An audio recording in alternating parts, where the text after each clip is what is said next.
What's going on, everybody? I hope everyone's having a fantastic afternoon, fantastic evening, fantastic pre-noon. No matter where you are in the world, I'm Hasan Piker. This is the HasanAbi broadcast coming to you live from not so sunny, kind of shitty actually, light rain, 60 degrees, London, ladies and gentlemen, London. That's right. That's what we're fucking at. We're here. We're in London, lads. Looks great. Yeah. Thank you, Marge. Okay. Bye. Bye. Anything else? Let me know. I will. Bye, chat. Lads! Fucking hell, lads! We're in London. That's right. We're live, we're fucking alive, and we're in London. It's the hotel streaming in. It's the fucking hotel streaming in. It's Wednesday, May 10th, 2023, right? And I've been eating fucking absolute gobshite for the past fucking few days. For the past 24 fucking hours, lads. I've been eating absolute fucking shite. It's been raining. The internet is shit. Can't understand a fucking thing people are saying to me. And ultimately, things are going to be fucking alright. Because you know what? We're in fucking England, bruv. That's right. And we're doing a fucking heist. Yeah, I got Tony Choo-Chone. I got Mauricio. We're out here. We're doing a fucking heist on a Wednesday. It's not a Tuesday. I wasn't live Tuesday. It doesn't matter. It's fucking Wednesday. We're live. We're broadcasting. We got 6,000 fucking bit rate, lads. Woke up last night at 1:40 fucking AM. Doesn't even matter. Haven't slept yet. Doesn't matter at all. We're doing a fucking robbery. Alright? We're doing a pinching. Who's the fucking wheelman, you say? Austin. That's right. He's the fucking wheelman. We're not getting out of here alive. Alright? Alright, it's Wednesday. This is part of the broadcast where I tell you a little bit about my personal news, about what's going on in my life. And let me tell you something, guys. Once again, I take a fucking day off and holy shit, all hell breaks loose, okay? But, you know, we'll get to all of that in a little bit. Before we get to all of that, I hope the music's not too loud. The audio is hard to adjust to. Anyway,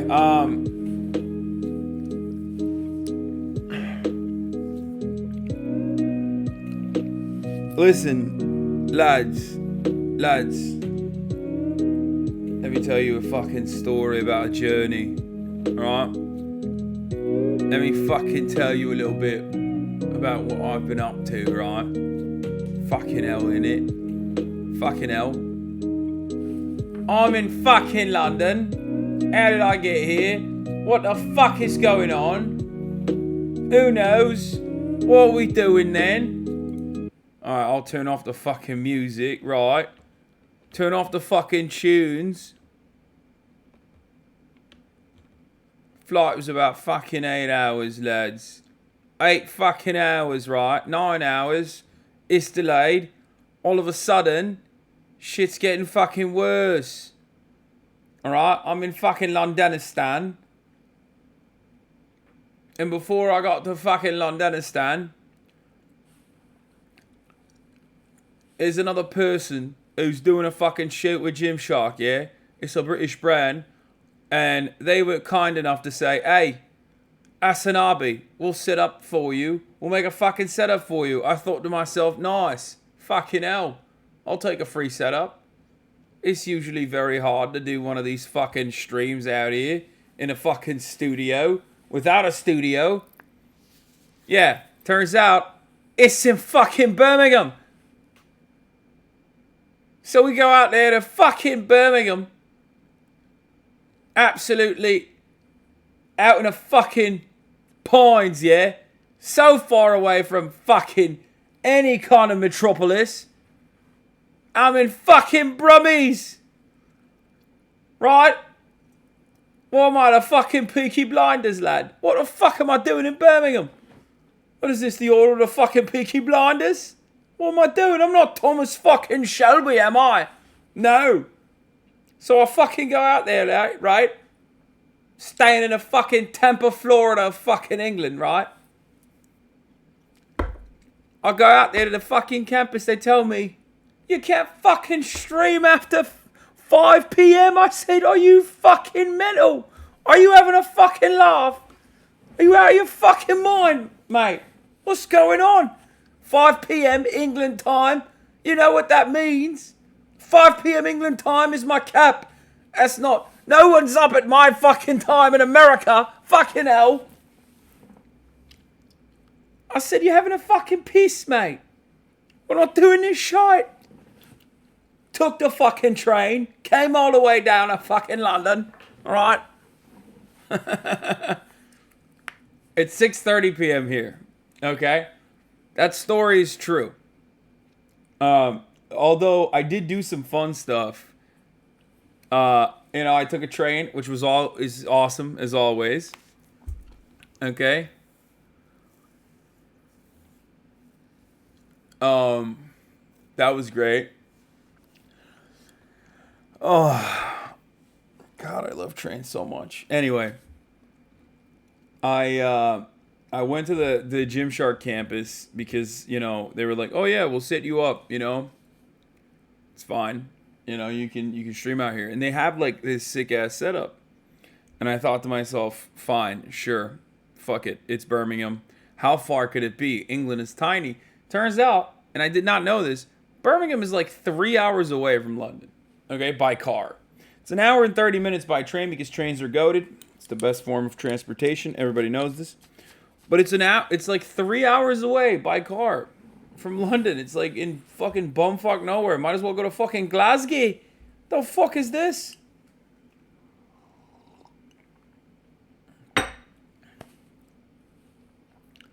Anyway. You after one night in Birmingham? Just woke up in a fucking steaming mood, yeah? Because I live in a shithole. Do you know what I mean? Birmingham is a fucking shithole. I hate the fucking place. I fucking hate it. It's full of dickheads. I fucking hate it. It's true though. Like, I mean, just woke up in a fucking steaming mood, yeah? Because I live in a shithole. Do you know what I mean? Birmingham is a fucking shithole. It fucking is, lad. It fucking is. It is basically the fucking Tampa, Florida of like England. There's just nothing going on. It's an industry town, yeah. Fucking hell. It's fucking bullshit, lads. You go to an underground drum and bass show in London? No. Mate, my fucking mum, mate. She's missing you, mate. Yeah, don't worry. I'll give her a fucking shag when I'm back. Give her a bit of a two-time, if you know what I'm fucking mean. She knows what I mean. Right, Barbara? If you're watching, I'll be back, lad.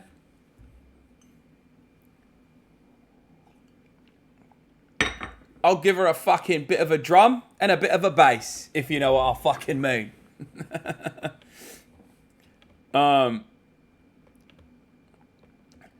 Anyway.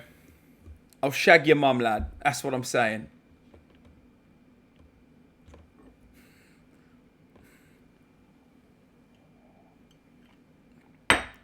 Anyway, day in the life of a true Brexit geezer. Yeah, go to a rave and take kit. It's tradition. Yeah, I'm good. So, yeah, dig out your mums. Where the fuck was I? I feel bad for the room next door. They're going to hear you tearing up gray names and unhinged QTs in the wildest interpretation of the English language. Yeah. So, I don't even know where to begin. Okay? A lot has happened. A lot has gone by. As time passes, everything changes and some things stay the same. What do I mean by that? Hasan, you sound very poetic. What does that mean? Well, I'll tell you what that means. That means that, of course, as is tradition, if I take one day off due to the fact that I can't fucking stream because the streaming facility is like, hey, we have to shut this off at 5 p.m. Greenwich time, which would literally be, like, they were like, yeah, you can stream here in this beautiful setup that we put out for you, specifically in this private room in this awesome facility from 9 a.m. British time, okay, to 5 p.m. British time, which means like the exact opposite time. Like, that's the time where I sleep. Okay, that's the time zone where I sleep. That's the time zone where you sleep. So I unfortunately couldn't do it on Tuesday, which is fucking bullshit, because I really wanted to be live on Tuesday from London. I thought it would have been fucking nice, if you know what I mean. So, you know, I couldn't do that. And of course, what is the tradition there?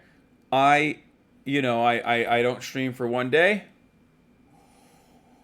and all hell fucking breaks loose. So much has happened. So much has happened in the short period of time that I was not live, okay? Donald Trump and the E. Jean Carroll civil defamation and sexual assault court case came to a conclusion. Trump is liable for many, many dollary dues. George Santos, our gay king, is under arrest for being gay. That's literally the truth. Don't even ask me. Don't come in here and act like he's not under arrest for being gay. That's the real reason. The federales are after him.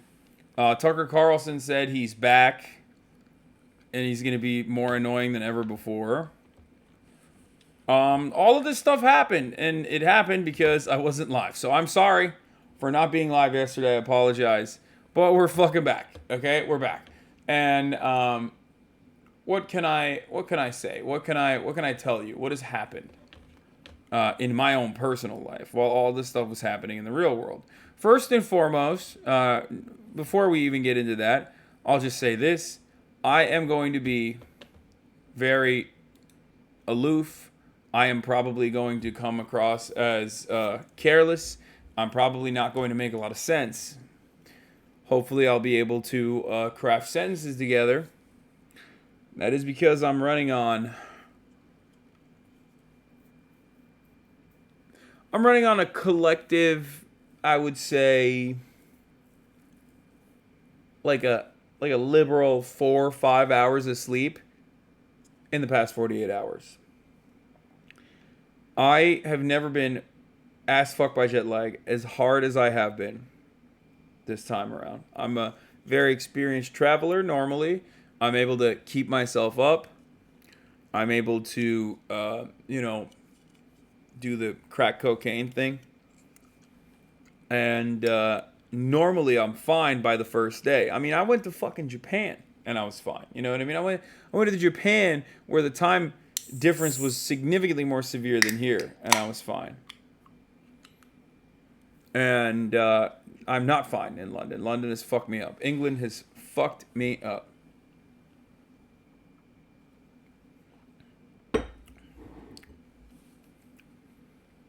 So, it really fucked me up big time. Arrived. Thought to myself, oh, maybe I'll do an IRL stream in Birmingham Tuesday morning for you. I was wrong. The IRL stream never happened because I didn't really sleep that much on the plane. And then I passed out immediately at 9, thinking to myself, oh, it's okay. You know, I go to sleep at 9. I'll wake up at like 5, 6. I'll have the whole day ahead of me. I'll work out. I'll do a whole bunch of stuff. Yeah, I was wrong. I went to sleep at 9. And I woke up at 1:47. Exactly. I'll give you down to the minute. I woke up at 1:47. And if you think I went back to sleep since then, you'd be wrong. That's right. I was wide awake at 1:47, and I haven't slept yet. A.M. 1:47 a.m. I went to bed at 9 p.m., woke up at 1:47 a.m., and I have not gone to bed since. And I am doing everything I can. It's 6:38 right now. I'm going to do everything I can to give you guys some good-ass fucking, streaming time, because there's a lot to talk about. I'm going to do everything I can in my power as I humanly can to to stay awake. This is a fun experience for both of us. You know what I mean? It'll be fun for you to watch me try to stay awake, and it'll be it'll be fun for me to try and stay awake while I'm live. So.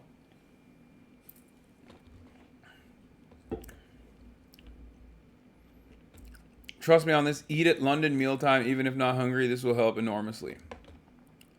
Maybe. Hold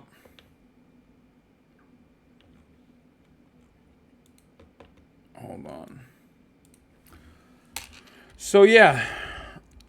What else? I will not be able to I probably will not be able to do two things at the same time, like I normally would be, because my brain is operating at like 10%. I'll just say it like that. I'm at 10% right now. I'm going to blast off real quick. I take 1 day off and all hell breaks loose.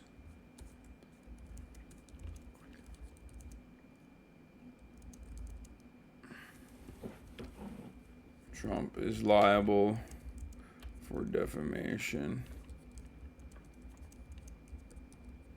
sexual assault case. George Santos arrested for being gay.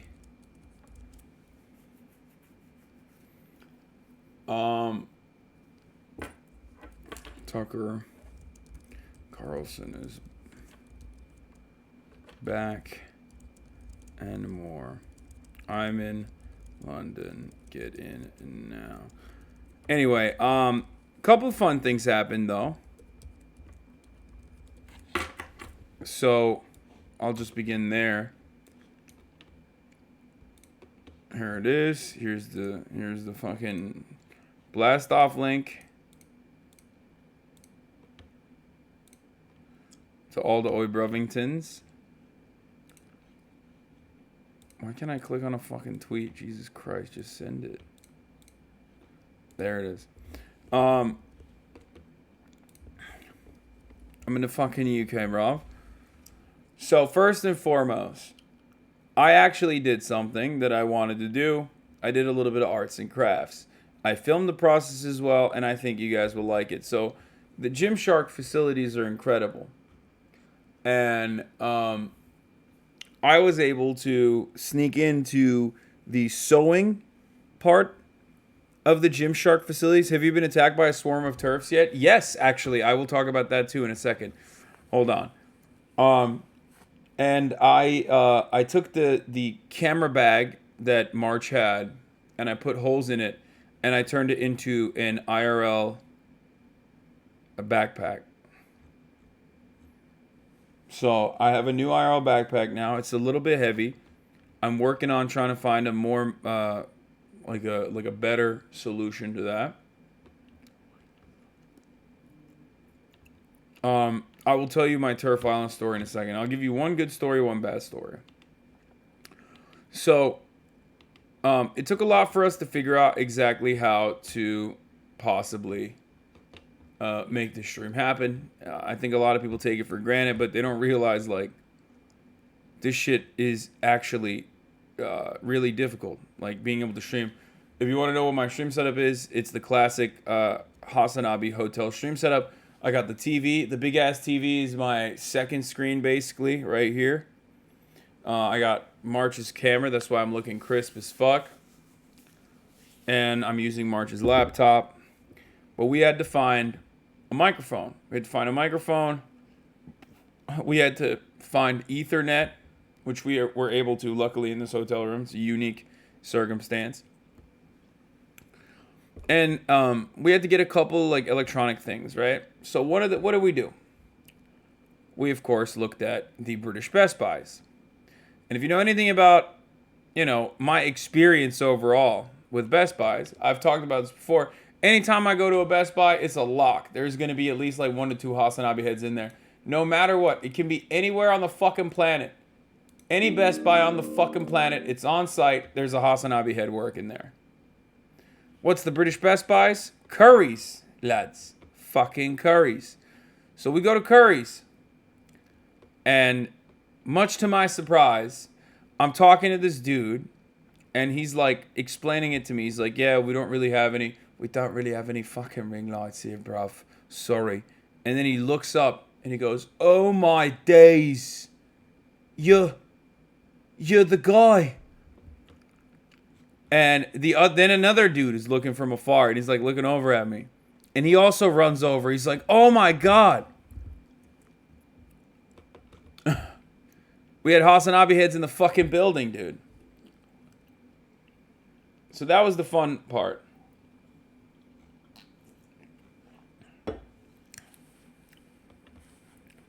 It's fucking HasanAbi at the Curry's, bro. Yeah. Curry's don't hold stock even though they are in warehouses. Yeah. So that was the fun story. The turf story, the not so fun story, was I'm sitting in the lobby of the hotel waiting for fucking Austin to finish his reservation. One of like the bellboys that, you know, takes your luggage up is like sitting behind me or standing behind me, and he's like talking to me. He's like, so what do you guys do? I was like, oh, we're Twitch streamers. He's like, oh yeah, nice. What kind of stream? You know, how many concurrents? Like, he was like aware of the platform, right? He's like, oh, you know, around 30K. It's like, oh, nice. So what do? You play video games? I'm like, no, I talk about politics, actually. It's like, oh yeah, who do you do that with? And I was like, well, you know, I'm trying to do that with Jeremy Corbyn, trying to do that with Mick Lynch, you know. And he's like, oh yeah, I know Jeremy Corbyn. I was like, oh, nice. And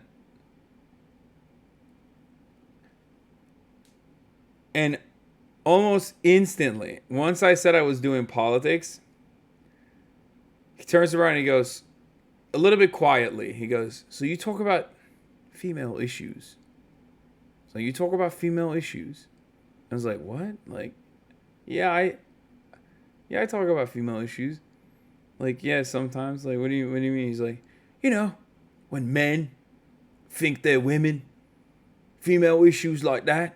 You talk about when, you know, men act like women, they think they're women. And it was so out of pocket. I was a little shocked, I'm not gonna lie. Like he just casually was just so, like, why is that on the top of your mind, man? What the fuck? Who thinks that? You say politics in America, no American is immediately gonna be like, unless they're an absolute fucking freak, no American's first question to you, politically speaking, is gonna be like, what about them trans though, brother? You know what I mean? It was wild. It was shocking. Apparently he asked March if March was a streamer as well. And the first thing he asked March was, so you know that Andrew Tate guy?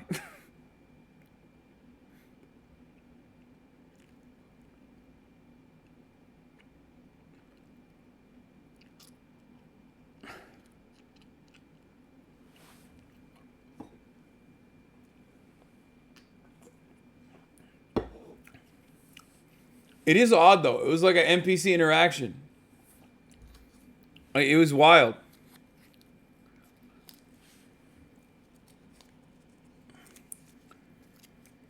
Yeah, not only was he like a, oh, how did I respond to that? It was like, yeah, I talk about trans issues from time to time. That's what I said. Because how the fuck are you supposed to respond to that in the real world?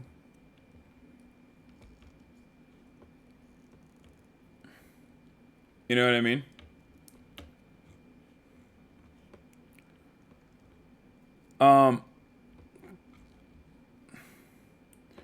No debates in the lobby. Or if you drank any bubble water. No, I haven't drank any bubble water.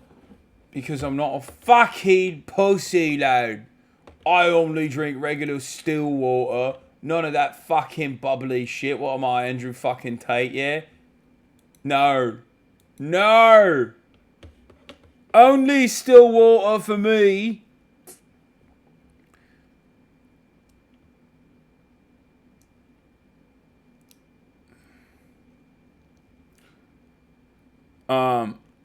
You're in the UK, so I think the appropriate response should have been stabbing him.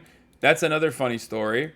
I'm getting into the first hotel I'm staying at in Birmingham last night, and the guy was a HasanAbi head.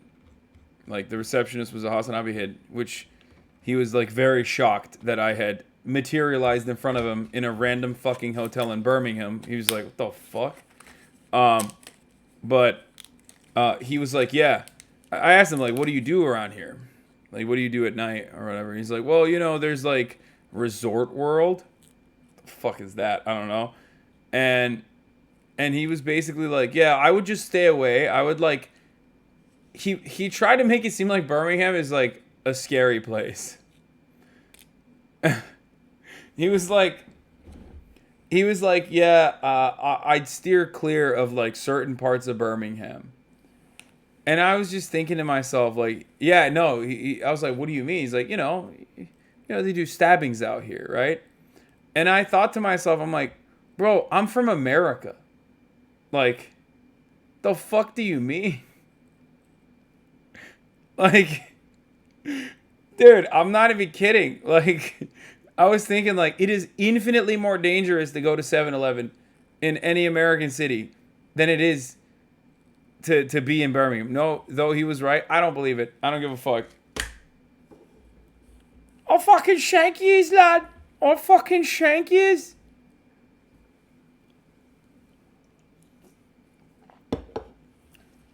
I'll tell you this much. Physically, I was the closest I've ever been to Liverpool, and it felt great. Okay?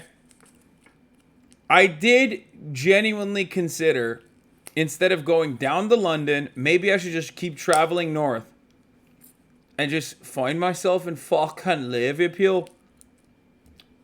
Fucking Liverpool.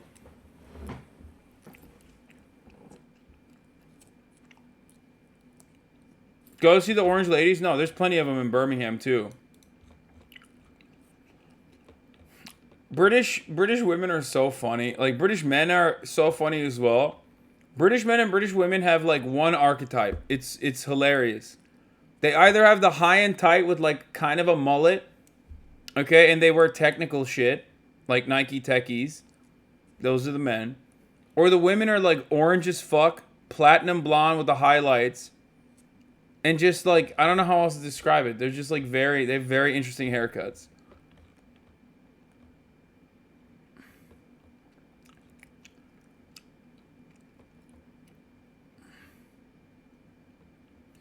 USA has more stabbings than UK, by the way, per capita. Of course it does.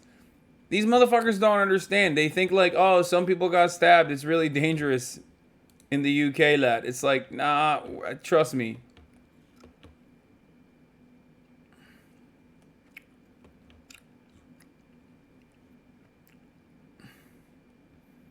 You're seeing the worst of this country.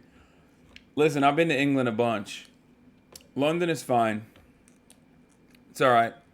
I like Brighton. That's it. That's all I got.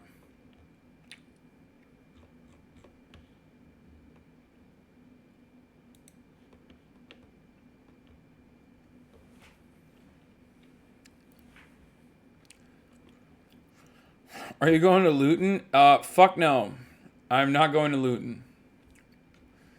But yeah, going to Birmingham is like coming to America for the first time and going to Ohio. First of all, this is not my first time, so I know.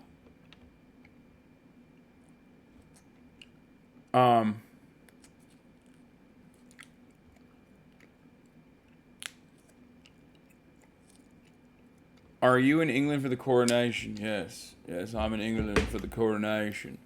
Wait, no announcement? What do you mean? I posted it on fucking Twitter. What do you want from me?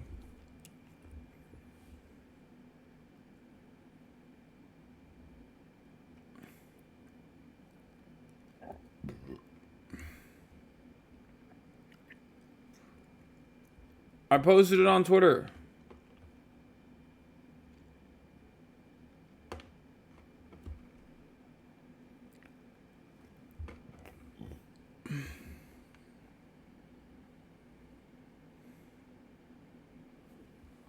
Hold on, I'll put it on. I'll put on that I'm live on my Instagram too.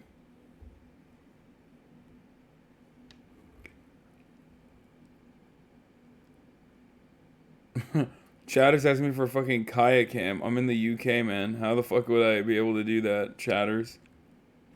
Also, don't even bring that up. I'm so sad. I miss her so much. I almost cried. Like, I teared up a little bit.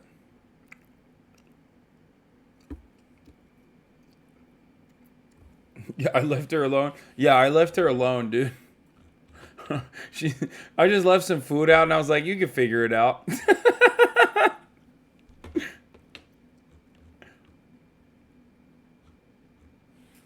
Yeah, that's how dogs work, right? You just like kind of leave them alone.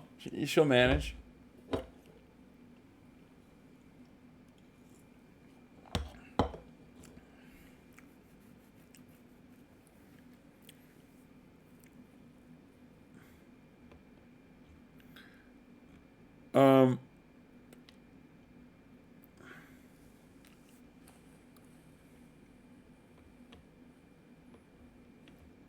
What?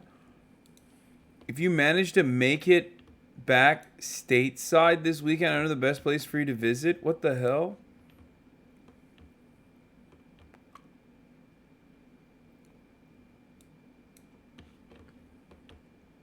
There's gonna be more bush light than teeth at this place. What is this even? What is going on? Heard you Kentucky bitches think you can fight.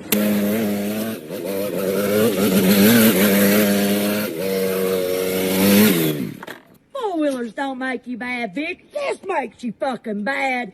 Ooh, come get you some, Shania Stewart. Ooh, boom. That's what's gonna happen. You're gonna be KO. Boom. By the time I get done with you, it's gonna be boom, boom, boom, KO. See you little bitches, May 13th. Whiplash. Boom. Come on. Redneck Brawl, Country Roads Throwdown. Live on Fight. 30 fights. Chatter. This has 1 retweet and 1 like. How did you find this? Are you one of the people in the video? What the fuck is this?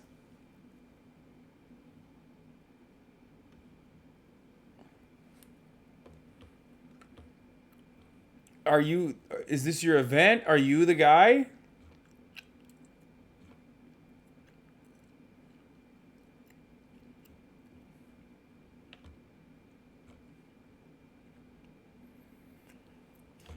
Oh.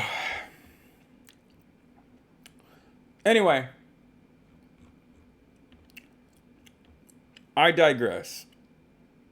Keep this camera angle set up when you get home. No.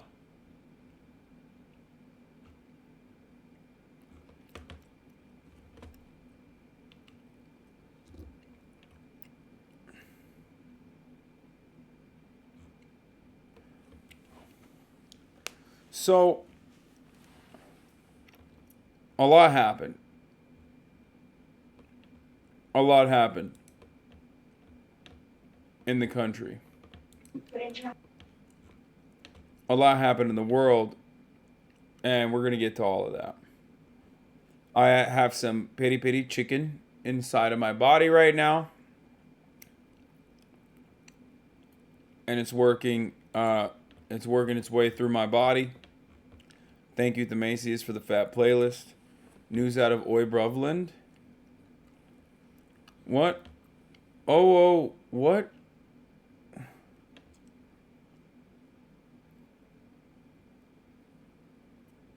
What the fuck is this? Nah, that's a ban, I think, right? Just take a day off. Cool off, dude. Stop clicking our links. Yeah, literally. It's the worst. I hate that baby voice shit so much. Mao is back. Apparently, yeah, that's another.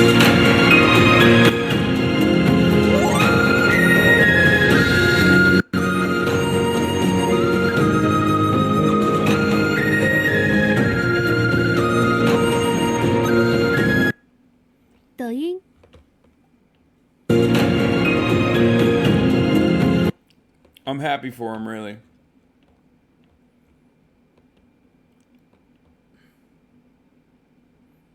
Hey, brother man, notice you are sounding a bit different. Is there any way you can make it sound just like you are at home? God bless.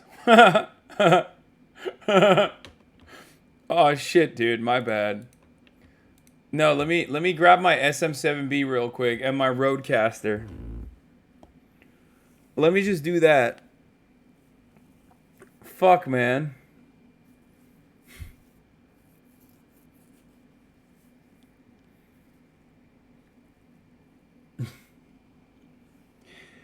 I'm so tired, dude. How am I gonna do this? How am I gonna survive?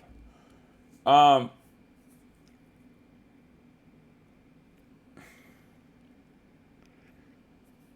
can see the grays on your head.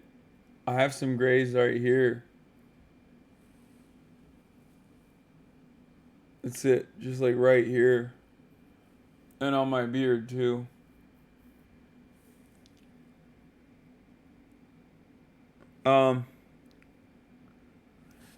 Fuck. Look, the reality is I'm super tired, but I had to do it to him. You know what I mean? I had to do it to him. This is, by the way, this is the funniest.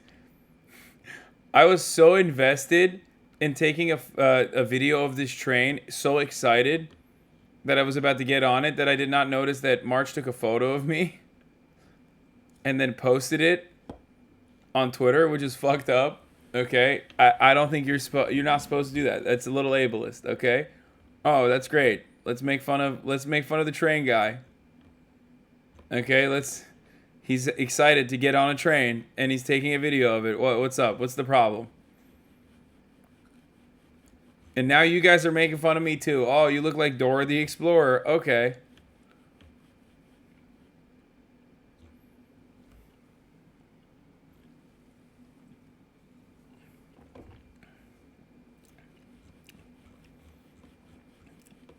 Yeah, it's the new stream backpack. Speaking of the train guy, look who met the Royals. Francis did. Have you ever found yourself at Tottenham Court Road Station, wanting to go eastbound, and the train you're wanting to get is ready to go? Well, me too. Pretty much every time. Bye-bye. Hi. Very nice to Hi. meet you. Hi, how you doing? Hi, nice to meet you. I hope you enjoy the Elizabeth line. Yeah, been good. Yeah. Nice to meet you. Cheerio.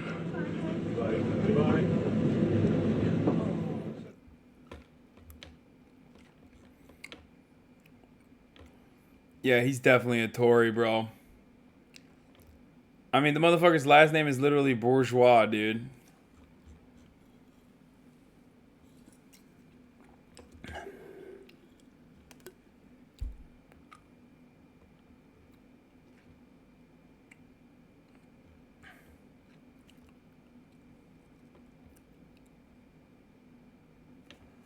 Not a word on the strikes, but bending over for William. Yeah.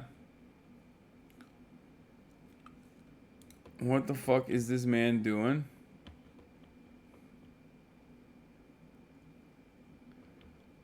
Robert Downey Jr. looking unrecognizable as a Mexican in Jamie Foxx's All-Star Weekend.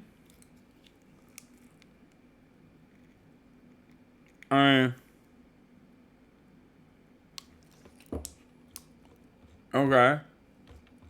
He can do it. He's got range, man. Look. Look at that.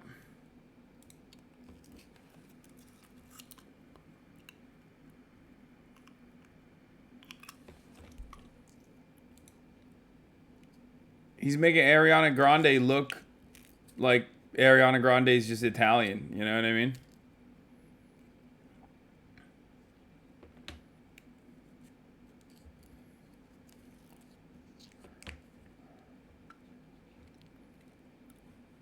My Mexican dad looks like Robert Downey Jr. He loved Iron Man.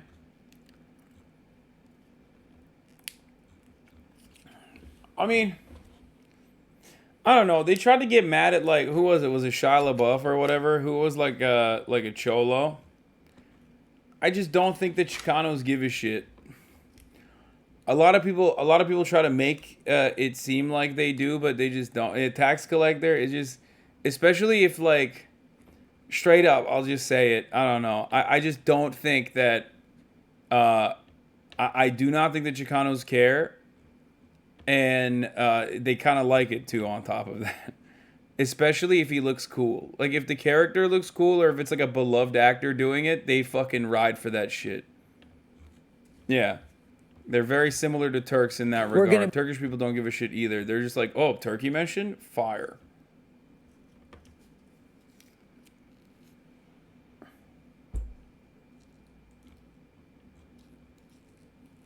You know what I mean?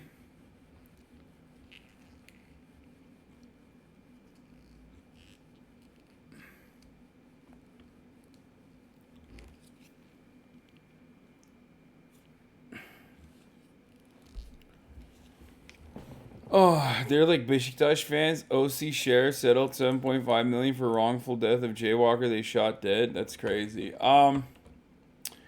Anyway, let's get started with some good news. There's a lot of good news and there's some fucking weird news, okay? So, let's get into it. Let's get it twisted. New York federal jury has found Donald Trump liable for sexual abuse and defamation in the E. Jean Carroll case.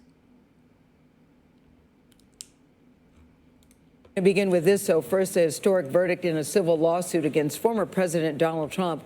Federal jury in New York decided very quickly, actually, that he is liable for sexually abusing and defaming writer E. Jean Carroll. Carroll had accused Trump of raping her and said he defamed her when he called her account a hoax and says, in his words, she's not my type. The jury did not find... That was the dumbest defense for so many different reasons. Number one, does that imply that you are a rapist if someone is your type? Okay?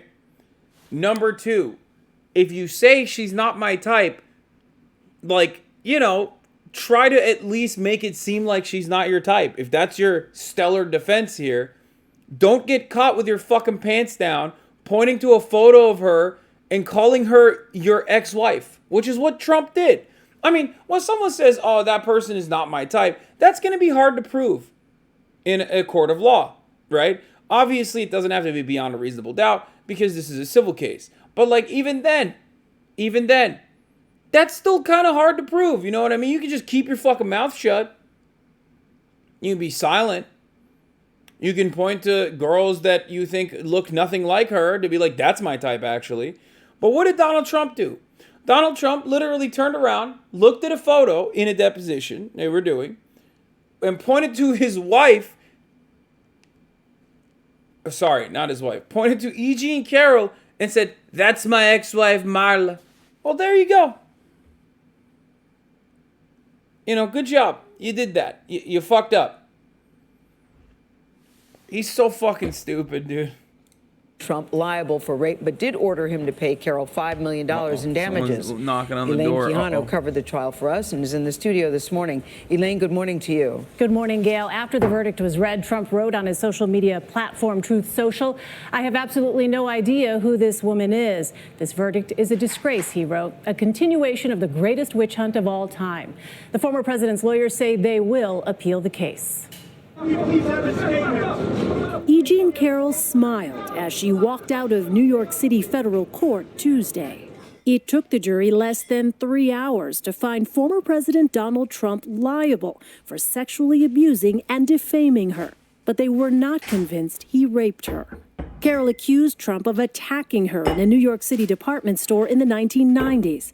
During her testimony, Carroll said Trump put his shoulder against her and held her against the wall of a dressing room. Trump denied the claims and said Carroll wasn't his type. While he didn't testify in court, jurors did hear some of his deposition. At one point, Trump pointed to a picture of Carroll standing to his left and said it was his second wife, Marla Maples. That's Marla, yeah. That's my wife. Which woman are you pointing to? No. Here.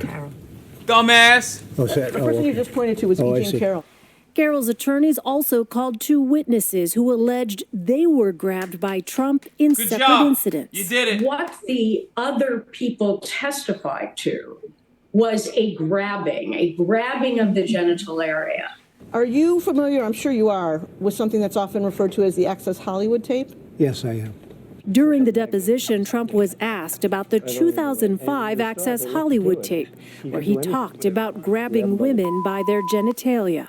You can do anything, grab them by the you can do anything. That's what you said, correct? Well, historically, that's true with stars. If you look over the last million years, I guess that's been largely true. Not always, but largely true.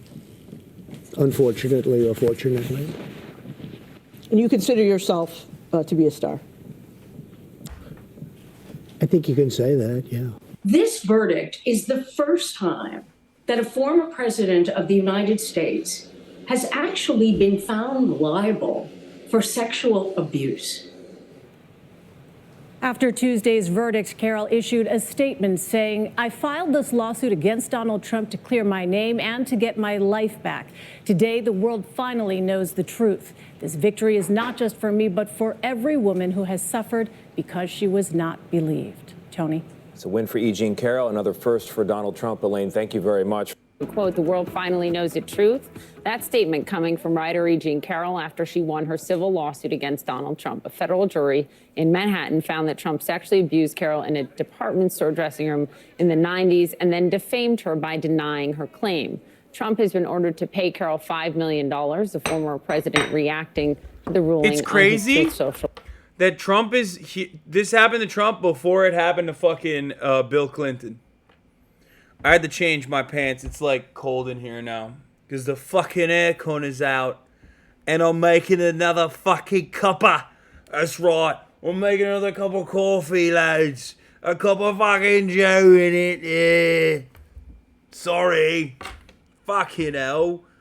Trump is fucking gone. platform. Listen to this. What else can you expect from a Trump-hating, Clinton-appointed judge who went out of his way to make sure that the result of this trial was as negative as it could possibly be, speaking to and in control of a jury from an anti-Trump area, which is probably the worst place in the United States for me to get a fair trial. We'll be appealing this decision. It's a disgrace. We should note it was an anonymous jury. Joining us now is E. Jean Carroll and her attorney, Roberta Kaplan. Welcome to CNN this morning. We're glad you're here. Well, thank you for having us. We'll all remember that you said, E. Jean, I'm trying to get my life back. Yes. I'm here to try to get my life back. That was why. Yesterday was I was such a happy woman. I felt like we had accomplished that. I'm not gonna lie. 5 million is pretty solid. You know what I mean? Especially with Donald Trump and how many women haven't gotten shit. You know what I mean? 5 million, milk them. Milk them dry, ladies. Get everything you can out of them. You did. Yeah. Talk about what you were thinking as... Does he even have 5 mil? Yeah. Good question. I don't know. I don't know what Donald Trump's finances look like. It can't be good. He's got to be selling so much more NFTs. So many more NFTs for that one. The jury's decisions were read off in your mind. We were sitting there like this. Robbie's hand, it was like holding a block of ice.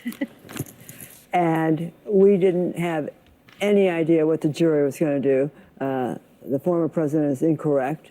The jury was not from Manhattan. Where was it from, Robbie? Mostly Westchester and North. Yeah.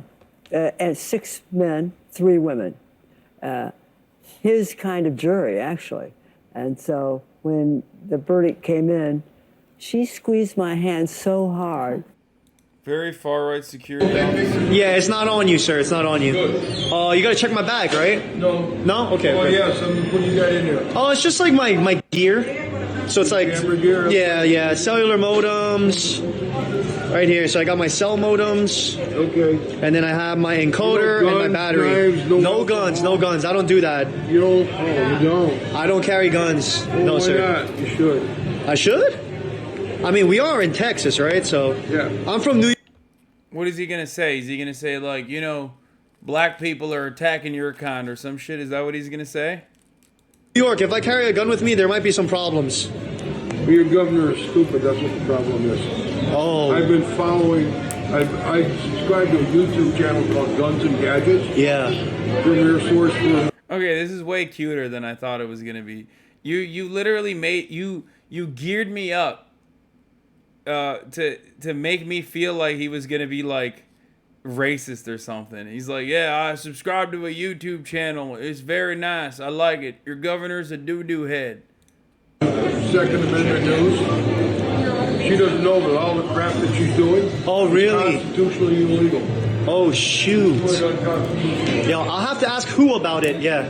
Huh? I'll have to ask who about it. Who's who? Who asked? Who do I ask? Yeah, sorry. Subscribe to that Guns and Gadgets.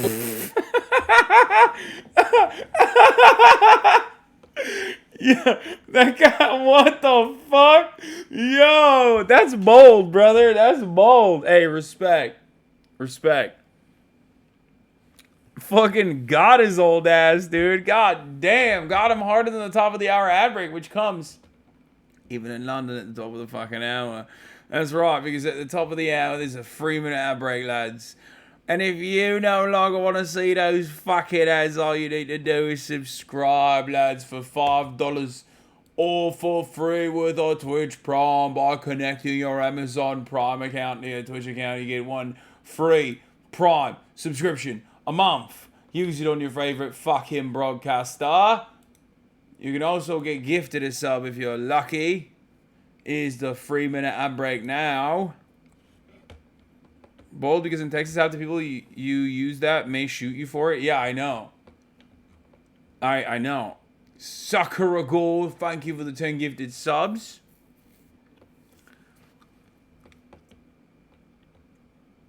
How much is that in quid? I don't fucking know the conversion. Jen's got cookies. Thank you for the 5 gifted subs. What is this? Hey everybody, it seems like the ATF... Oh, this is the content he was talking about. Guns and gadgets. Why can't I? has increased their door-to-doorness. It's not even a word, but I'm making it up. Before I jump into that, I want to thank the sponsor of the video, and that's the Sonoran Desert Institute. Guys and gals, you've heard me say it before, and I'll say it again. If you're interested in turning your passion for firearms into a money-paying career, check out sdi.edu/G&G. They have a bunch of fields you can get an associate. You can take individual classes. They have classes on gunsmithing, custom kydex work, ballistics, the shooting sports management. There's all kinds of stuff on there. If you're interested in continuing your education, maybe getting a degree in the field to work with firearms for the rest of your life, check it out. sdi.edu/G&G.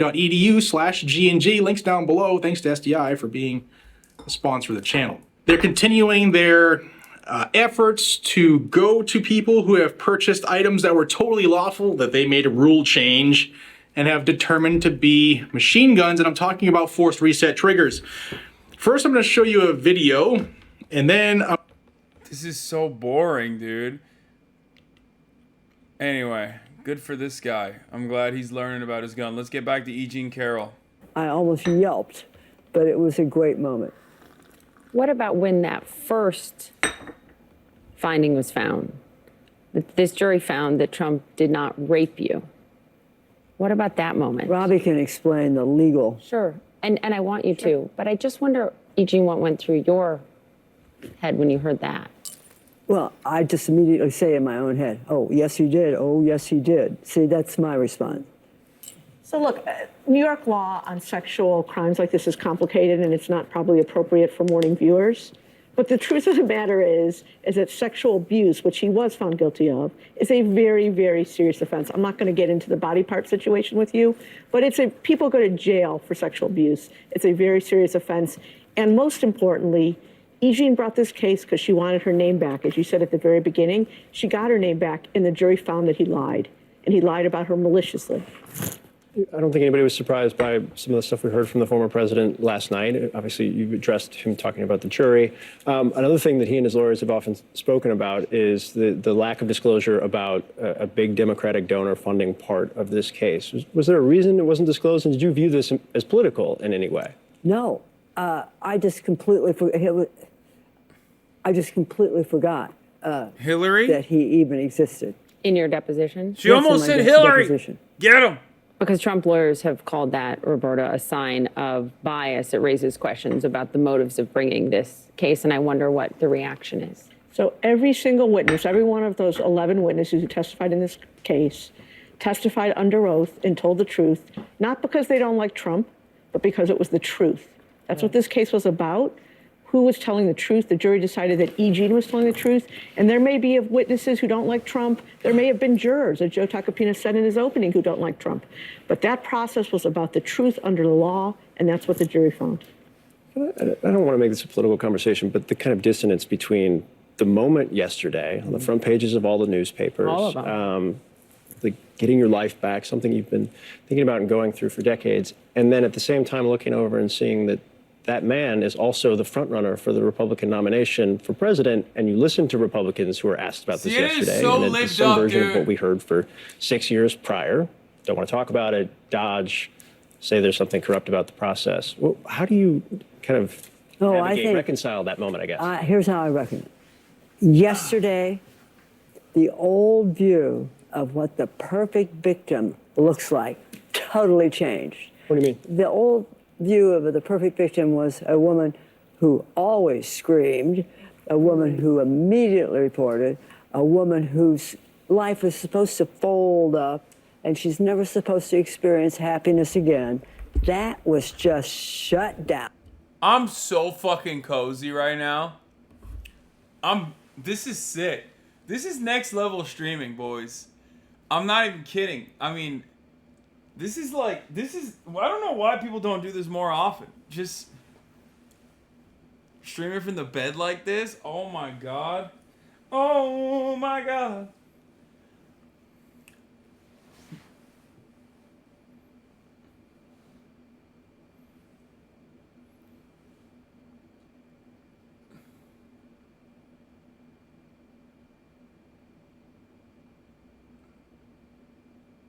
What if I fell asleep? Just casually. Just casually fucking fell asleep, dude. I was like, yeah, sorry, jet lag's killing me. Peace. And just, I'm so cozy. I'm so cozy. The vibes are pretty good. The vibes are pretty immaculate right now. You know, this Donald Trump case got settled.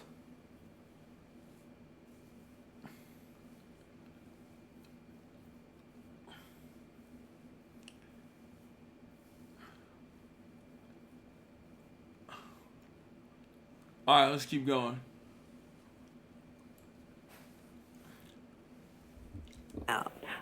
With this verdict. The death of the perfect victim has happened. Now, this verdict is for all women. This is not really about me. It's for every single woman. There, in the courtroom, was an encounter, an exchange between you and the president's lawyer, Joe Tacopina. He came up, you shook hands, I believe. What did he say? Well, Joe Tacopina is very likable. He's sort of like an 18th century strutting peacock. And people like him. So when he sticks out his hand to first he congratulated Rob. First of all, she's right. Joey Tacopina, hey. How you doing, E.G.? How you doing? Fuck you. Hey, he should have done one of these. He should have been like, hey, how you doing? Fuck you. Hey, I'm Joey Tacopina. How you fucking doing? I'm the greatest Italian lawyer in New York, New Jersey, Connecticut. Fuck it, Delaware over here. You know what I'm saying? Hey. Joey Tacopina hasn't won a case in his life. Robbie. And then he was congratulating people on the team. And as I put my hand forward, I said, he did it, and you know it. And then we shook hands, and I passed on. Did he say anything in response? No, he's a hail fellow well met. He went on shaking hands and smiling. The response you got afterwards, you making the point, this is for all women. I think that there were a significant number of women who were certainly behind you in the case. Bro, they're trying so hard. CNN is trying so hard to just, cut 10 minutes out of this. It is honestly admirable watching them just oh yeah, this verdict is not just for you, but for all women. It's like they're so, God, I love liberal television sometimes. Like, this is one of my favorite types of like liberal TV. Just gloat, man. Like, let her fucking pop off. You should pop off too. We all know what the real reason for your interest in this particular matter is. It's not like, oh my God, justice has been served here, ma'am. Like, I don't think anybody gives a shit about that that much. This is yet again like one of those circumstances where like Donald Trump is getting his comeuppance, but in like a lighter offense. You know what I mean? Like, if I'm not mistaken on the details, he like her original. Okay, I have to sit up for this. Her original assessment of the situation is like, or what she said was that he was like trying to cop a feel, right? Which is like, you know, depending on which jurisdiction you're in, it's sexual assault or battery or, you know, sexual abuse, right?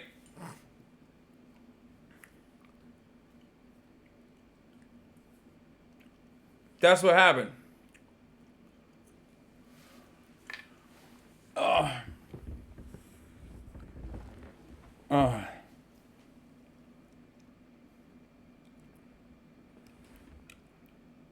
Overall, I feel like, are you wearing shoes in bed? No. What are you, crazy?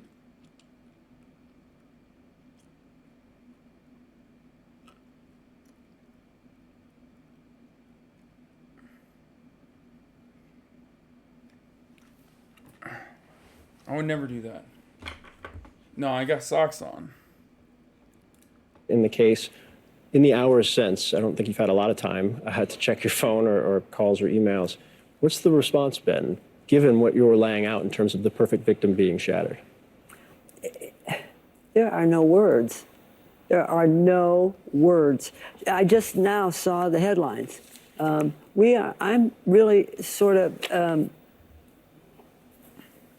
taking in the moment and the overwhelming flood of a lot of hate. That's part of it. Donald Trump but und an ein overwhelming Sexmonster. amount of relief and joy and feeling of at last, and the surge of, there's a sort of a feeling of victory that at last somebody has held him accountable in a courtroom, thanks to Robbie Kaplan. So it's such a mash of overwhelming emotions. It's hard to put into words. What about appeals? We heard the president say they'll appeal. Our Paula Reed, with her brilliant legal analysis on the program earlier, talked about that. This is a tough appeal to make. And what would the grounds be when the Trump team didn't present a defense and he didn't step foot in that courtroom? Yeah, so your perspective? You heard Donald Trump in the tape say that the judge here, Judge Kaplan, no relation to me, went out of his way to be unfair. Actually, the opposite is true. Judge Kaplan in this case went out of his way to be fair to Donald Trump. He gave him multiple opportunities to show up in that courtroom and testify, and Donald Trump decided not to.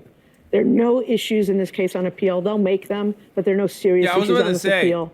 How are you going to appeal? Right. How are you going to appeal when you didn't show up and offer like any sort of counter testimony?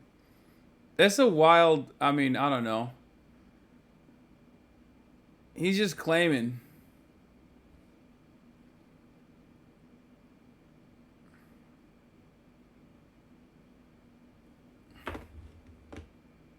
No relation to Judge Kaplan, my ass? What does that mean?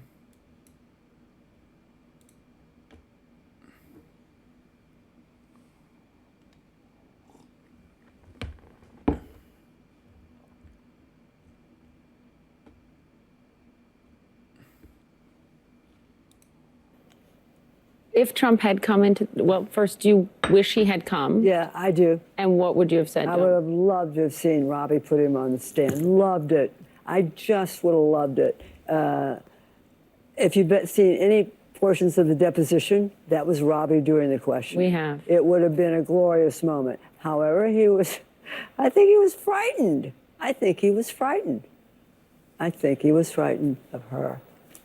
What's next? I mean, this has to be an all-consuming. I'm going to go get a dog, for my dog. Because so he needs somebody to play with. So I'm going to get a dog. I'm going to go to the pound, get a nice dog for my dog.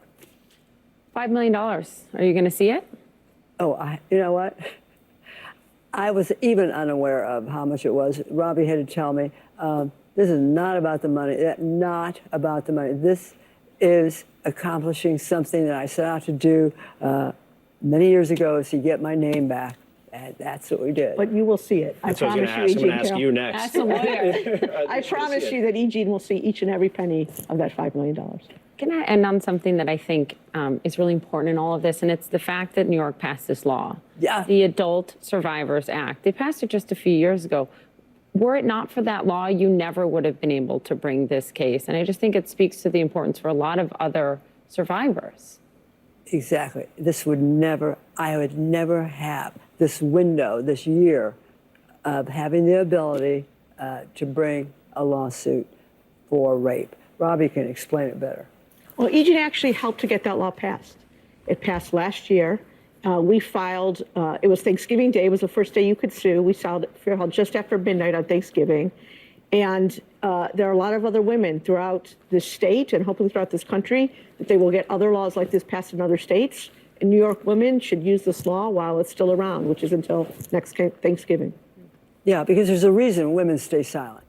They're ashamed and they're frightened and they're worried about their kid. This law gives us that 1 year window. It's a brilliant law. Eugene, Carroll, Roberta Kaplan, thank you. Thank you. Thank you. Thank you. Very unfair law. All right, it's time. Now that we had a little bit of good news, let's talk about some bad news, okay? Gay men are under attack in this country. And no, I'm not talking about the UK where I'm at. I'm talking about the United States of America. Okay?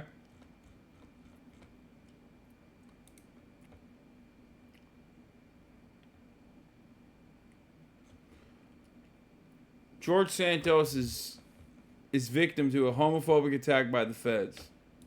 Outside the courthouse on Long Island, Bryn, what are you hearing? Yeah, we're just hearing, John, that George Santos is in custody and this indictment has been unsealed. I want to give you some quick details as we're going through the paperwork. He is charged on a 13-count indictment. According to those court documents, the charges include 7 counts of wire fraud, 3 counts of money laundering, 1 count of theft of public funds, and 2 counts of making materially false statements to the House of Representatives. Again, we're just getting this indictment. It has just been... Bullshit. It's bullshit. I wish Austin was here right now to give his take on the matter, but, you know, I'm sure he will probably say the same thing. He should be allowed. As a gay man, he should be allowed to do that.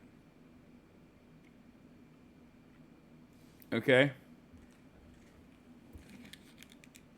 He's innocent. Your Honor, he's innocent.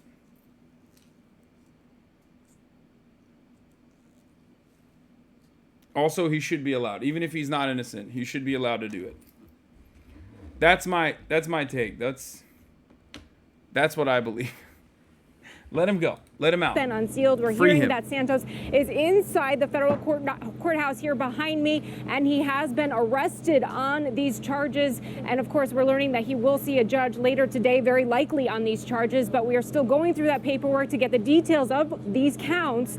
Again, though, 13-count indictment just unsealed, including wire fraud, money laundering, theft of public funds, and 2 counts of making materially false statements to the House of Representatives.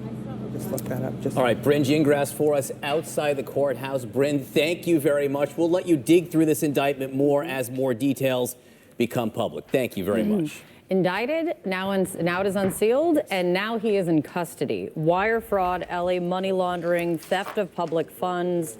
What do you make of that? So we have not seen the actual indictment yet, but based on that description, Okay. Bryn, let's sort of run. All jokes aside, I do gotta say, I told you so. Remember when everyone was talking about George Santos this, George Santos that, and for months, I kept telling you, it's the money. Okay? There's always money in the banana stand, and it's literally the money. HasanAbi has some low energy vibes from the UK. Brother, I have slept for a total of 4 or maybe 5 hours over the course of the past 48 hours. The fact that I'm currently up is literally insane. Okay? I went to bed last night at 9 p.m. and woke up at 1 a.m. and I haven't slept since then. So, like I said though, I told you, jet lag isn't a thing, by the way. Dude, what is that? Is that like a Twitter take? I love that. That's like...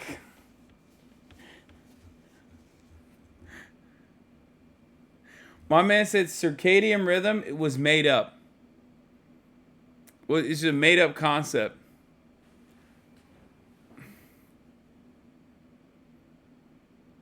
That's such a TikTok take. I love that. Thank you. I love that. Yes, he's right, for sure. No matter what happens, another HasanAbi rule, I think, for at least this chat, is that no matter what happens, there is always going to be a guy that...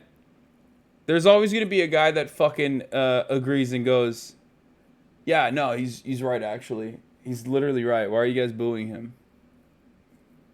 Like, he's right.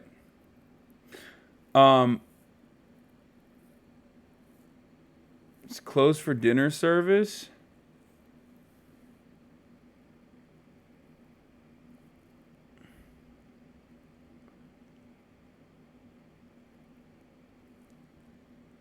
Oh, that's tomorrow. Okay, I'm gonna order room service probably, so I can keep fucking staying up. This guy said jet lag isn't a thing, by the way, and just moved on, which I love. Respect. And through generally what these statutes are. Wire fraud is a very broadly used statute that basically says to steal anything from anybody by lying to them. The wire part just means you did it over the internet or the phone, something that's always going to apply. Excuse me. So this is going to apply to some sort of fraud whereby George Santos presumably took money from somebody else by lying to them. Then we have money laundering. Now that means taking the proceeds, the money that you stole, and hiding it somehow, trying to conceal it from investigators.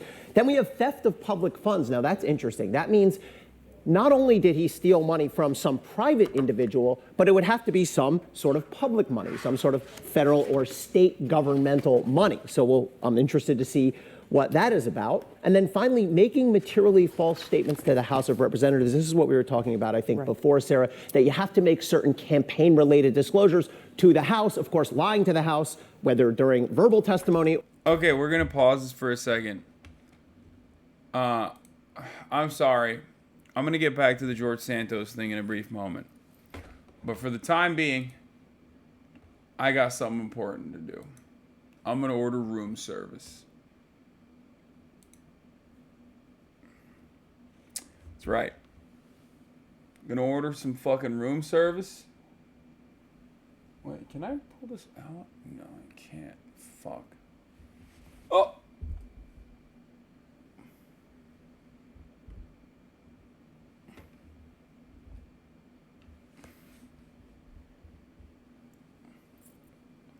Almost dropped the camera. That would have been bad. Okay. What do we got here? Snacks, starters, and salads. Chicken and noodle soup. No. Lancashire cauliflower and truffle soup. Mixed root vegetables. Potatoes. Crumble. Vegetarian. No. Niçoise salad. Mixed leaf lettuce. Sliced sashimi tuna. Tomatoes, potatoes, anchovies, coriander. No. 7&Y smoked salmon, horseradish, borough market sourdough. No. Dingley Dell charcuterie selection. Bread and butter. Pickles, sourdough, maybe. I do love me a nice charcuterie, yeah. Fucking do. Oh, what was it? They got jellied eels, that's what I'm talking about, fucking hell. Lads, jellied fucking eels, I like that. Want some of that for me, please? I like it. Love jellied eels. Very nice. Caesar salad. No. Burner's Tavern Superfood salad. What does that mean? Spinach, sweet potatoes, red quinoa, baby tomatoes, and herbs dressing. No. No. To follow, the club sandwich, toasted Borough Market sourdough bread, roasted English chicken, crispy Dingley Deli shrieky bacon, Heritage Breed's egg, avocado, and fries. Sounds pretty good. Sounds nice to me. The vegetarian club, no, fucking absolutely not. Aged Scottish beef burger, Dingley Dell, smoked bacon and cheese, caramelized onions, pickles and fries, no. Thai green chicken curry, baby aubergine, pak choy, nam prick dressing, or vegan Thai green curry, baby aubergine, or I could get the ribeyes, fries, and peppercorn sauce.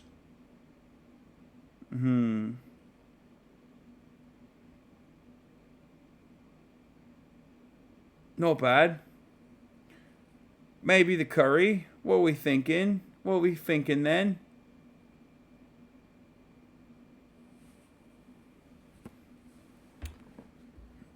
None of this seems appetizing, I'm not going to lie. To finish, treacle tart, lemon and honey gel, clotted cream ice cream, orange and almond sponge, mascarpone cream, orange and vanilla sauce, chocolate and hazelnut brownie, vanilla ice cream, option available.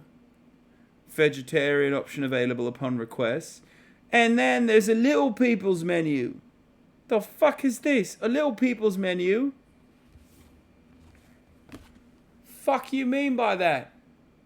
Mains, ham and cheese toasty, cucumber and potato wedges, mini beef burgers, breaded chicken fillets, baked beans and chips, grilled Cornish cod, steamed greens, homemade fish fingers, peas salad, macaroni pasta, and then the desserts for the little people is ice cream sundae. What if I'm a big person and I want ice cream sundae, my lord? What about that then? Why do the little people get to have all the fucking fun food? Breaded chicken fillets? That sounds great to me.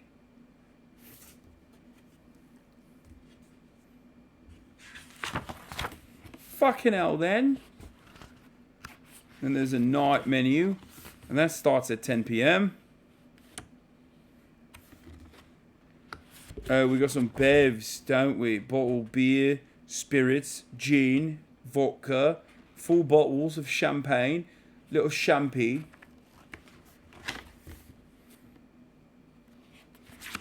Yeah, all this food is ass, bro. Order a cheeky pint. Fucking hell. I just had some cheeky Nando's. Gonna order a cheeky fucking pie now, innit?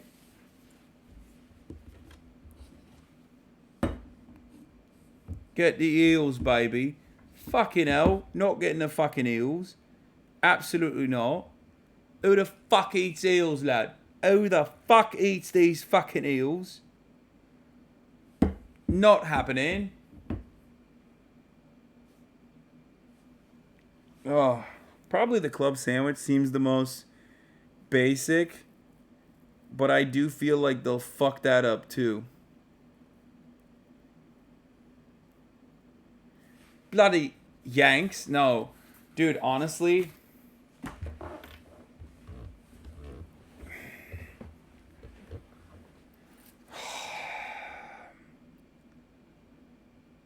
if it wasn't for colonialism, this landmass would have sunk a long time ago, okay? I don't know what the fuck these people would eat if it wasn't for, like, non-white people on this island. I'm not even joking. It's not a joke. I'm not kidding. It's actually crazy. Like, I had a decent breakfast this morning because it was just, like, eggs. They also had, like, what is it? Blood sausage? It's like this black thing. Black pudding, yeah. Black pudding. I didn't have it because it looked so scary. But like people eat that.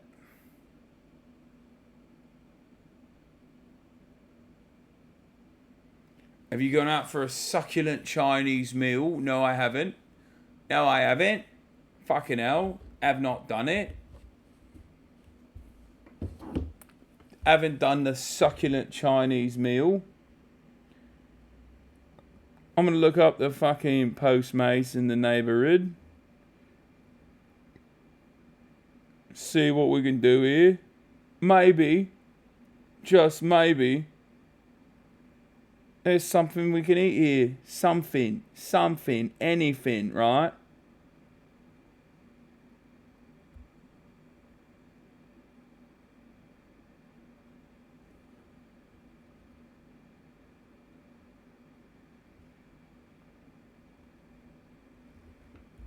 Trust me, get meat liquor. It's gas. What the fuck? Use Deliveroo, bruv. No, I'm doing fucking Uber Eats. Fucking hell.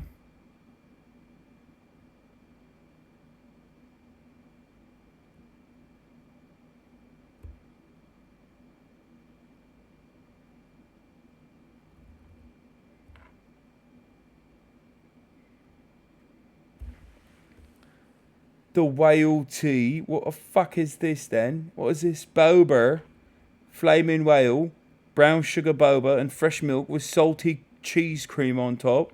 Fucking hell. Not doing that. It's barbecue. Not doing that either. Why the fuck would I ever get barbecue in fucking England, lad?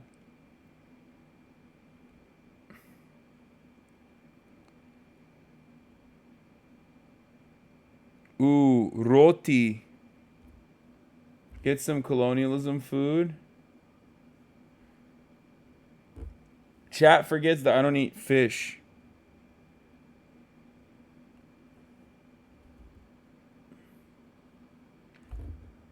Chat is right. Deliveroo, not Postmates. Why?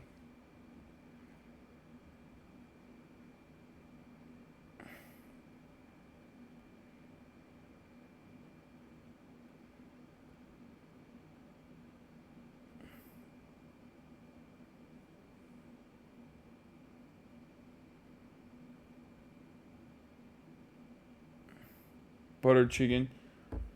Just eat is cheaper. Yeah, dude, I'm a fucking tourist, man. Daddy Donkey Mexican Grill. Yeah, I think I'm not gonna do that. Daddy Donkey Mexican Grill? What the fuck?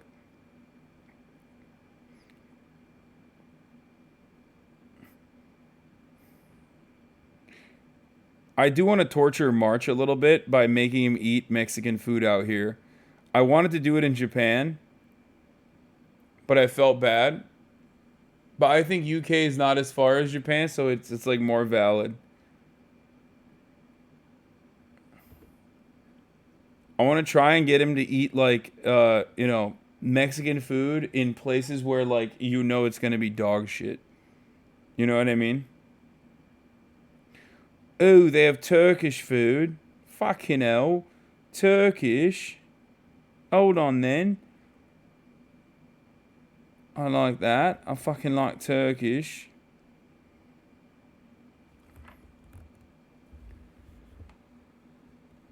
Bro, I'm not even that... I'm not gonna lie. I'm not even that hungry. I'm just like... I'm looking at food specifically because I'm thinking like it'll keep me up. You know what I mean?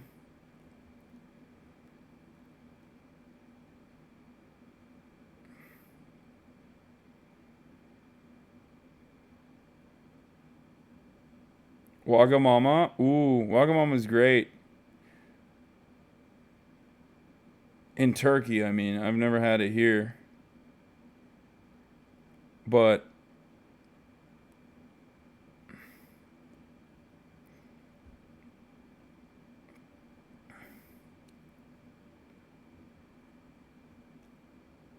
eat some fruit.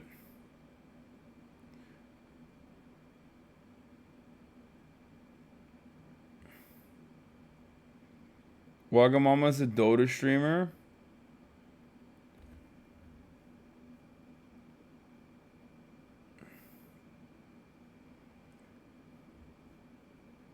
Have you tried iron brew yet? I have, in America. One of you guys sent it to me. I had it in the States.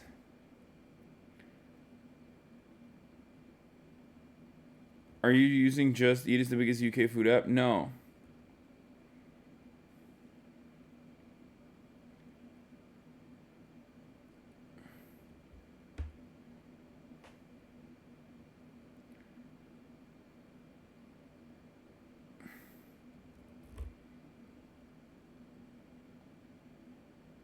I think I'm gonna get roti. What is this? Egg noodles and coconut curry broth with seafood and chicken. Don't want that. 2 pieces of roti served with kari. What the fuck is kari?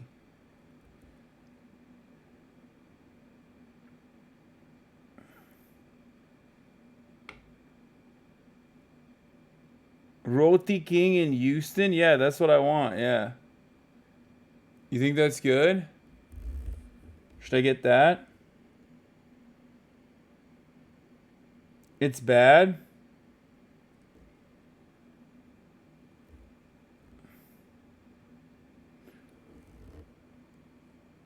Warning, your posting license has expired.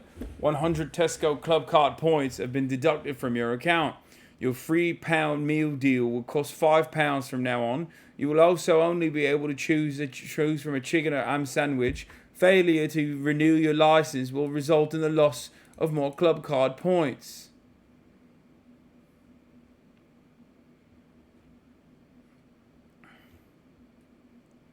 So Roti King is not good?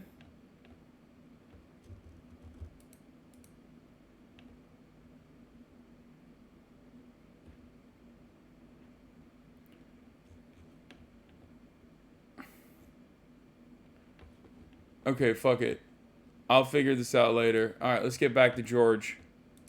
Or in documents that you file, that too is a federal crime. So I was just sort of looking at this up, and that money laundering is, you can get up to 20 years. I mean, these charges are very serious and hold a lot of time potentially if he's convicted. They are very serious. Most of these charges are going to carry 20-year maximums. Now, we have to be careful whenever we talk about these maximums because it's very rare, putting aside your murder type cases, it's very rare that anyone gets the maximum or anything near it. But ultimately, this looks to me like it's not all based on one thing. This isn't all about one transaction or one fraud. This And not based on his resume. No, not absolutely the not. salacious lies of his resume that we were first introduced to George Santos Right. with. None of this has to do with him claiming what his background is, his heritage is, his family is, his resume. Right. Now, prosecutors ultimately might try to introduce that at a trial to support some of these other charges. But no, this looks like, again, based on the charges, a sort of, well, it's atypical because it involves a member of Congress, but in some respects, a standard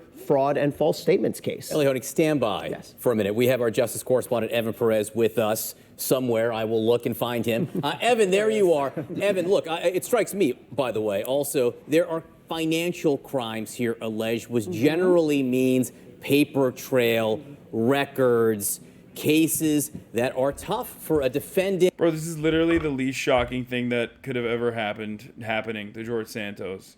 It was incredibly obvious from the jump that George Santos had illicit financial affairs, like from top to bottom, whether it be campaign contributions, mismanagement of such, failure to actually declare his campaign contributions adequately, misusing campaign funds, or all of these other charges, right? Like, it makes the most sense that this happened. And it's hilarious that the Democratic Party completely forgot about all of this or didn't bring it up at all. They had no idea that this was happening. It also is hilarious that Kevin McCarthy, who should know better, still stood by this man. Like, what the fuck are you doing? You knew this shit was gonna be... You knew that this was gonna happen. Like, it's not worth it. It was not worth standing by this guy. Like, he's gonna go to jail, and you fucked it up. The entire party is a fucking joke, dude. Both sides, actually.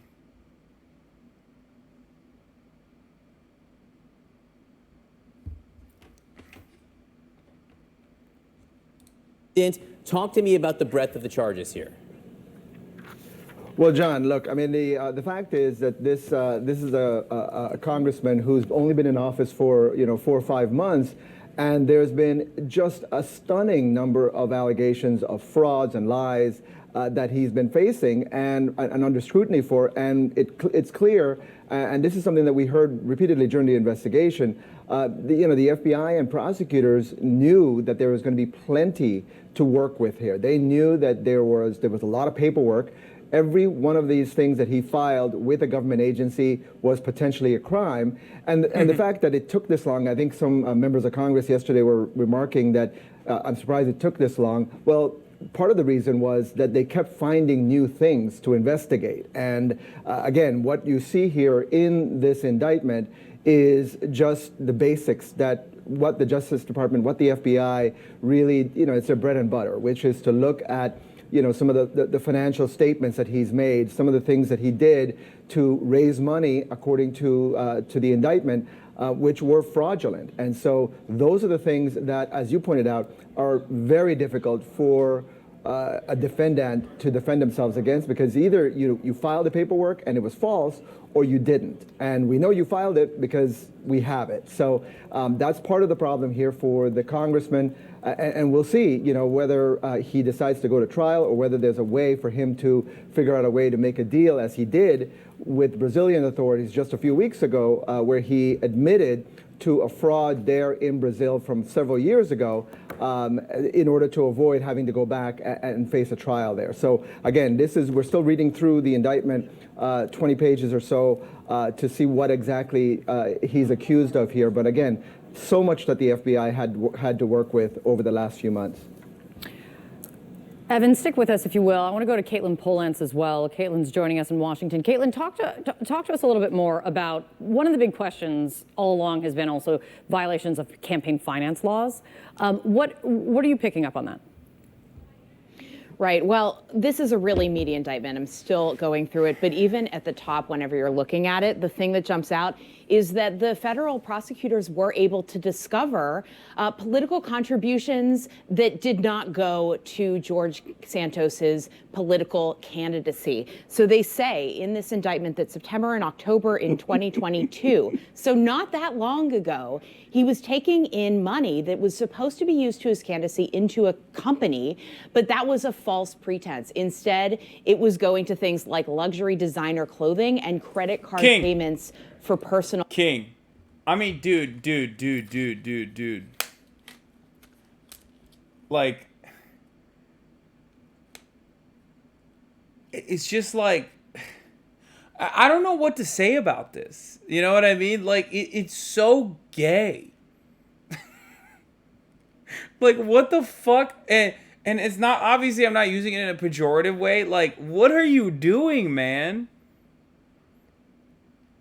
Like, what the fuck? I mean, I respect it. I love him. He's so cool. He's such a ridiculous person, dude. It's just, let him out. Let him out. Don't arrest him. Don't arrest him. This is literally a victimless crime, okay? Stealing money from Republican donors and then utilizing it not to, like, I don't know, cheat an election or anything like that, but to just, like, buy yourself luxury designer clothing is the funniest fucking thing you could do. Every day that passes and we learn more about George Santos, the more I like him. It's just weird because, like, I haven't seen him wear anything sick. It's always those, like, cashmere sweaters that he wears, so I guess that's what he was buying with the money. I don't know. Guilty of serving cunt? Yeah, exactly. Fuck it. Santos fan cam. Trust me, please.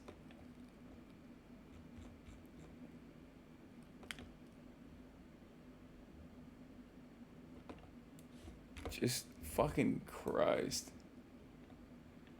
It's just, I don't care. Sure, whatever. Just fucking cookies. Yeah, yeah. Allow all cookies. Hold on, I gotta sign into my Instagram. 1 second.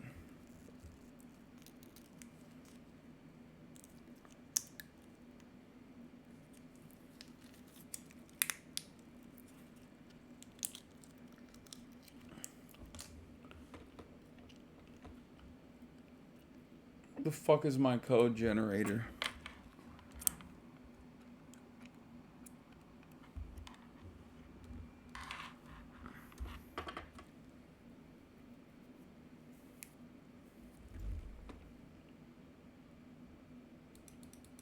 What do you mean this code is no longer valid? It's super valid.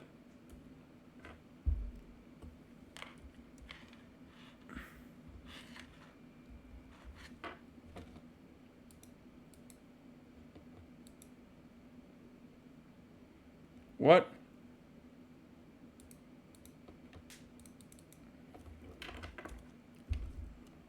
Okay, I can't click on that. I can't watch that link. Sorry.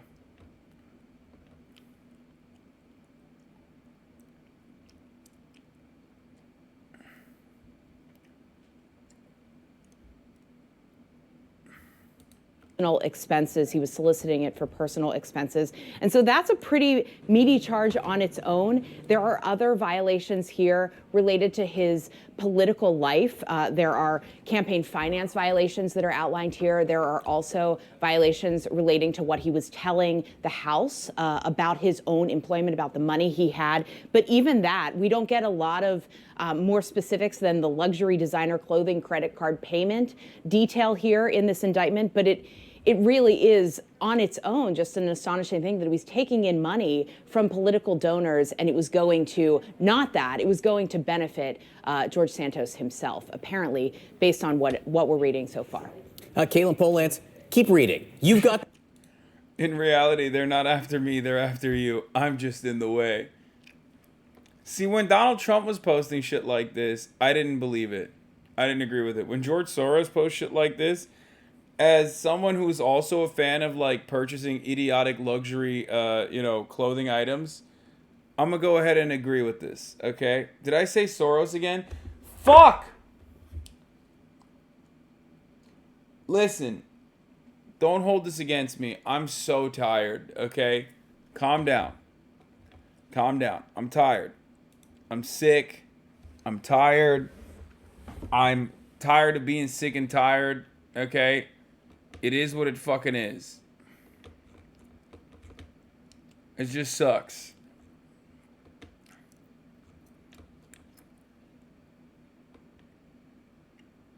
George Santos is what I meant. Paid for by George Soros? Yes, George Soros literally gifts subs at the top of the fucking hour. For all of you ungrateful motherfuckers who no longer see the ads at the top of the hour. But the ads still come and go. That is, of course, like I said, unless you're subscribed. Because if you're subscribed, you don't even see those ads. For $5 or for free, you too can avoid the ads at the top of the hour. Okay? You can also get gifted a sub if you're lucky.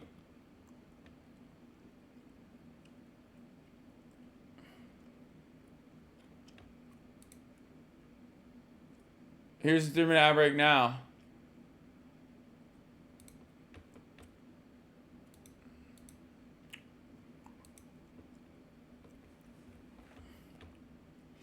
All clouds are bunnies. Thank you for the 5 gifted subs. You are right. All clouds are bunnies, like literally.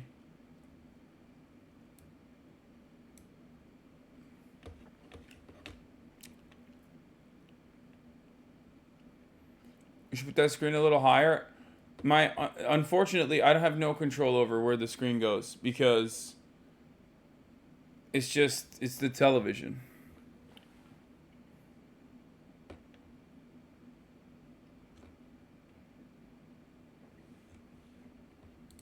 the paper copy right now. Please dig in more.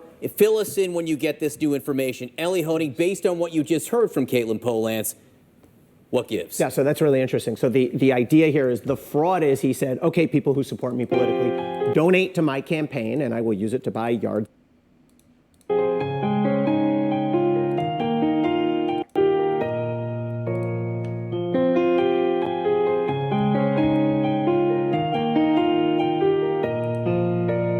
Snow glows white on the mountain tonight, not a footprint to be seen.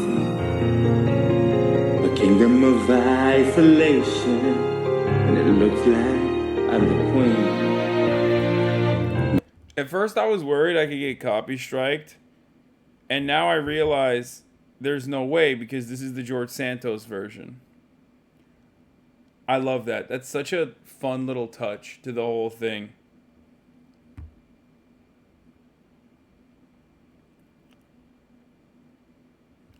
Yeah, this is George Santos singing. The wind is howling like the swirling storm inside. Couldn't keep it in, heaven knows I tried. Don't let them in, don't let them see. Be the good girl you always have to be. Conceal, don't feel, don't let them know. Well, now they know. Let it go, let it go. Fucking can't hold it back anymore. Let it go, let it go. Turn away and slam the door. I don't care what they're going to say. Let the storm rage on. Cold never bothered me anyway. It's funny how some distance makes everything seem.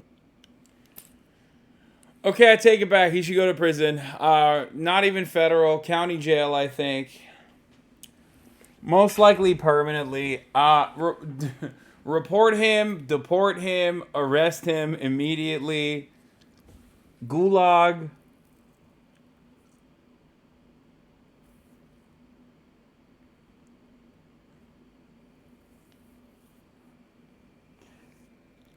It gave me that hurt my soul.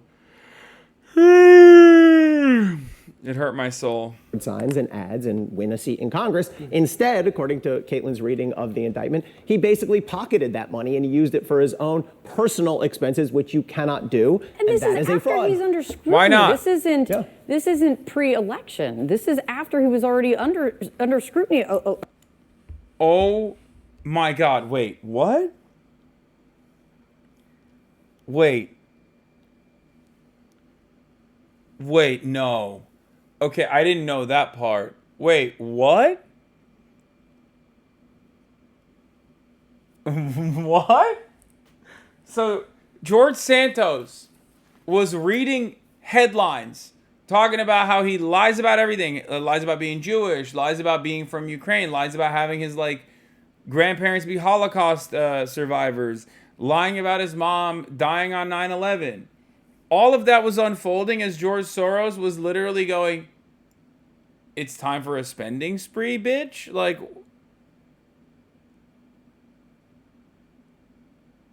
Did I say Soros again? Fuck. Man, I got George Soros on the mind, dude.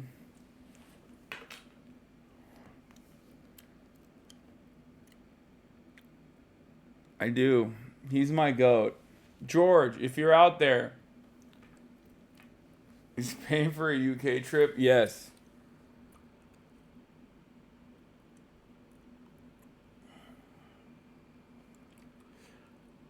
I'm so tired. Fuck! I'm so tired. According to what Caitlin just said, October, September of 2022. 2022 is right. That just happened. Yeah. So that's, he was up for election in, I guess, November of 2022. So it would have absolutely overlapped with the election itself. This is, hesitate to use this term, but I can't think of one better on the moment. This is JV stuff when you're raising money in a campaign. The one thing you know when you raise money for a campaign is you can't spend campaign money on personal stuff. Why not? Yeah, Who says? Who makes the rules? What is that in the rule book? I'm finding out that that's. My sources are telling me that it's very much in the rule book. Okay. Well, whatever. If I look fly doing it, then they should let me do it. Straight people made the rules? Yeah, it's fucked up, actually. You're right. It's homophobic. It's homophobic. That idiot should have invested in CSGO skins. Someone already did that.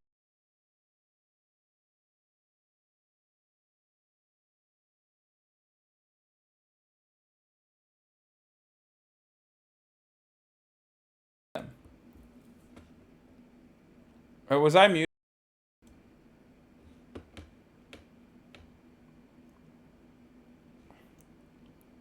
I was muted the whole time? How the fuck did I even mute myself? I don't even know how I muted myself.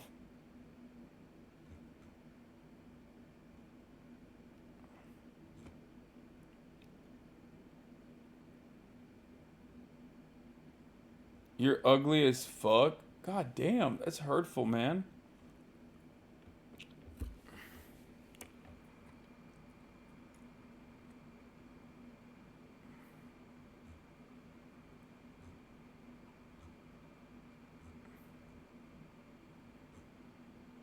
You've been muted for 2 hours, bro. Fuck, man. It happens like that sometimes. There's not much you can do about that. Hate to see it, hate to be it.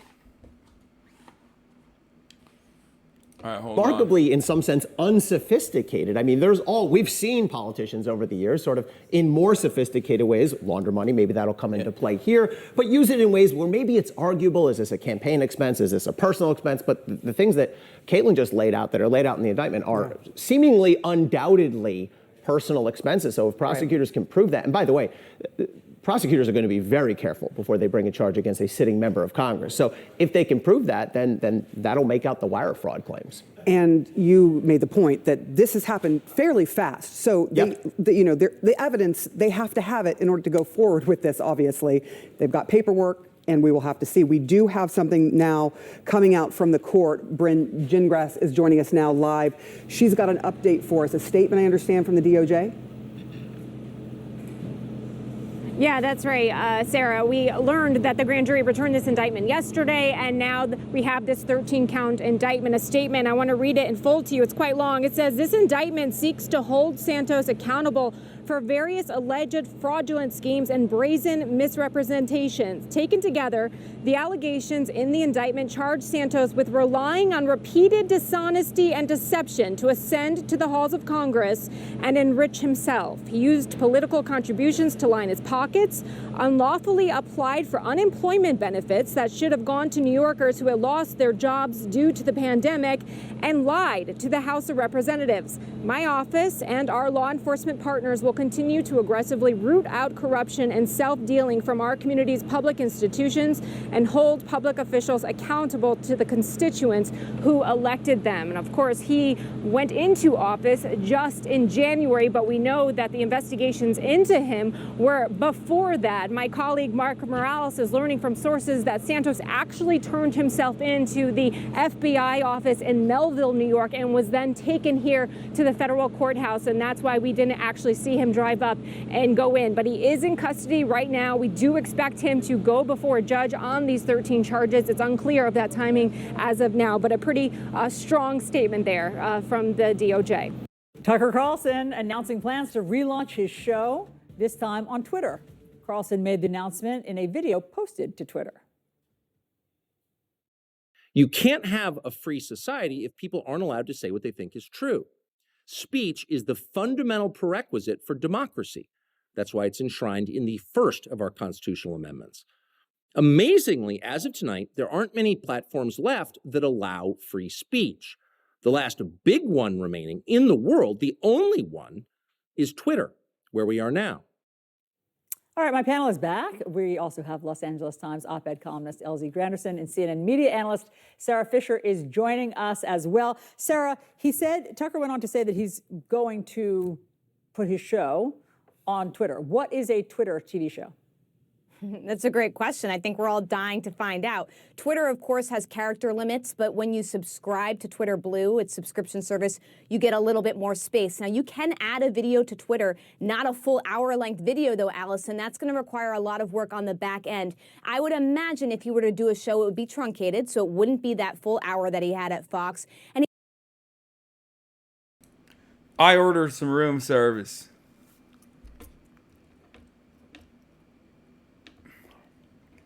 On the George Soros end, like I said, I told you so. There's not much else I can say other than the fact that it's a witch hunt. It's homophobic. The rules are made by straight men. They should allow you to be beautiful.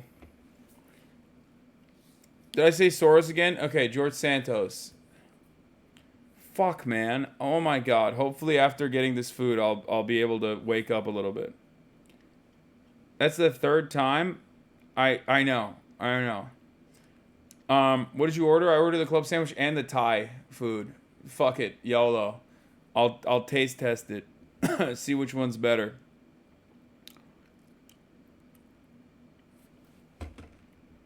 Do you miss Kaya? More than anything on the planet.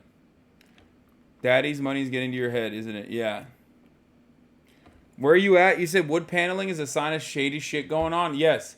I am currently in a facility that you've probably seen before many times over. This is the facility that men go to when they are racist, when they're going to be racist.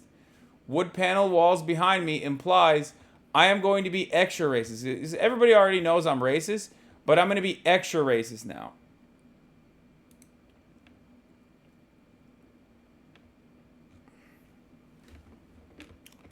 Yeah. I'm live from Tucker Carlson's house. I lied. I'm not in England. I'm in Nantucket. You guys, look, this is the beginning of the ability for me to address and defend myself. We have an indictment. We have the information that the government wants to come out. Who the fuck would defend this guy? Like, that's the thing I don't understand. He's so dead to rights, caught.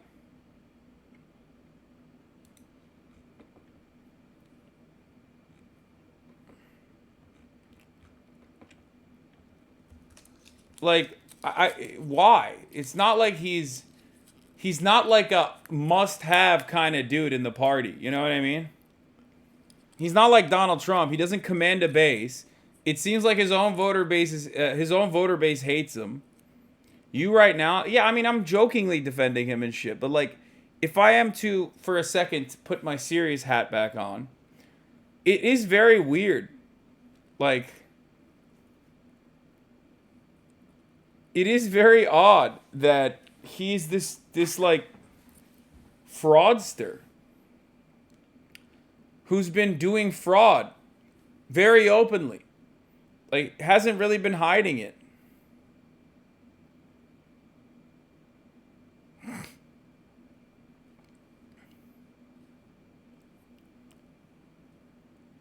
I don't know. I mean, Democrats should probably do a better job of like utilizing it to be like, look at how fraudulent the Republican Party is. Like, they're literally defending this guy. You know, this entire party's integrity should be called to question. But we already knew that, you know, that sort of thing. They could just be like, you know, they could get a lot of mileage out of this. They could just like say that the Republican Party are a bunch of fucking fraudsters. They're a bunch of charlatans. And of course, because of that reason, they're like literally defending George Soros or George Santos. Fuck! God damn it. Oh my God. I need to wake the fuck up. Seriously, I'm starting to get mad at myself. It's been 5 times. 5 times now I said George Santos. Allah söyletiyor vallahi, bak görüyor musun? Amına koyayım ya.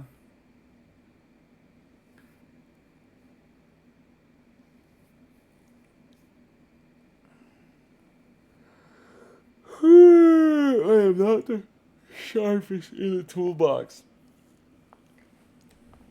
But yeah, I mean, everybody knew this was happening. Democrats should probably utilize this a little bit better. I don't know what else to say. After me on, and I'm going to comply. I've been complying throughout this entire process. I have no desire not to comply at this point. They've been gracious in there. Now I'm going to have to go and fight to defend myself. The reality is it's a witch hunt. Because it makes no sense that in 4 months, 5 months, I'm indicted. You have Joe Biden's entire family. Wait, what? Dog, it just means that, like, you're that bad at doing crimes. What the fuck do you mean? Like, dude, this is one of my favorite types of defenses that you see from... Donald Trump did the same shit, where he did the reverse, where he was like, it took years to indict me. Believe me, this investigation took way too long. Which means it's a witch hunt. It's like, no, man. It just means that, like, that investigation took a long time because they didn't want to fuck it up. And in this circumstance, this investigation took a very short time because you didn't even, like, do anything to cover your tracks. You were doing some of the most transparent, flagrant fucking campaign finance violations. And it's not like other Republicans haven't gone to jail over this before. They have, right? This happened to that California representative who took campaign finance, and bought like CSGO skins and shit, and a golf bag for himself. So yeah, Duncan Hunter, Representative Duncan Hunter, he did this shit. He got caught. Very strange that he's like, oh, it's a witch hunt because it took four months. That's crazy. Like I did this crime, sure, but like it took him that quick to catch me. It's fucked up. You shouldn't take me to jail for that. Receiving deposits from nine family members receiving money from foreign destinations into their bank accounts. It's been years of exposing. A lot of you here have reported on them, and yet no investigation is launched into them. I'm gonna fight. I'm getting back to that. I'm gonna fight. This is so funny. Oh yeah, Duncan Hunter was also Vape Nation. Yeah.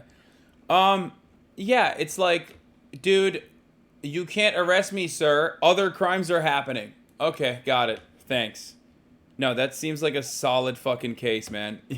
It seems like you really thought this through. Just like when you were doing your crimes, you were clearly thinking through. You had a really good grasp on how to do it. You're killing it. He's like, well, what about all the other crimes that may or may not be happening? I'm sure there are some other crimes out there. Like, who the fuck? If you have a base, I guess if you have a base of support, this kind of stuff might stick, right? If you have like, if you're like Donald Trump, if you legitimately have like a stranglehold on a particular part of the Republican base, then this kind of stuff you have to go along with. Like the Republicans have to go along with. Okay? But you don't have that. You're not him. I hate to say it. Because George Santos' base is sitting right here in this chat right now. His unironic base of support is mostly people in this community, and even us would think it's pretty funny if he went to jail. So, like, who's gonna let you get away with this? It's very, very weird.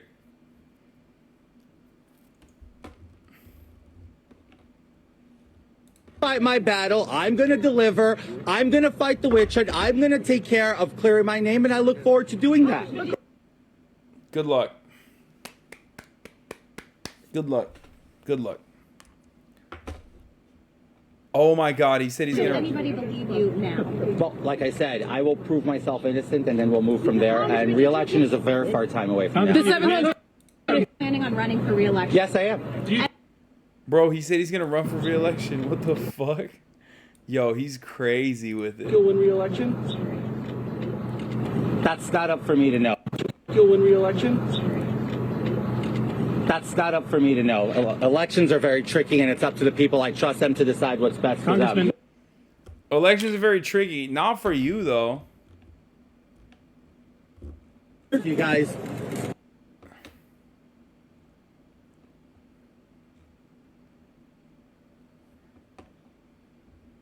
Elections are very tricky. You take campaign finance and you misuse it. Who knows where you're getting the money from? Just grasping. You know, all that good stuff. Oh fuck. Tucker Carlson. All right. Is there more George Santos clips that I'm missing? Because if there are, I would like to watch them.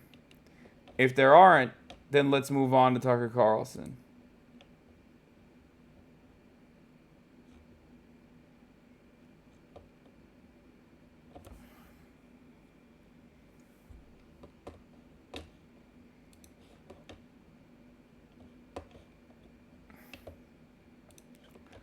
All right.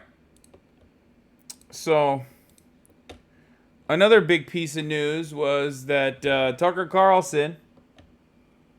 Dude, this room is so dark. Like, what the fuck is going on here? There's got to be, like, better lighting in here, man. I truly don't understand why this room is so fucking dark. Some of these hotels are so weird. It's penis lighting? Yeah, it's like cool and moody. It is, but it's like kind of annoying. This is the most high quality 2018 HasanAbi stream ever. What do you mean?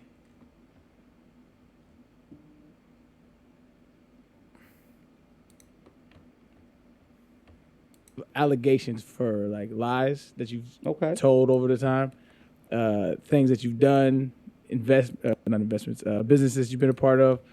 Like, I mean, after business, not is right. One after a while, people were like, "What a smoke that's fired." Like, he's kind of like a liar. Okay, well, I mean, look, if you want to say that, that's fine. But no, that's not what I'm saying. What I'm saying is, do you understand how people can come to that conclusion, or do you think they just all full of shit? No. I understand people can come to that conclusion. Okay. I never dismissed that. Gotcha. Right. I mean, sky's blue, right? So I think we can agree on that, right? Yeah. I'm not dismissing that. Right. I'm just saying that folks are trying to to create a fire where there is no fire. There's a lot of folks in the media that a lot of smoke, though. Sure, go ahead. You can say there's smoke, but not necessarily fire, right? I might I have been in a place more than once where I got caught up in something that I had nothing to do with, and then does it give a bad perception? Sure, but it wasn't me. Gotcha. You have a lot of... Wait, why did he say the sky is blue when he was talking about, like, you lied? Like, he's so confidently saying he's a liar while simultaneously saying he's not a liar, and I don't understand it. Like, what's the goal here? What the fuck? Bro, I can't believe motherfuckers say LaFib, like, oh, LeBron is the GOAT at lying when, like, George Santos exists. Come on now. I mean, it's fucking crazy.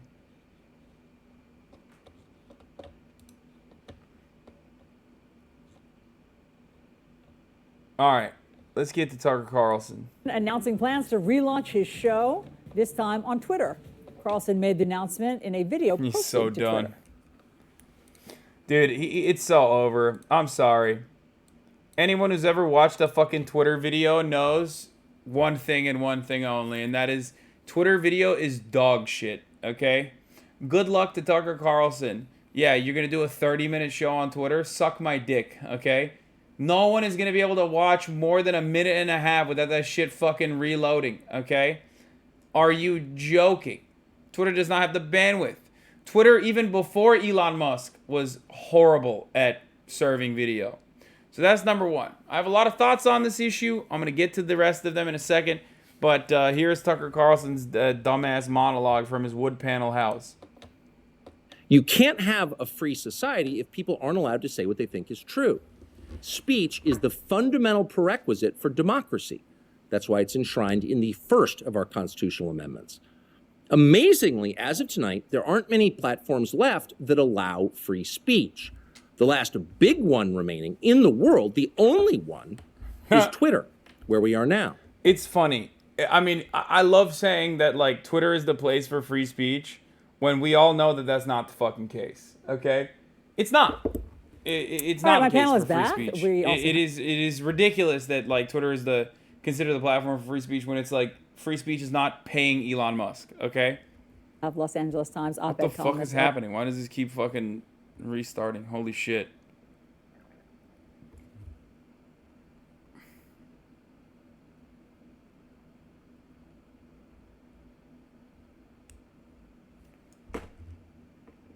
Why didn't you go to Parler? Good question. Possibly because Parler is bullshit. Can we watch the full Tucker Carlson video? Yeah, let's do that. Let's watch the full Tucker Carlson video. Is it on YouTube? Because I don't quite feel like watching it on Twitter, because let's be real, you know, it's just gonna be really hard. It's gonna be hard to watch a whole video on Twitter. Not Parler. What was it? Getter? No, Getter's the one that shut down. Parler's the one that's still alive, right? Rumble. Why didn't you do it on Rumble? Oh, here it is. Hey! This is a 3-minute video of Tucker Carlson. We're gonna have a hard time watching this. I'm a bet. It's Tucker Carlson. You often hear people say the news is full of lies. But most of the time, that's not exactly right. Much of what you see on television or read in the New York Times is, in fact, true in the literal sense. It could pass one of the media's own fact checks. Lawyers would be willing to sign off on it. In fact, they may have. But that doesn't make it true. It's not true. At the most basic level, the news you consume is a lie of the stealthiest and most insidious kind. Facts have been withheld on purpose, along with proportion and perspective. You are being manipulated. How does that work? Let's see. If I tell you that a man has been unjustly arrested for armed robbery, that is not, strictly speaking, a lie. How does that work? Let's see. If I tell you that a man has been unjustly arrested for armed robbery, that is not, strictly speaking, a lie. He may have been framed. At this point, there's been no trial, so no one can really say. But if I don't mention the fact that the same man has been arrested for the same crime 6 times before. Do you think this might be a conspiracy to increase Tucker's reach by putting him exclusively on Twitter? I remember when the Super Bowl, when Rupert and Elon sat next to each other. Quite the coincidence and interesting timing. No, dude, what are you, crazy? No. Rupert Murdoch does not want Tucker Carlson to leave Fox News and like have prominence. What are you, out of your fucking mind? No. Tucker Carlson, if I'm not mistaken, is owed $26 million. That's the number I saw. Someone can correct me if I'm wrong on this. And he's like willing to forego that in order to keep pumping out content, because he knows that he will lose relevance. Fox News will starve him out. If he wants the $25 million, he's going to lose everything. Like, in this media cycle, in this day and age, dude, if you're not steadily pumping out content, you're fucking gone. You're yesterday's news. But you're probably yesterday's news if you're a conservative commentator, regardless, when you find yourself online. What do I mean by this? Well, what I mean is simple. There are big dogs in the online sphere. Daily Wire comes to mind, right? They do not have a fraction of the real politic power that Tucker Carlson has. Tucker Carlson, on primetime television at Fox News, was able to bring the likes of Kevin McCarthy and bully them. Politicians openly talked about on background, and even anonymously, and even sometimes openly, how terrified they were of Tucker Carlson's influence and the power that he held. And you saw it. I mean, they would literally go on his show and be berated by him. So a lot of that was not because Tucker Carlson is a particularly effective propagandist. He is, certainly. But because that is the primetime slot. The entire purpose of Fox News is to manipulate the Republican Party to better do the bidding of their corporate masters. Okay? That's number one. And number two is, Tucker Carlson on the primetime slot commanded a gigantic audience of primary voters. Tucker Carlson on Twitter, on the other hand, is an entirely different story. The reason for Tucker Carlson's prominence is the primetime slot, as we already talked about. But now that that's gone, and he's not even on TV, and he's on Twitter instead of like YouTube with the Daily Wire or, I don't know, any other fucking platform, he's super duper cooked.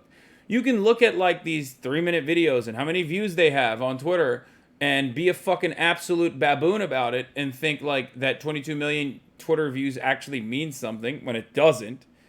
Okay? especially considering that Twitter video counts as a view as long as like 50% of the video is showing as it auto plays on your fucking timeline as you're scrolling past it.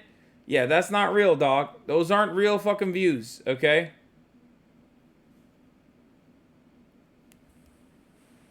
It's entirely different than like having every goddamn retirement home and every goddamn every goddamn airport, playing his shit on TV nonstop to a captive audience.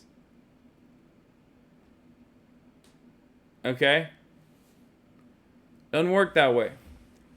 If Bill O'Reilly fell off, if Glenn Beck fell off, if Megyn Kelly fell off, Tucker Carlson is also going to fall off. And Megyn Kelly actually went to another TV network after, and she still fell off. No. Now, it won't look like Tucker Carlson fell off. Why? Because he's on Twitter and because Elon loves him. Okay? So it won't look like he fell off because they'll juice his shit. They'll make him as unmanageably annoying as humanly possible. He won't shut the fuck up. He will keep getting like a tremendous amount of views on Twitter. And worse than that, journalists will constantly talk about it because, let's be real, myself included, we are media demons. And anyone who's in the media loves Twitter and can't shut the fuck up about what's going on Twitter. Now, there's funny moments that come from that, like the Good Doctor episodes that have been popping, you know, Dr. Han versus Dr. Surgeon. Not a great representation of autism, in my opinion, but, you know, what are you going to do? And then there are really annoying versions of this, like, for example, every blue check mark that is saying the dumbest shit with the utmost confidence on the platform. Okay? Tucker Carlson represents the blue checkmark brigade. He says things that they agree with. He says things almost specifically to them. That is the reason why I believe Elon will juice him. That is the reason why I also think journalists will constantly talk about him. I can't believe Tucker Carlson said this. We got to write a Daily Beast article on it. You know, week after week after week until it gets boring, and then inevitably journalists stop.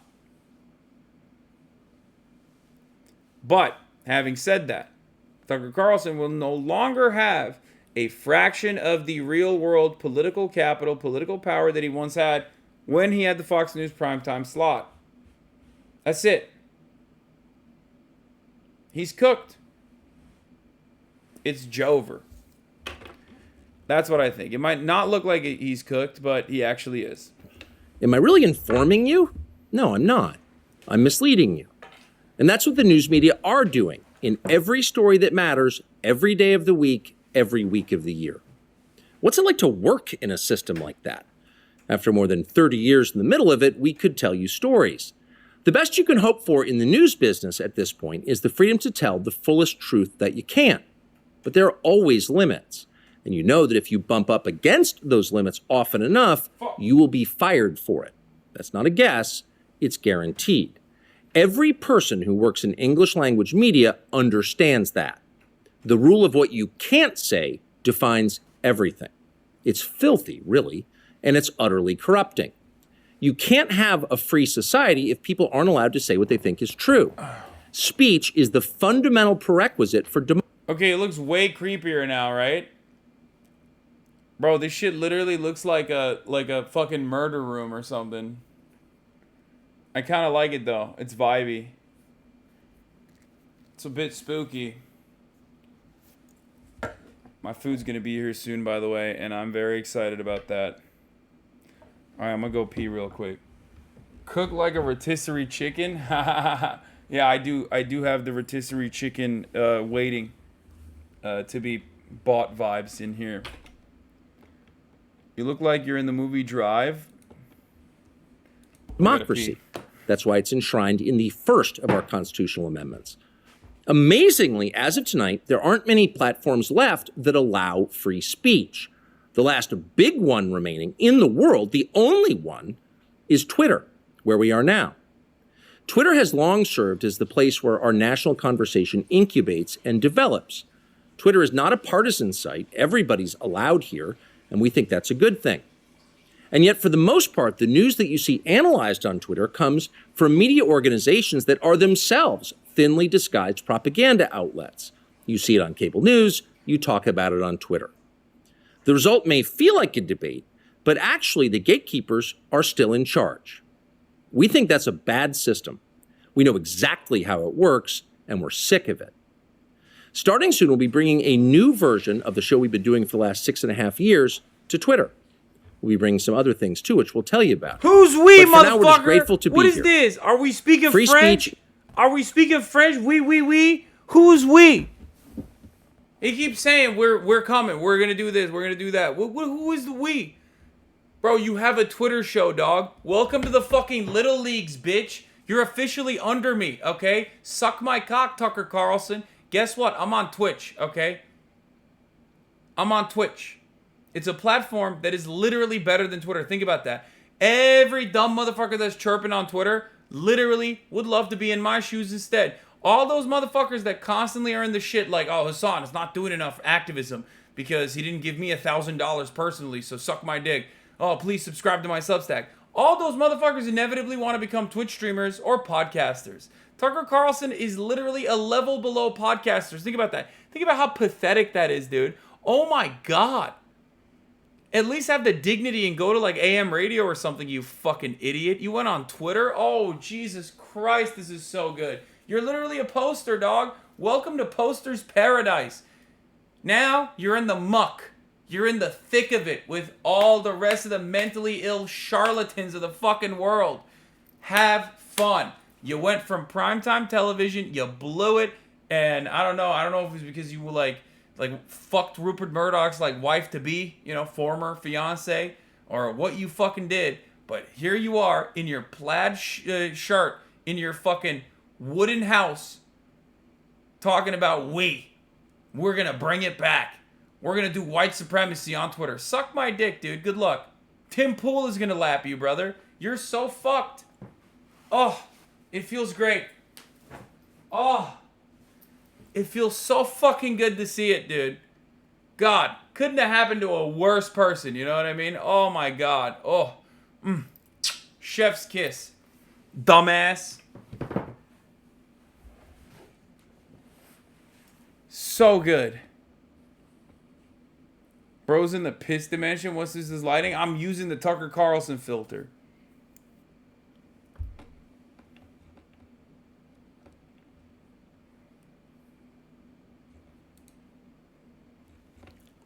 Is the main right that you have. Without it, you have no others. See you soon. Today, Elon Musk is going mask off. He has shared an article claiming Zuckerberg stole the election for Biden, claims the media is racist against white people, denied the Allen shooter was a neo-Nazi and claimed it was a psyop. This is all fascist propaganda. Yeah, I saw this. The massive public manipulation thing. Term frequency in popular U.S. newspapers. Racist, and racism. Okay. Oh, man, they're talking about racism a lot. Interesting article. Perhaps community notes can add further context and corrections from the Federalist. This sounds like a psyop. An employee-funded media told us Jewish lady and a Korean guy. What? Dude, the redheaded libertarian... Tucker Carlson wants to fucking absolutely eviscerate the redheaded libertarians' back walls. Oh my God, dude. I've never seen a more horny reply guy, okay? Listen, motherfucker. I got a lot of female friends on Twitter, okay? I know when horny, fucking sadistic, psychopathic, stalker reply guys are like. I know how they behave. You are doing it right now. Go jerk off, you fucking weirdo. What the fuck are you doing? He's like, every time the redheaded libertarian is like, oh my God, it seems like the government is trying to make us think that Nazis are bad. Ooh, Tucker Carlson's like, interesting. Can I please get a crumb of pussy, ma'am? Can I please fuck you? Please, oh my God, I'm so desperate. I want to fuck you so bad. I'm going to fucking kill myself. I need your pussy, ma'am. That's what he's saying. Every time he fucking replies, he's literally like, I will literally kill myself if you don't give me crumb of pussy. Please. That's what you're saying, Elon. We know what you're doing. We know what you're doing, you tip, milady ass libertarian piece of shit. What the fuck? It's so dumb. He's like, Didn't the story come from Bellingcat, which literally specializes in psychological operation? Tip, tip, tip, milady. I don't want to hurt their feelings, but this is either the weirdest story ever or a very bad psyop. Please have my 12th son. Please. Please. You have such childbearing hips. I like this. Please. Oh my God. It's so obvious. It's so obvious. I've seen this fucking troglodyte literally reply to every single post with the redheaded libertarian. I don't want to see the redheaded libertarian, okay? I don't give a fuck about the redheaded libertarian. God damn it, dude. Conservatives are so fucking lame. Like, one Minnesota 7 goes out and is like, I'm libertarian, and everyone's like, oh my God, finally, we have one. It's like, you did this with Tommy Lauren, and now you're doing this with a redheaded libertarian. Keep it in your fucking pants, dude. Jerk off. Jerk off before posting. Holy shit. Like, I get it. All of the sex workers, unfortunately for you, are in hammer and sickle Twitter, okay? So you just can't. You can't do that to them because they're like, I don't know, posting about how they want to fucking kill the rich or some shit, okay? Literally, just every fucking time. Anytime there's like a average looking lady who's like, I'm actually a conservative. I'm like a horrifyingly racist person. Every conservative is like, oh my God, we found one. That's it. So good. I don't want to see this shit. I don't want to see any of this dumb shit anymore, okay? Holy fuck. Ugh. Since 1968, there have been over 193,500 interracial murders, including 35,000 white women murdered by blacks, 85.4% of female total, 6,000 black women murdered by whites. Let's think about that for a second.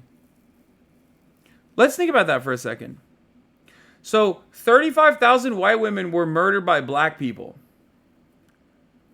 The interracial race statistics are really interesting. Especially when you consider that the overwhelming majority, around 90% of crime, okay, is being committed intra-racially, as in inside of the race. So it's white on white crime or black on black crime. So what does that leave us with here? When you talk about 35,000 white women murdered by black people, oh, that's right. There is a fuckload more white people in the country. It's just simple fucking math. Oh my God. That's crazy. It's almost like when 60% of the country is white, then like the victims overwhelmingly are still going to be in larger numbers white people. Wow. Wow. That's wild. Wow. Math, dude. It's so simple. It's so fucking simple. What the fuck? These guys are the brilliant science leaders of the nation, of the world, of the planet. Really? I can't even talk. This kind of shit is so frustrating because it's just like celebrating idiocy, okay? And I fucking can't stand it, dude. I can't fucking stand it. I hate it. I despise it. They're so confident in their fucking stupidity. It blows my mind. Why is nobody going, hey man, that's actually wrong and dumb. You're wrong and dumb for saying this. Like, do you not have a single fucking person in your circle that can be like, hey dog, you know, not to correct you because you're the great boss king of the planet, but like, it seems like you have a complete false reading on the situation. Just think it through a little bit.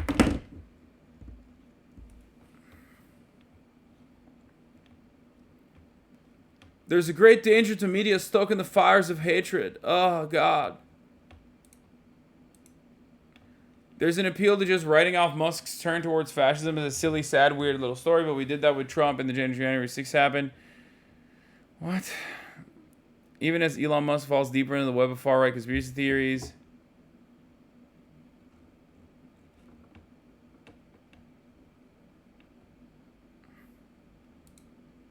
The goal is for you to come away from this video understanding one of the most important formulas in all of probability, Bayes' theorem. This formula, it's central to scientific discovery. It's a... What?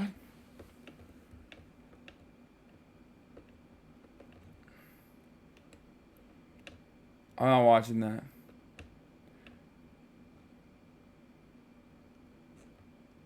I parsed through the math of how more white guys get killed by the cops despite the fact that black guys get killed at a higher rate. And he said he didn't believe the math. What? What does that mean? Great breakdown of this. Kareem Carr, data scientist. I know a lot of you want a technical breakdown of this meme, so here it is. What is this? Misleading format. First thing I did was recreate the bar chart. I wanted to make sure that my calculations matched theirs since they seem to have modified the data reported in the original source. Interracial violent crime incidents. 2018. Black on white, 547,000. Black on Hispanic, white on black, white on Hispanic, Hispanic white, and then Hispanic on black.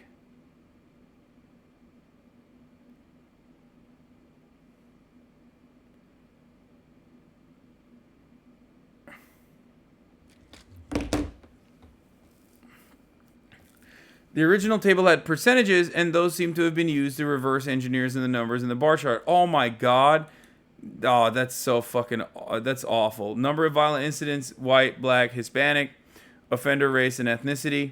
Small nitpick. Since the percentages are only reported to 3 significant figures, the original bar chart should display numbers to 3 significant figures as well. It's minor, but contributes to the overall sense of the chart as misleading. In my opinion, the original table is vastly superior to the bar chart. It communicates clearly the fact that rates at which white victims experience violent crime involving black offenders is very similar to the overall percentage of black people in the population, 14.6. Yeah, there you go. This point is actively obscured by turning these percentages into counts in the graph. Poor organization of information.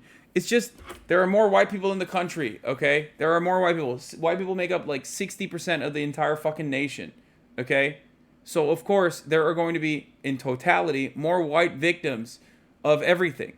More white victims, more white perpetrators of violent crime, more white everything, despite the fact that, you know, black people on average are still poorer overall than white people, okay? That's it. That's the entire point of this. I mean, we don't even need to fucking break it down any further, but, like, let's do it, okay? This particularly misleading because without context, it makes it seem as if black offenders are going out of their way to seek out white victims. But overwhelming majority of Americans are white. The implications of this fact are a bit shocking, so let's let this sink in. In a truly race-blind society where most of the people are white and where victims are being selected purely at random, the vast majority of crimes committed by black offenders should involve white victims. This should be our default hypothesis. Exactly. Because most people are white. So clearly, you know, if you're looking at especially interracial crime, yes, there are going to be more, you know, white victims of crime.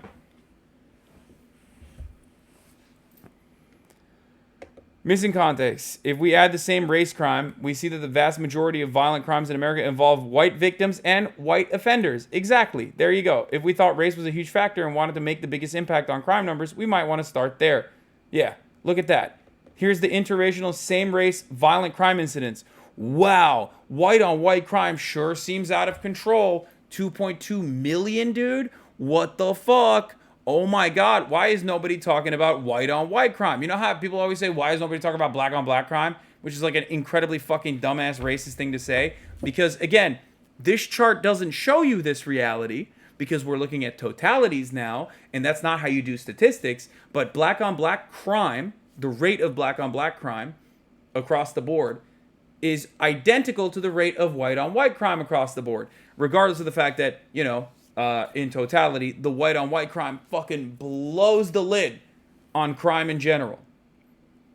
Okay? If you know how to read statistics, you wouldn't get duped by this. But if you're talking to a fucking dumbass, like a Republican, you should maybe, you know, sneak this in there. Just be like, oh yeah, that's crazy. Why is nobody talking about white-on-white crime? 2.2 million incidents. As opposed to the black-on-black crime, which is 396,000. What's up with that?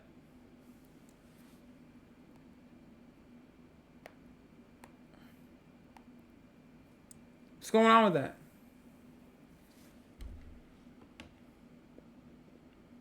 What's going on? White offenders cause more violent crime than every other group. If you think race is an important causal factor, then we must conclude that reducing rate at which white people commit violent crime would have the biggest impact on America, not just for white people, but for America in general.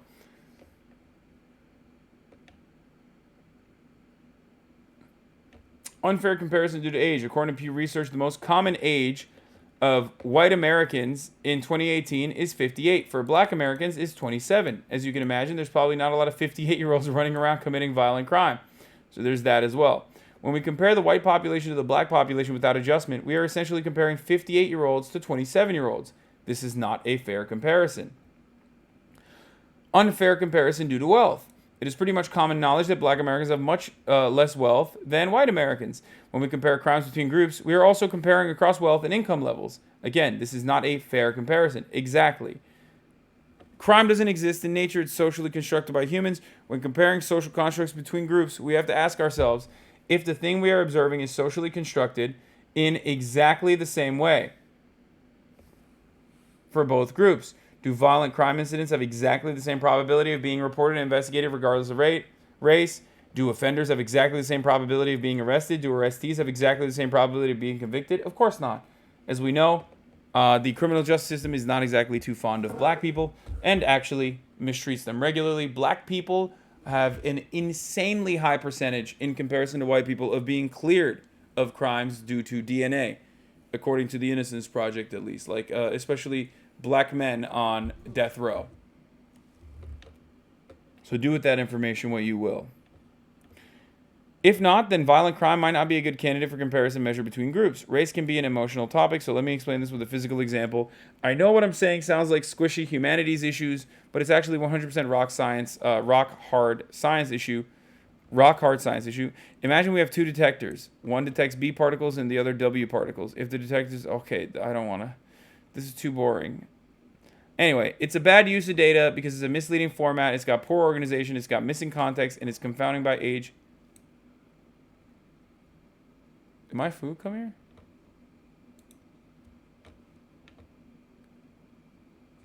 Dude, at least thank the raiders for joining. Who raided?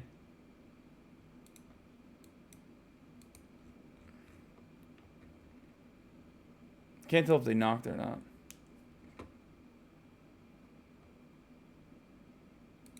Great TikTok explanation of this. So you might have seen this tweet going around by End Wokeness, which has even reached the richest person in the world. The replies are to believe this graph shows some factual statistic. But this is pretty stupid, so there's a couple things I would like to point out here. First off, anybody with half a brain who's taken at least 3 seconds of a stats course will think it's very strange that this data is being reported in absolute numbers as opposed to rates of population. Because guess what? White people make up the majority of Americans. So obviously they're going to make up the majority of victims. Similarly, black people are obviously going to make up a smaller percentage of victims in the country just based on the fact that there are far fewer black people. But the explanations are obviously not that simple, so I'm going to need to see a better representation of this data in order to get a better picture of what's actually going on here. Here it is. First thing to notice that the majority of violent crimes committed against white people are committed by other white people. Similarly, the majority of violent crimes committed against black people are also by other black people. You've probably heard of this before. It's essentially proximity crimes. Most of the time, violent acts are committed against people that are physically close to you, and most of the time, that will be people of the same race. And according to this data, 15% of violent crimes committed against white people are committed by black people, which is a very familiar looking number for some reason. Although, I don't know, I'll have to get back to you on that one. But wait, oh my god, white people are only the 10%. Before all the Ben Shapiro's here having an orgasm, let's use our critical thinking brains for a second. So this is not based off crime statistics, this is a survey, which means it is obviously subject to people's own feelings about their victimization, which can certainly come with biases. But let's assume all this data is entirely accurate and ask ourselves, why would it be that white people would commit violence against black people less often than black people would against white people? Remember, the overwhelming majority of crimes are not race-based, so we have to ask ourselves, why would a certain race be a victim in a non-race-based violent crime? And again, this has to do with proximity. And look, I've traveled a lot of the United States, including a lot of rural and suburban America. And I can tell you, if you live anywhere here and you want to commit a crime against a black person, good luck. Honestly, even if you live here, unless you live in downtown St. Louis or Chicago or something, if you commit a violent crime, the odds of the victim being black are very, very small. I can demonstrate this a little bit more clearly by taking a look at my lovely hometown, Long Island. Roughly 10% of Long Island is black, Nassau and Suffolk County, which is roughly similar to the national average. However, of the 291 communities on Long Island, half of the black population live in just 11 of them, and over 90% of the black population lives in just 62 of them, which means the remaining 230 communities on Long Island consist of only 10% of the black population, which means white people growing up on Long Island will almost certainly grow up in a town like this. I.e., if a white person on Long Island were to commit a non-race-based violent crime, the odds of the victim of that crime being black are very, very small, just by virtue of the fact that most white people on Long Island only live around other white people. You might say, wait a minute, shouldn't the exact same thing be true in the reverse? Except, no, it actually shouldn't. And we can see this by taking a look at Bed-Stuy, which I was surprised to see apparently has one of the highest concentrations of black residents in the United States, which was surprising because only 45% of Bed-Stuy is black. Which means, by the way, even in a community that has one of the highest concentrations of black people in the country, if a violent crime is committed here, there's still a 30% chance that the victim would be white. But let's say you live in Bed-Stuy. How far would you have to travel to commit a violent crime in a predominantly white neighborhood? Well, you'd have to go here. And so ultimately, the big difference is that the overwhelming majority of white people in the United States do not live in close proximity to black neighborhoods. However, the overwhelming majority of black people do live in close proximity to other white neighborhoods. Maybe not next door neighbors, but at the very least within 5 miles. Which means if you take a white person and a black person at random and have them commit a violent crime where they are, it is much, much, much more likely that the black person would be committing a crime against a white person than it would that this white person would be committing a crime against a black person, just by virtue of who is around them. And remember, all of this is amplified by the fact that 70% of the United States live in suburbs or in rural areas, and 75% of white people live in suburbia, both of which are incredibly segregated. Now, truthfully, all these crime statistics get a little bit mucky because, first off, crime statistics is really hard to determine in general because they're confounded by multiple different things, including poverty, education, how many police there are in a certain area, because obviously two communities... How? You've never thought about that before? What do you mean? I just described it. For the record, this is Stats 101, and this is just like American Experience 101, which is why it's infinitely more... this is literally what I just described before this TikTok video. Chat, when you were saying it, I ignored it. Yeah, except you shouldn't ignore what I have to say, especially at the top of the hour when there's a 3-minute ad break. Because at the top of the hour, there's a 3-minute ad break, and if you no longer want to see those ads, all you need to do is subscribe, which you can do for $5 or for free with a subscribe by connecting your Amazon Prime account to your Twitch account, where you get 1 free Prime subscription a month. Use it on your favorite broadcaster. Hopefully that's me. Someone is watching the stream.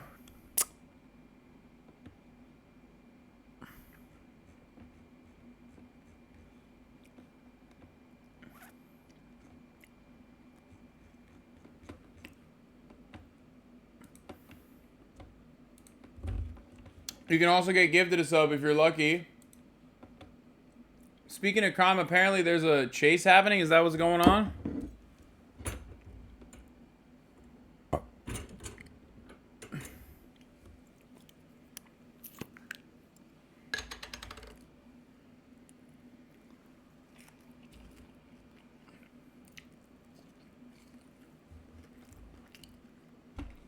Food verdict. It's pretty good.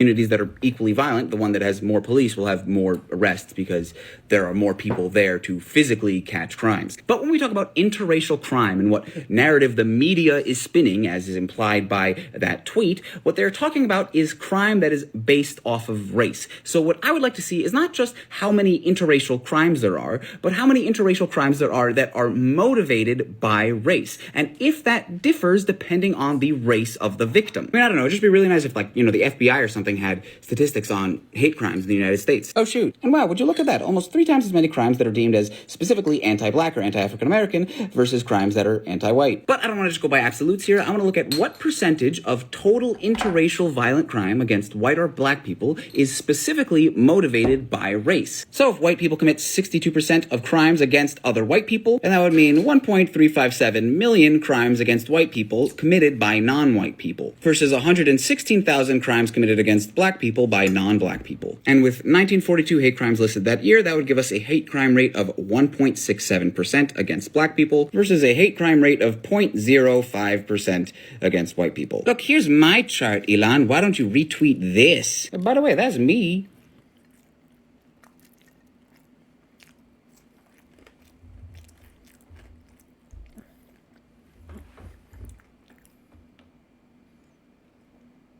Oh yeah, I forgot. I'm eating and there's no actual noise gate, so it's gonna be really fucking annoying. Chat is.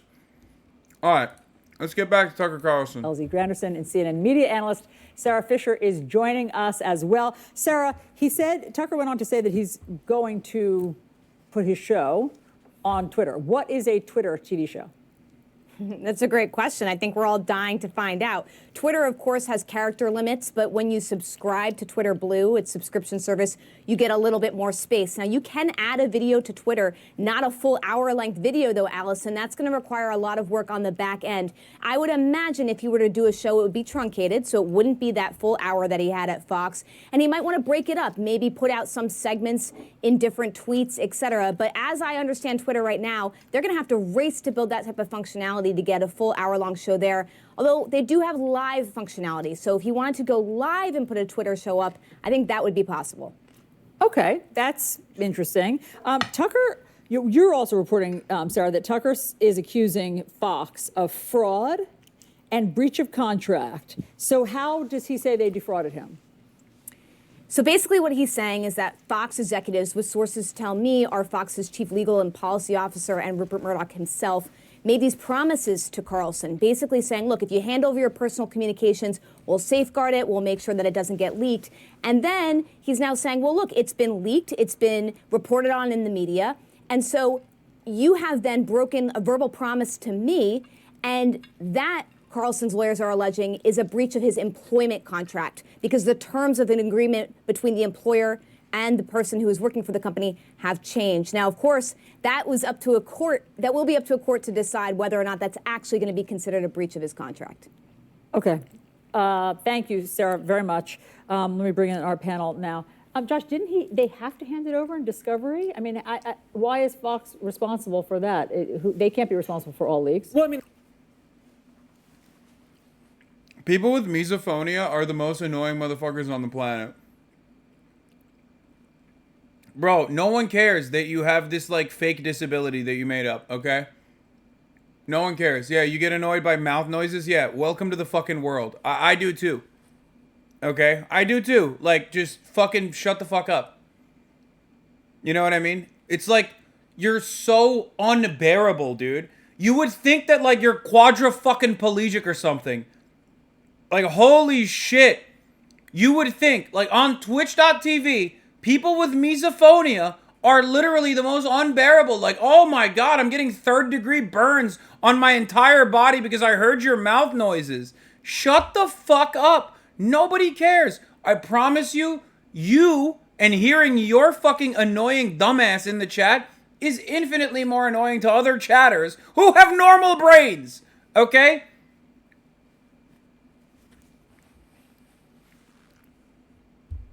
Sorry, sucks to suck. Suck my fucking cock, okay? There you go. Are you happy? It's ableism time, baby. God damn, dude. Little fucking bitches. Oh my God. I mean, there's a number of accusations in this letter to Fox, including that he claims that one member of the Fox board told him that it was a condition of the settlement that they would fire him. Now, Something Dominion has denied. Dominion and Fox have both denied that. It doesn't make sense as something for Dominion to demand because Tucker was not even really at the center of their allegations. It was more about Maria Bartiromo and Janine Pirro and various other people. And Dominion doesn't get any real financial gain from them firing Tucker Carlson. So I think first thing I would say is just because Tucker Carlson has accused Fox of doing certain things in a letter doesn't mean that he's done all of them. Now, obviously, a lot of people have been speculating about various materials that have gotten into the media since Tucker Carlson's firing, including that text message in which he is commenting on this riot and saying, well, this is not how white people fight, and that Fox's concern was that people were going to find out that Tucker Carlson was racist and that was why they fired him. Breaking news. The idea that Fox was behind those leaks, I do not find that idea crazy, given some of the ways that Fox has dealt with departing talent in the past. But I think this is all an effort to get out of his Fox contract, and that's been clear in the news coverage that Tucker wants to be out there in the arena. He's not allowed to go and do another show unless Fox lets him out of his contract. And so far, Fox has been continuing to pay him. They can keep him under contract until after the next election. I guess the bigger question, guys, is what does this mean for the world? What does this mean for the world? If he doesn't have his powerful platform on Fox, which is a powerful platform, and it's on Twitter, does that, suddenly reduce his power? I think his power has been so greatly reduced. Like, to say that you even have a Twitter show, we're all asking what that means because it's not a thing. Like, I upload videos of my dog. My dog does not have a Twitter show. So I think, this is a man who has been embarrassed publicly, has lost his job publicly. This feels like a last gasp in the same way that Elon Musk owning Twitter feels like the last gasp of trying to be relevant. It's a dying social network, like no one knows who's verified. The people who are verified are now unhinged. I just don't see what he gets out of this. And his audience is largely older, doesn't know how to have two-factor verification, especially not using their phone. So I don't see this as some great comeback. I see this as just diminishing returns in every way and embarrassing. I think that's interesting, but I would also just caution that reports of his demise and of Twitter's may be premature because, Tucker, I think, does have a grip on a large portion of America. And if you read the comments under his announcement, people are like, can't wait, the hell with Fox. Like, they're ready to go wherever he's going. Which is why the question about power first. Yeah, because you're an idiot and you fucking see blue checkmark people and don't realize that, one, Twitter views are not real. And two, you're engaging in the dumbest form of sampling bias. You literally look at blue check marks and you basically hand it to Elon. You see it as valid. It's not. There's so many motherfuckers with 30. So many motherfuckers with 30 followers just saying the most unhinged shit under those posts. It doesn't mean anything. We need to first define how are we defining power. Yes, he lost the power that he got from being on Fox, but what other power does he still have, and how is he going to use that power? That's what because as we saw, Fox was just one aspect of his influence. He's influenced in a lot of different areas in terms of everyday life, and while he may not have the same audience size on Twitter, he may not need the same size to have a similar or greater impact. So as we discuss this, power isn't simply about Twitter followers or simply being on television. Yeah. Power is what's happening in those rooms where it happens. Well, one of the things, thank you for that Hamilton quote. I like that. I was wondering if you was paying attention. I was.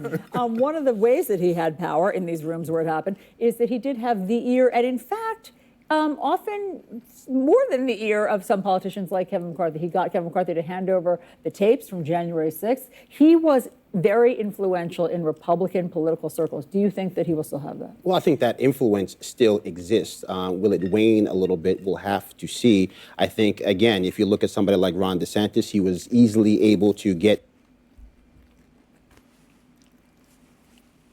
How many times has Kevin McCarthy individually in person appeared on the Daily Wire? How many times?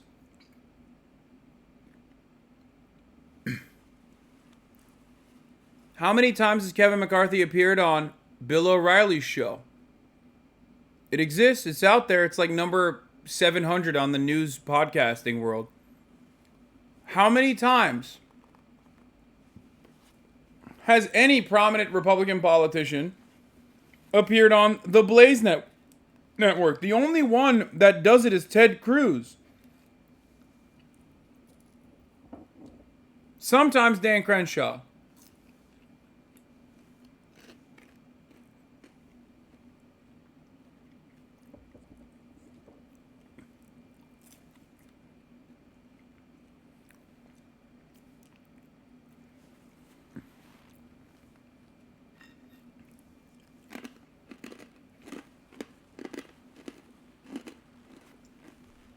Don't be ridiculous. A message out, whatever that message of the week was that they put on the placard at the front of those podiums. So yes, that's going to change a little bit. I think also don't necessarily dismiss Twitter right away. Certainly, he's probably going to deal with the fact that, to your point, a large portion of that 3.6 million that we're tuning in don't have the two-factor authentication, don't actually know where they can even download Twitter from, right? But there also is a potential for new audiences, right? I make the comparison to somebody who says they are a member or supporter of Planned Parenthood versus somebody who says they're a member or supporter of the NRA, even though they haven't necessarily given any money in 10 or 20 years, right? It's that type of synthetic organization of people who support someone, and many of them had been getting his information in the digital landscape anyway, whether it was via Facebook, whether it was via Twitter. So I just think that there is the opportunity, even if you're not necessarily watching him live during a Twitter live, for those clips to be recorded, to be dispersed through YouTube, through a vast multitude of an increasingly fractured but also growing digital space. And Sarah, and then there was this other plot twist on all of this, and that was what Elon Musk had to say about it. He said, I also want to be clear, this was after Tucker's statement, that we have not signed a deal of any kind whatsoever. Tucker is subject to the same rules and rewards of all content creators. Rewards means subscriptions and advertising revenue share, coming soon, which is a function of how many people subscribe and the advertising views associated with the content. I hope that many others, particularly from the left, also choose to be content creators on this platform. That is a strange announcement, or announcing that you've just landed your biggest star. Right? You would expect him to be welcoming Tucker with open arms, and instead he's saying, wait a minute, you're The reason why he can't say that is because he was sitting next to Rupert Murdoch at the Super Bowl. For the chatter who was saying, oh, I wonder if they were plotting this together, fuck no. You're out of your fucking mind if you think that Rupert Murdoch would let that happen. Subject to the same rules as everyone else.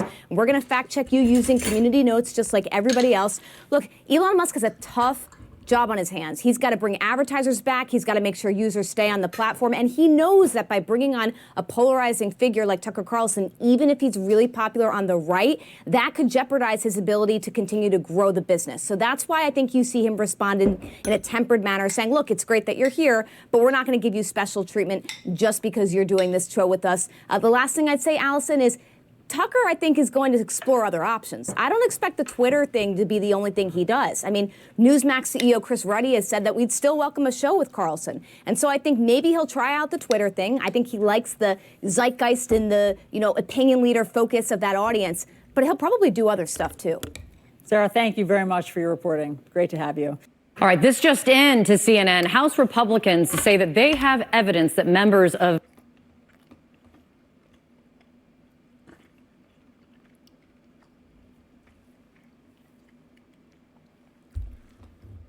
Yeah, like I mentioned already, the annoying part of this is that Elon Musk will do everything to highlight Tucker Carlson,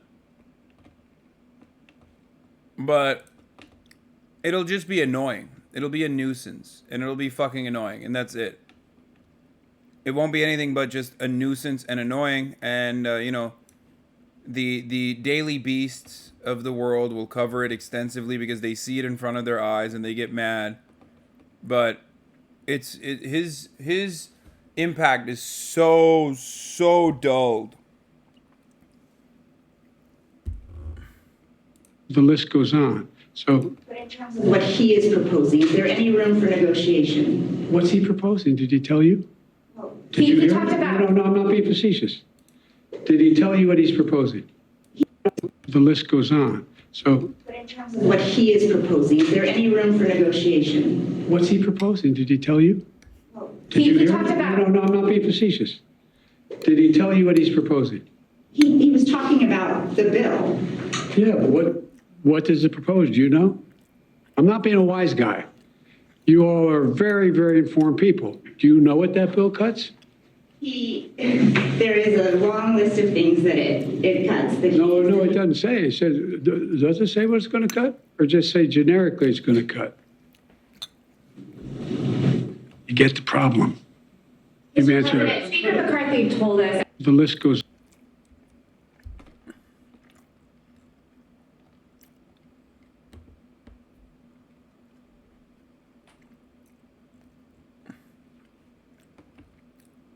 Honestly. Oh God. Oh. Okay. I gotta mention something here. Okay. If you get this fucking, if you get this horrifically owned by an 800-year-old man who half the time doesn't know what room he's in, you should just leave your badge at the door. Like, actually, he, like, stuttered his way into long dicking you, dude. Holy fuck. He said, why? Here's my cock, Jack. Cut the slack.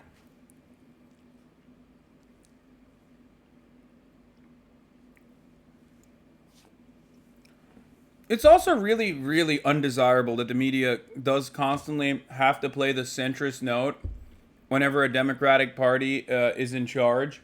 Where they're like, hey, so can we be like, fiscal hawks a little bit? Can we talk about the deficit? Can we talk about the budget ceiling?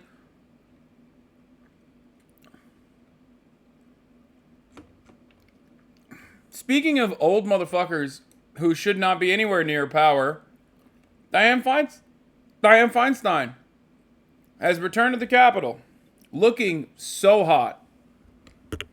Now, there's a lot of naysayers out there. I'm going to address all of them, okay?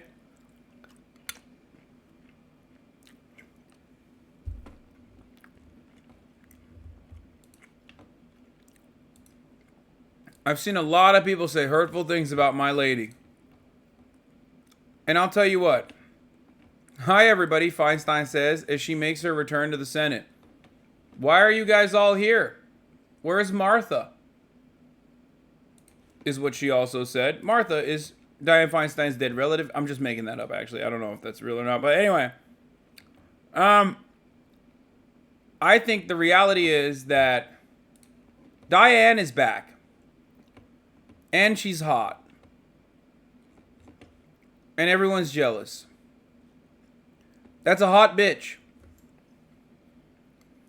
She's a sexy bitch.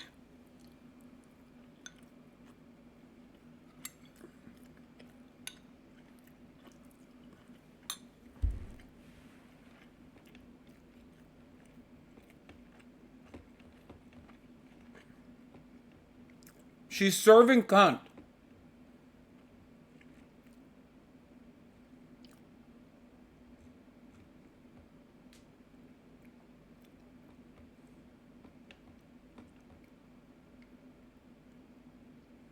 She needs to retire, but would you agree targeting her staff is crossing a line? No, dude, what? No. The fuck do you mean? Her staffers are the same fucking people that are literally keeping her around, brother. What the fuck are you talking about?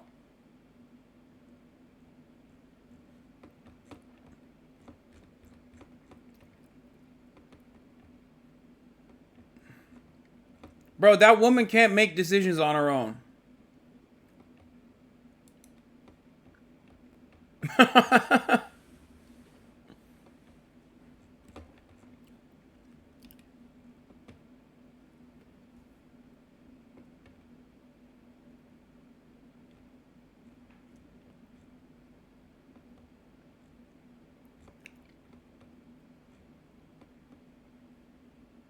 Get Young Gravy to the Capitol. She'll get her moving ASAP. Bro. The second coming of Jesus Christ won't get Dianne Feinstein moving. She was there for the first. She was there for the resurrection. She literally did the crucifixion, dude.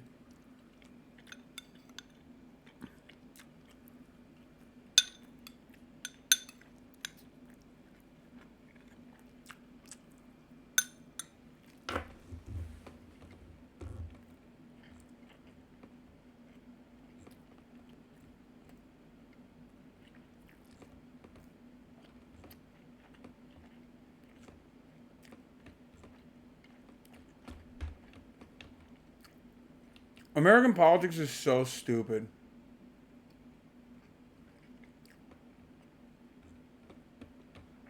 Like, why do we have to sit there and wait for her to die?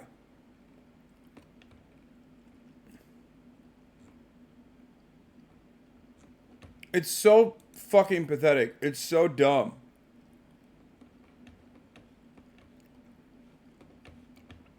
Shout out to the Democratic Party for seeing this fucking decrepit old carcass and going, no, she's eligible for another term, actually. It's very good. And no, a couple of months back when they decided, no, she should stay on the Senate committee, the Senate Judiciary Committee. One of the most important fucking committees in the Senate. They all suck, dude. They're all such fucking assholes. I got nothing for them.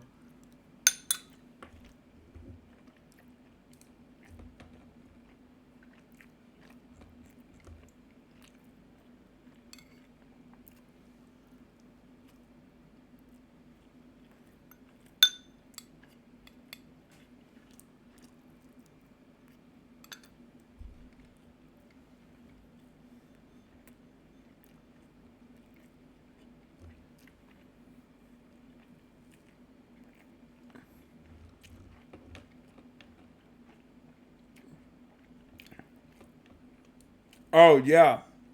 Does anyone have the... Dude, does anyone have the Jake Tapper interview? I watched it. Jake Tapper let Dick Durbin, the Senate whip, which, you know, Chuck Schumer rolls around whenever he's too big of a pussy to fucking come out and speak for himself. Jake Tapper is not the type of guy you want to fucking get criticism from. Why do I say that? I mean...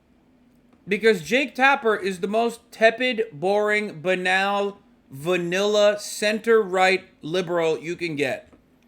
When you got Jake Tapper ass-tapping, shit's gone wrong. He's the last guy you want to hear from. Okay? Let him talk shit about Donald Trump all day, every day, okay?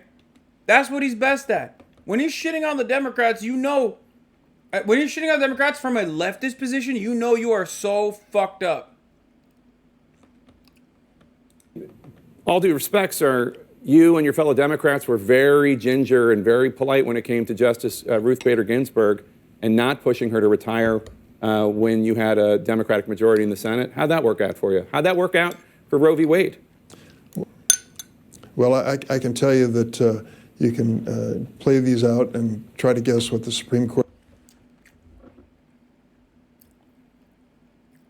I'm not kidding. Like, with the exception of the new mayor of Chicago and maybe J.B. Pritzker and a handful of other politicians, everyone that is a politician in the state of Illinois is going to hell.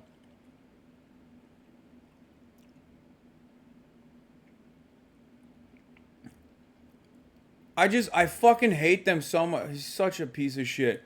First of all, incredible. He said, you know, it's a fucking... It's a coin toss, really. Is it? Is it a coin toss? Like, you think the Republican Supreme Court justices weren't appointed specifically for, you know, eviscerating Roe v. Wade?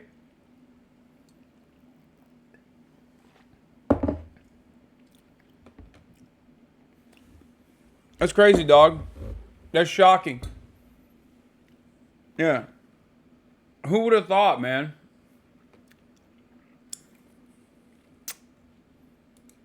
will be. The bottom line is, though, we have in the past had members of the Senate, I can think of a handful as I'm sitting here, Democrats and Republicans, who've been absent because of medical conditions for lengthy periods of time. I want to treat Dianne Feinstein fairly. I want to be sensitive to her family situation and her personal situation. Bro, what do you mean? Like, it's not like she got caught having an affair, dude. Like, what the fuck? She's just like 900 years old. You want to be like...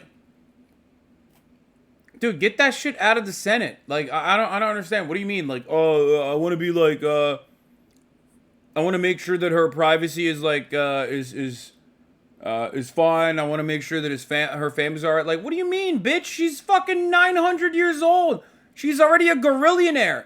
She literally invented the toast, the white toast bread. She invented it. She invented chocolate chip cookies, man. Okay, she didn't invent either of those things, but she was literally alive when those things were invented. That's not even a joke.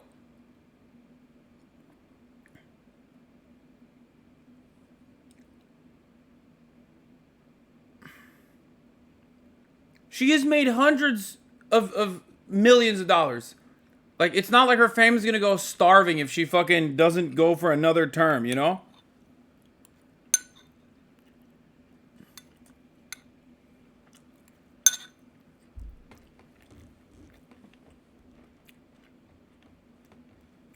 I don't want to say that she's going to be put under more pressure than others have been in the past. But the bottom line is the business of the committee and of the Senate is affected by her absence. I mean, all due respect, sir, you and your fellow Democrats were very...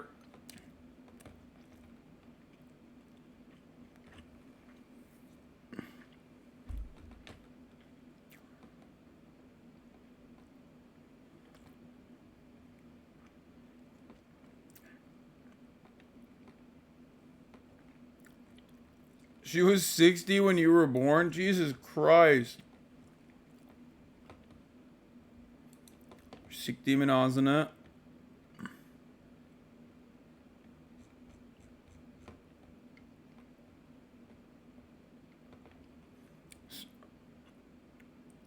Siktiğimin ağzını şapırdatma, domuz bayırı gibi oldu benim minik civciv.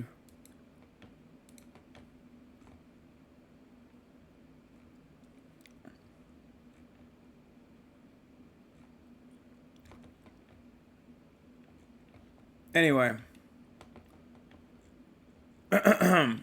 Incredible stuff that Dianne Feinstein is pulling off, dude. I like that the counter is like, well, there are other really old people in Senate. Okay, thanks, man. No, I really, this is the winning narrative for the, broader majority.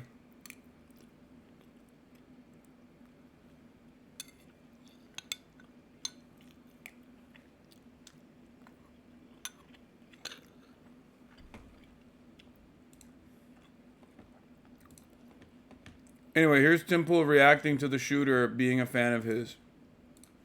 The Nazi shooter. So my point is, this is grasping at straws, right? Because even if they can definitively prove, even if it turns out that this is legitimate, that really is this guy's profile, they're telling the truth and they have good reasons to be confident, that still is not the nail in the coffin that they think it is here. I mean, I got to be honest, like, I think it's funny and I really just don't care. I think we've won so much ground in the culture war that it is completely meaningless that they would even do it, assuming it was a psyop. It's just, it means nothing to me. It's just funny. The fact, so my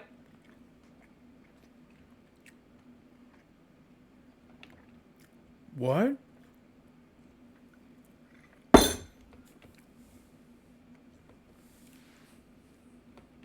Wait, what is he doing? Is he all right?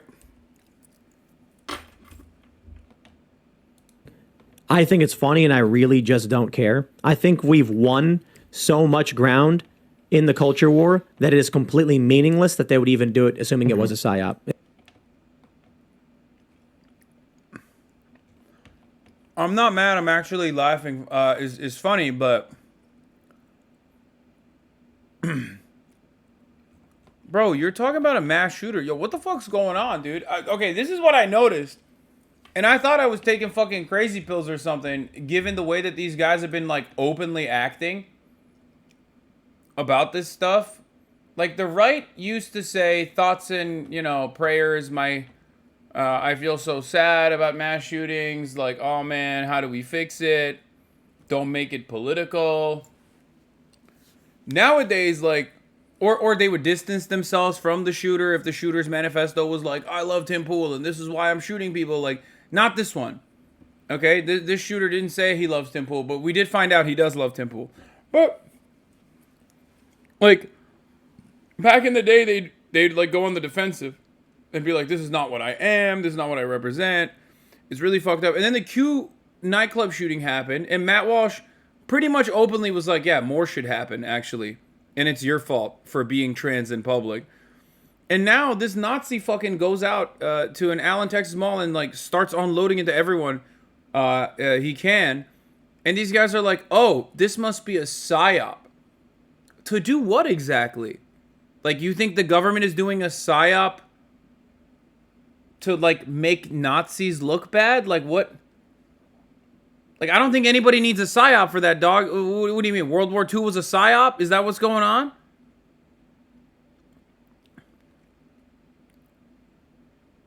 Like, what the fuck?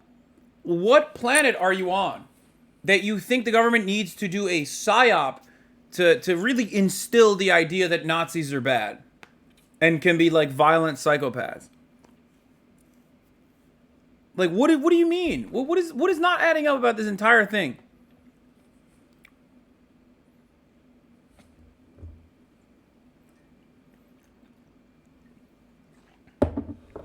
I'm imagining a guy going around being like, man, those Nazis have some good ideas. Oh no, they just did a mass murder. Fuck.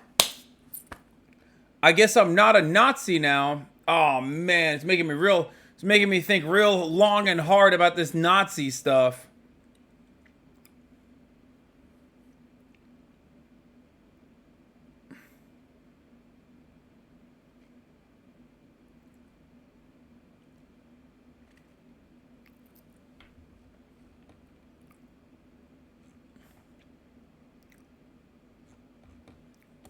It means nothing to me. It's just funny. The fact that every chance they get, they're... Gotta be honest, like... If I had known that Nazis were okay with mass murder, I would not have been on board earlier, yeah. No, I think Tim thinks it's an actual swipe against him specifically. There's no way. No, I don't think Tim thinks that. I think in the most charitable interpretation of events that are unfolding in front of our eyes, they're saying, like, the classic things that they say all the time, which is that, like, they activated, like, a crazy gun guy to go out and do a mass shooting so they can, like, justify extra funds for the intelligence communities, you know, and freak people out and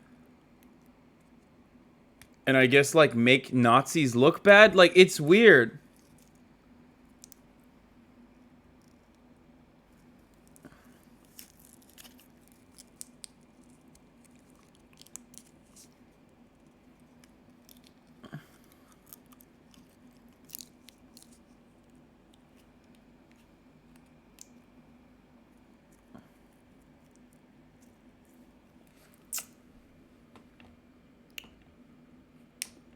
Michael Tracy has had a really funny couple of tweets on this issue.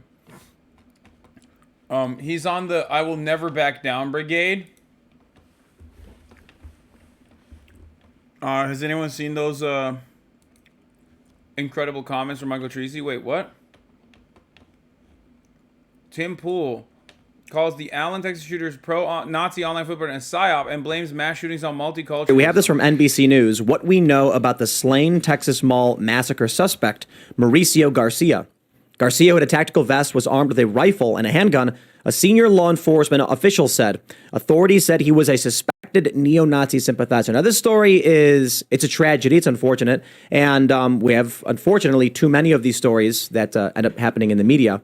I'm sorry, that end up happening and then end up hitting the media. So, I mean, the first thing I just want to say before we get into any of the... Yeah, that's what he cares about. He's like, oh, fuck, man. It sucks when my guys are out here doing stuff like this. Because then it makes us look bad in the media. And I hate that. You know, hey, fans, just calm down, okay? Don't Don't get out of line here. You're getting in the media, and I don't like that. The politics from either side is, yeah, we don't want these things to happen. We want these things to stop. We need to figure out what the issue is in our society, in our culture. I genuinely believe it's disassociation. It is a dejected society where individuals don't know or care about each other, and they seek validation or they seek to push some extremist ideology. And then this whole thing creates a recipe for disaster. And I'll put it simply, I think it's multiculturalism. And not the idea that people of all different types are holding hands on the rainbow. It's that you have different communities stacked on top of each other and next to each other with wildly different views, and they don't like each other. And then people who are crazy will do crazy things. But what ends up happening today, we have this story from the Daily Mail. Revealed Texas gunman staked out massacre mall to monitor peak times 3 weeks before killing 8 and posted details on Russian social media alongside photos of Nazis, guns, and ammunition. You see, here's where we get into the psy-op. No one knows if this Russian social media profile... I love calling this a psyop and then turning around and literally agreeing with the premise of what the guy is doing. Guys, I know the media is saying that this Nazi was a fan of mine and it's a psyop, but like, the real reason why these shootings are happening is because of diversity and multiculturalism and race mixing. Yeah. That's awesome, man. Thank you. I mean, congratulations. That's a really good take. Yeah, now I know why the guy was a fan of you. At least I figured that out. Like what's the alternative there? Oh, it's happening because of multiculturalism? Okay. That's a little snide remark that you just snuck in there. So, what's your suggestion? A mono-ethnic society? Is that what we're gonna do? How are we gonna go about that, Tim? Where would you be in a non-multicultural society? Aren't you like half Asian or some shit? What the fuck's going on there? Is the beanie on too tight? What's happening? You're bald. That's like, I guess, a genetic disability. If you go far down enough in the fascist pipeline, I'm sure that they don't consider that to be Aryan-like. You know what I mean? Where are we going?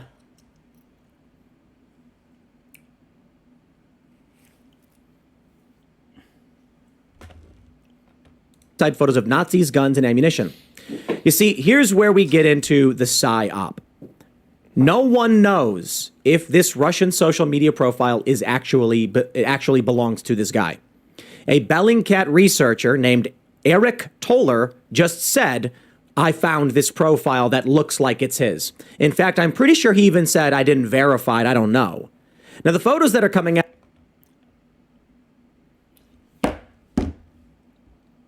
I just don't understand it because, like, the level of detail on this, like, fucking Russian website that he seemingly used like a diary. Like, the amount of information on there is so insane. Like, they were, I guess, setting up this psyop for what? Like 2 years? Because there's like shit that he posted on there from like 2 years ago with his like legal name on it and stuff. So what? 3 years ago, he was just, the government, man, they're so good at these psyops.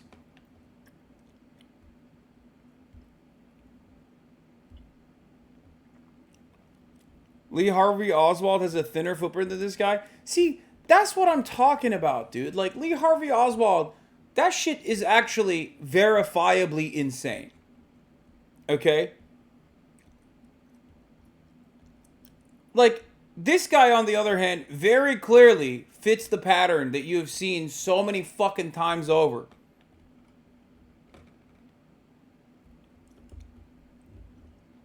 Like, that's a psyop. It's not even a psyop. It's a assassination, a successful assassination with a patsy, a fall guy, who worked with intelligence his entire fucking adult life. You know what I mean? This guy's a fucking weird loser online who is a fan of Tim Pool, and who got more and more radicalized. Not saying he got that level of radicalization on the Tim Pool podcast. I mean, I don't really... What the fuck? I don't really watch him that much. But it does feel like maybe he is getting radicalized to that degree at the Tim Pool broadcast because, like, of what I just saw, he's talking about how multiculturalism is the reason why mass shootings happen. No, it's a ghost, guys. It's fine. CIA heart attack gun.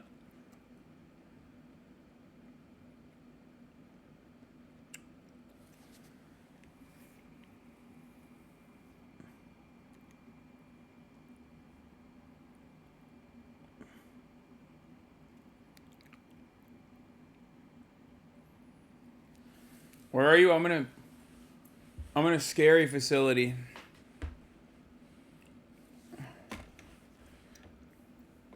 Dude, I drank so many sodies and so much coffee. Now I'm not going to be able to go to sleep, I think.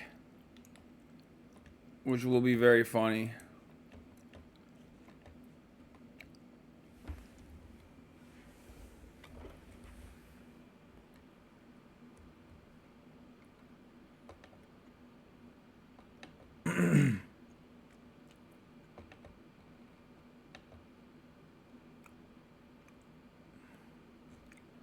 We're in Scandinavian jail.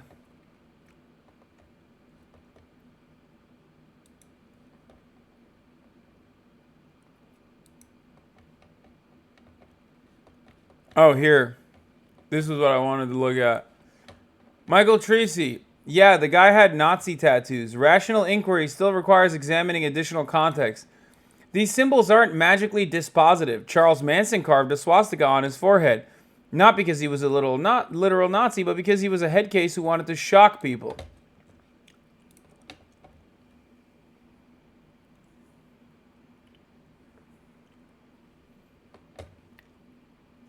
That's awesome. That's awesome. Police investigating the case just said today that they have not identified a motive, and they've seen the Nazi tattoos. Do you think they're really desperate to cover up this guy's ideological alliance to Nazism? Maybe. Wouldn't shock me. Or could it be that the motive is genuinely not apparent?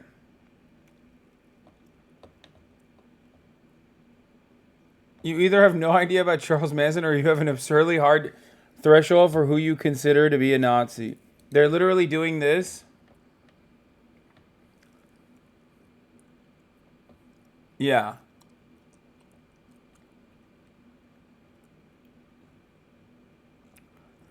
Man, if you look at a guy who has a swastika on him and you go, that guy's not a Nazi, you might be a Nazi. Like, honestly, I've never heard someone say such fucking stupid shit. And even if you're not a Nazi, like, I don't know. I mean, under the Nazi regime, you would be melted because, I'm sorry, you're mentally stunted, okay? There's no two ways to put it. Like, your brain doesn't work. And the Nazis weren't too fond of that. They will kill you. They will put you in a concentration camp and kill you because you're insufficient mentally. Okay? Because that is the stupidest thing I've ever heard in my entire life. Oh, hold on now. This guy with the swastika tattoo, he might not be a Nazi. Look at this other mass murderer with the swastika tattoo. He wasn't really a Nazi. Okay, like what? I got it. All right. And I don't understand it because, like, it's super easy to just do the same shit you always do, which is, this guy has nothing to do with us. Like, which is a lie, obviously. But instead of doing that, they just straight up went with, like, nah, it's a conspiracy. The government is trying to make us, I mean, not us, the Nazis look bad. And we are defending them. But we're not Nazis. We're just defending the Nazi who's not a Nazi. It's a psyop. Like, what? Very confused, MB. Thank you for the 10 gifted subs. It's just, I'm very confused. It's a very confusing situation. Did this guy delete his tweet or did he block me? Oh, this guy. Here, this is what I was talking about. Why are the Elon Musk shooters' tattoos so damn fresh? I don't know, because people fucking take tattoo photos when they get the tattoos. A Hispanic man with recent tattoos of Nazi symbols in the city of Dallas. This just doesn't add up. I said, very weird that the right is collectively looking for a deeper conspiracy here instead of distancing themselves from this psychotic Nazi, even for the sake of public appearances. Like they seemingly move beyond the fake thoughts and prayers and immediately rush to this.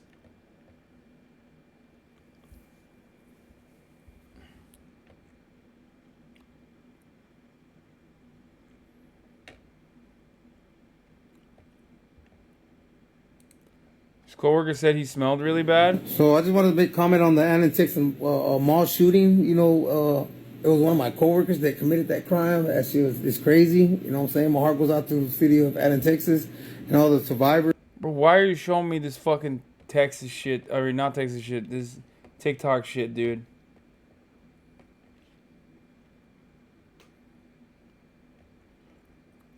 Wait, how does Dallas make that less believable? Dude, I don't even know what he's trying to say.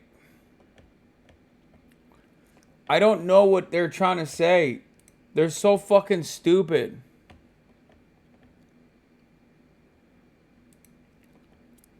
Oh, I put stochastic terror, the term they've been using for months to describe me, in my bio to trigger the left. Mission finally accomplished.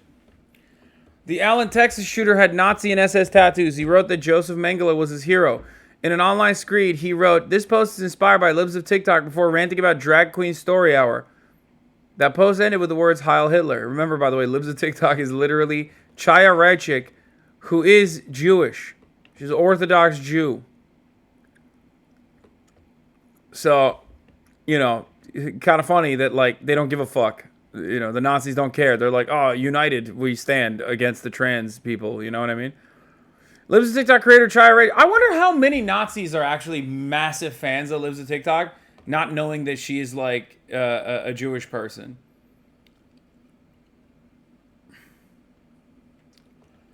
But it turns out Libs of TikTok creator Chaya Reichik appears to have removed stochastic terrorist from her Twitter bio. Pussy. Coward.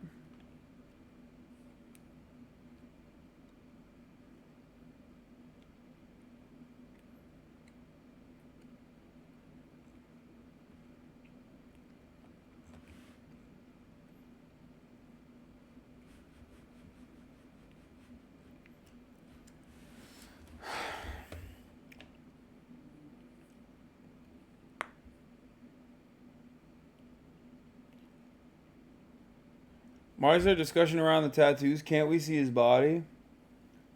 No, I don't think there's any, like, actual photos from the shooting. Asked if he believed white nationalists should be allowed to serve in the military, Tuberville said, in referring to the Biden administration, they called them that. I call them Americans. What?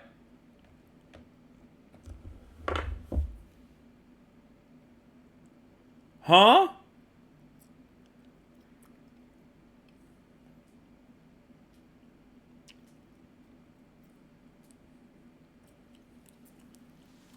Why did he say that out loud?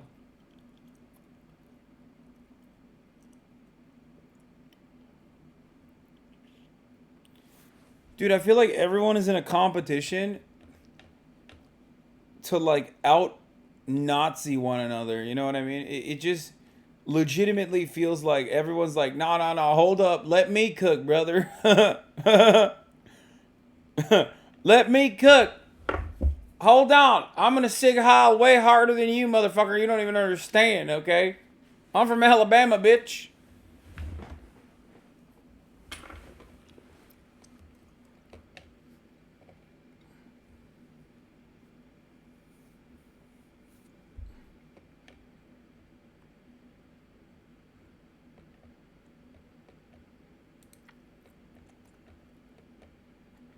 Wait.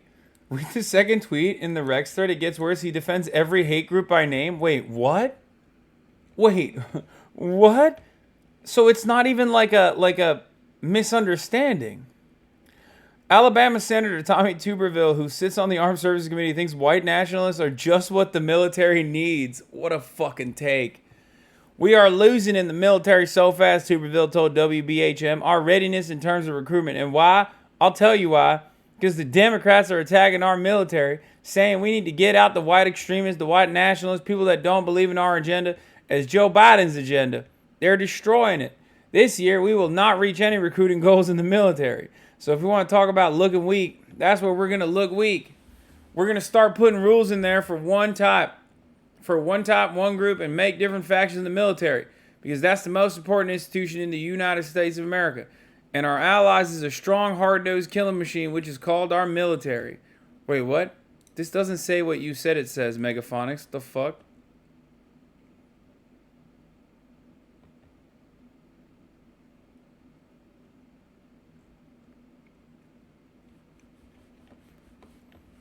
Come on, Megaphonics. I'm trying to defend you out here, but you're fucking making it hard, man.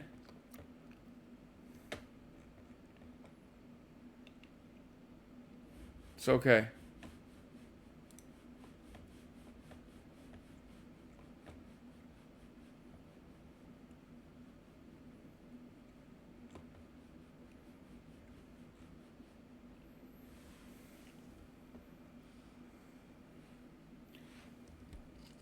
Oh.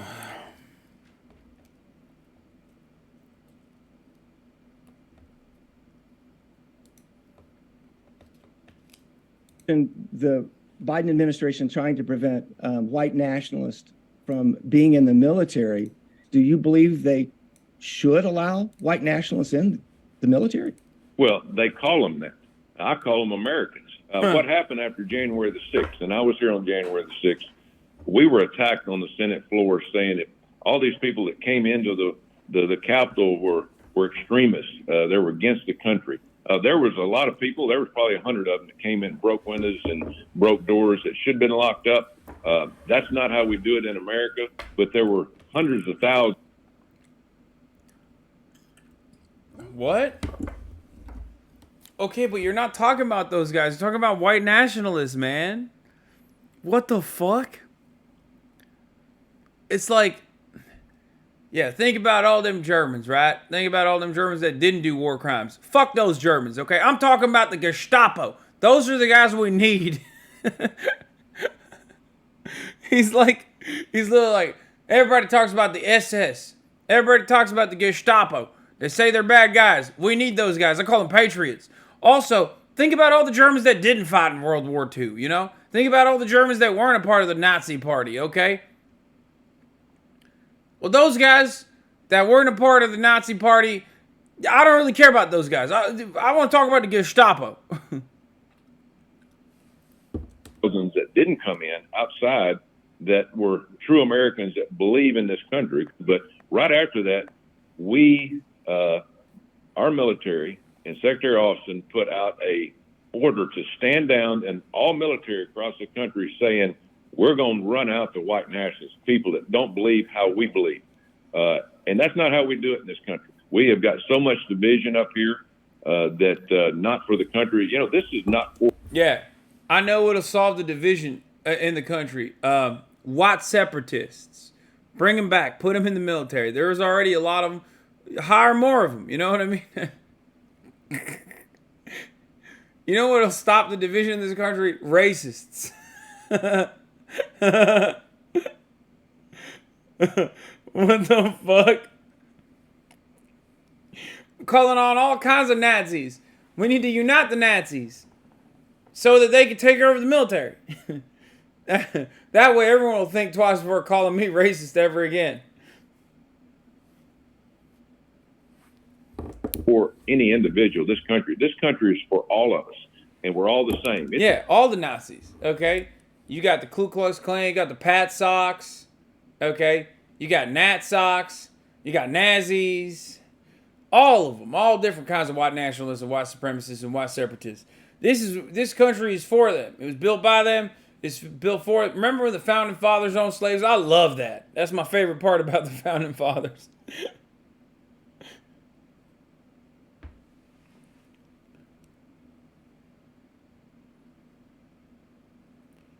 It's great. Good stuff. Thank you, Tom. It doesn't make any difference. You're rich, poor, black, white. It doesn't make any difference.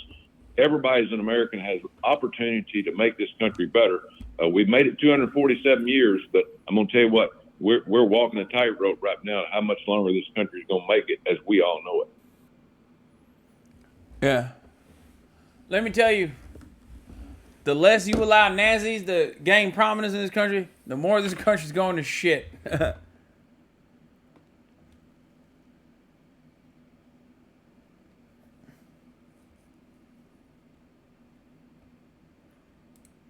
Tuberville sucks at dog whistling. He's just racist. Here's an old clip. Say, well, they're soft on crime. No, they're not soft on crime. Some people say, well, they're soft on crime. No, they're not soft on crime. They're pro-crime. They want crime. They want crime because they want to take over what you got. They want to control what you have. They want reparation because they think the people that do the crime are owed that. Bullshit. I mean, he's just a Klan member, dude. I don't know what to tell you. Actually, no, you know what? At least the Klan guy wears a hood when he says this stuff. You know what I mean? He's not like, I'm Tommy Tuberville, and I'm the Grand Wizard of the Ku Klux Klan. He's just so stupid. Does he think he's got the robe on? Like, what's happening?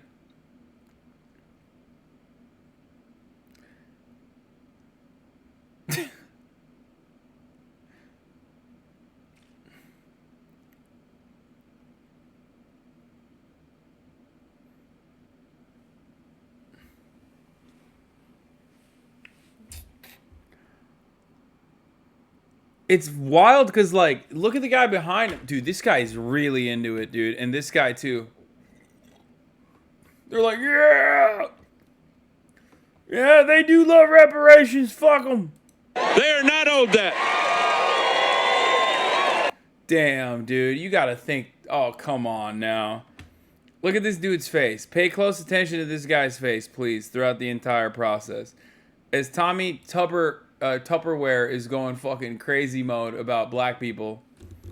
And, like, it's not a dog whistle at that point, right? Like, everybody understands. Like, he's just straight up saying black people love doing crime and they falsely believe that they're owed reparations, and, like, crime is one form of that.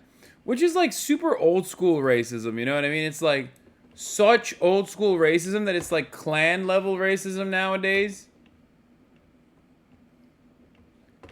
But yeah, let's take a look at that one guy on the corner real quick. He's just...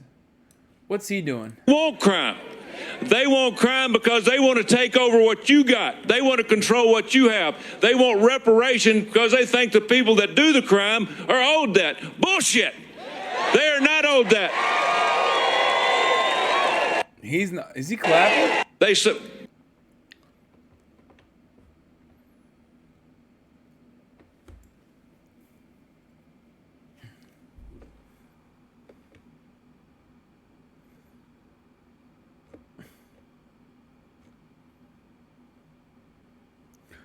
This is Minden, NV, a former sundown town.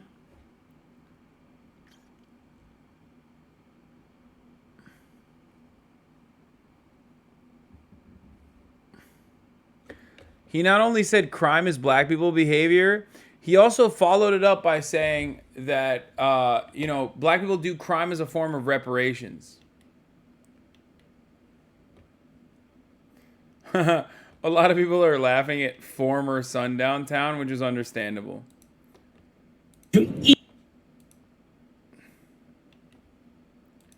This was actually a really interesting news article. MLK's famous criticism of Malcolm X was a fraud, author finds. Jonathan Eeg was deep in the Duke University archives researching his new biography of MLK Jr., where he made an alarming discovery. King's harshest and most famous criticism of Malcolm X, in which he accuses fellow civil rights leader of being a fiery demagogic oratory, appears to have been fabricated. I think its historic reverberations are huge, Eek told the Washington Post. Well, no one gives a shit, okay?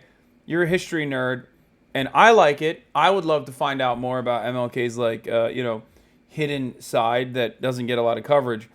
But, like, the reality is people don't give a shit. They literally say he was a Republican who, you know, was like race blind, you know what I mean? Like so no one in the history of the United States of America's, like, not super long history, has ever been as whitewashed as Martin Luther King. Like, his legacy has been bastardized and utilized to incredible ends, like to literally uphold and uplift white supremacy. It's so sad.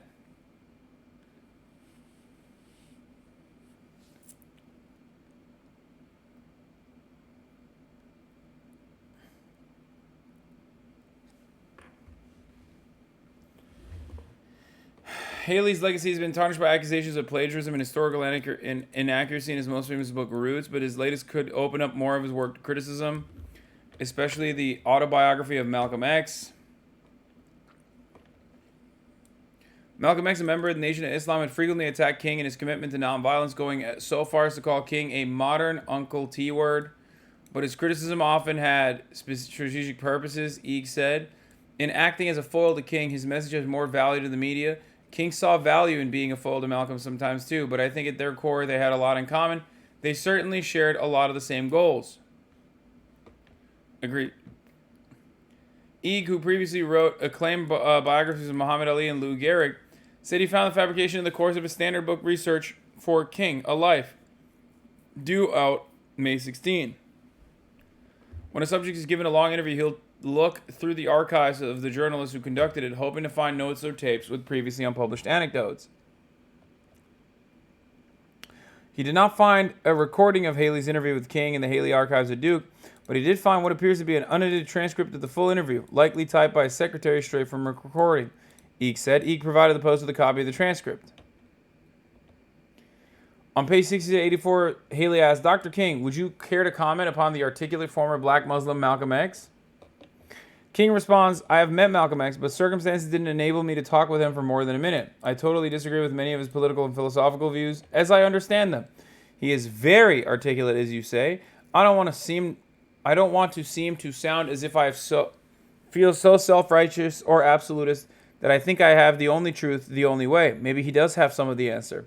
But I know that I have so often felt that I wish that he would talk less of violence, because I don't think that the violence can solve our problem. And in his litany of expressing the despair of the Negro without offering a positive, creative approach, I think he falls into a rut sometimes.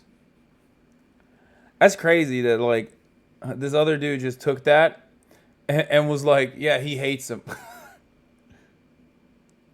He hates him, like, a lot.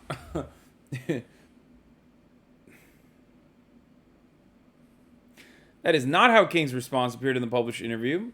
While the top part is nearly identical with the transcript, it ended in Playboy like this. And in his litany of articulating the despair of the Negro without offering any positive creative alternative, I feel that Malcolm has done himself and our people a great disservice.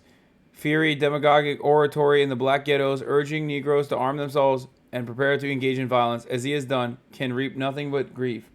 Oh my God, he got clip-chimped. But, like, not even clip-chimped.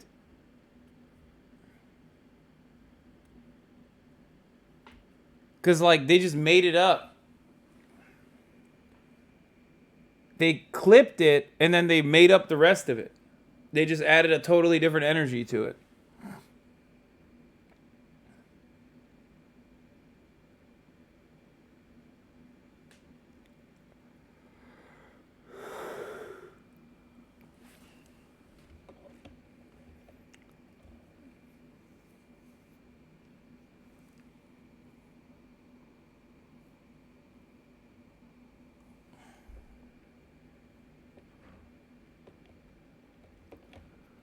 Anyway. We got the Britain thing. House GOP says they have evidence that Biden's family received millions from foreign entities. Let's take a look. The Biden family received millions of dollars in payments from foreign entities in China and Romania. The Republican chairman of the House. Oh my God, Romania, Andrew Tate, get him, boys. Andrew Tate, #1 donor to the Biden crime family. Oversight Committee, James Comer, releasing some of these details just moments ago. CNN's Sarah Murray is gathering all of this for us. She's joining us right now. So Sarah, lay this out for us. What exactly is Comer alleging was done here, and how closely involved is Joe Biden? Well, Kate, Republicans on House Oversight are out with this new memo today. And as you mentioned, Comer just did a press conference essentially saying that there are members of the Biden family who received payments from entities linked to Romania, linked to China, and that some of these payments took place while Joe Biden was the vice president. And of course, James Comer is using this to try to further his argument that he's trying to make that there are members of the Biden family who enriched themselves on the family name, and that somehow the current president was involved, even though he hasn't offered proof of that. But take a listen to what Comer... The Biden crime family. Fucking get him, dude.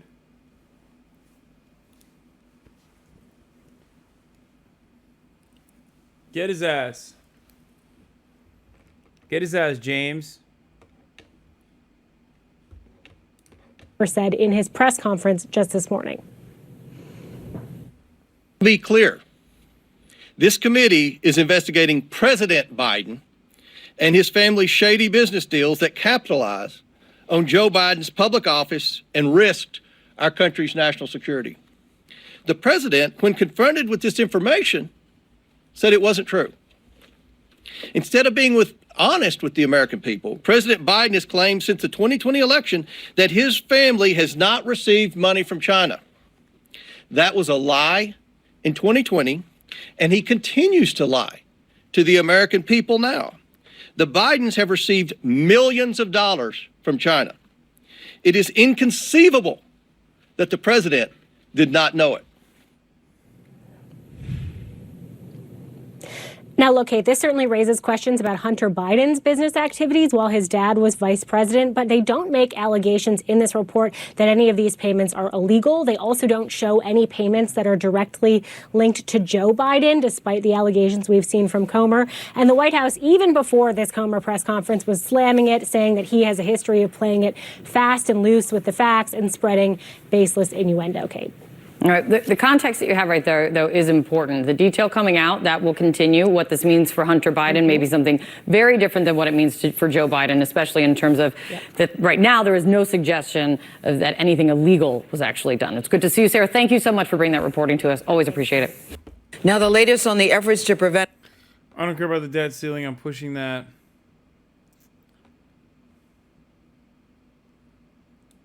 There are more podcasts on YouTube than there are stars in the night sky.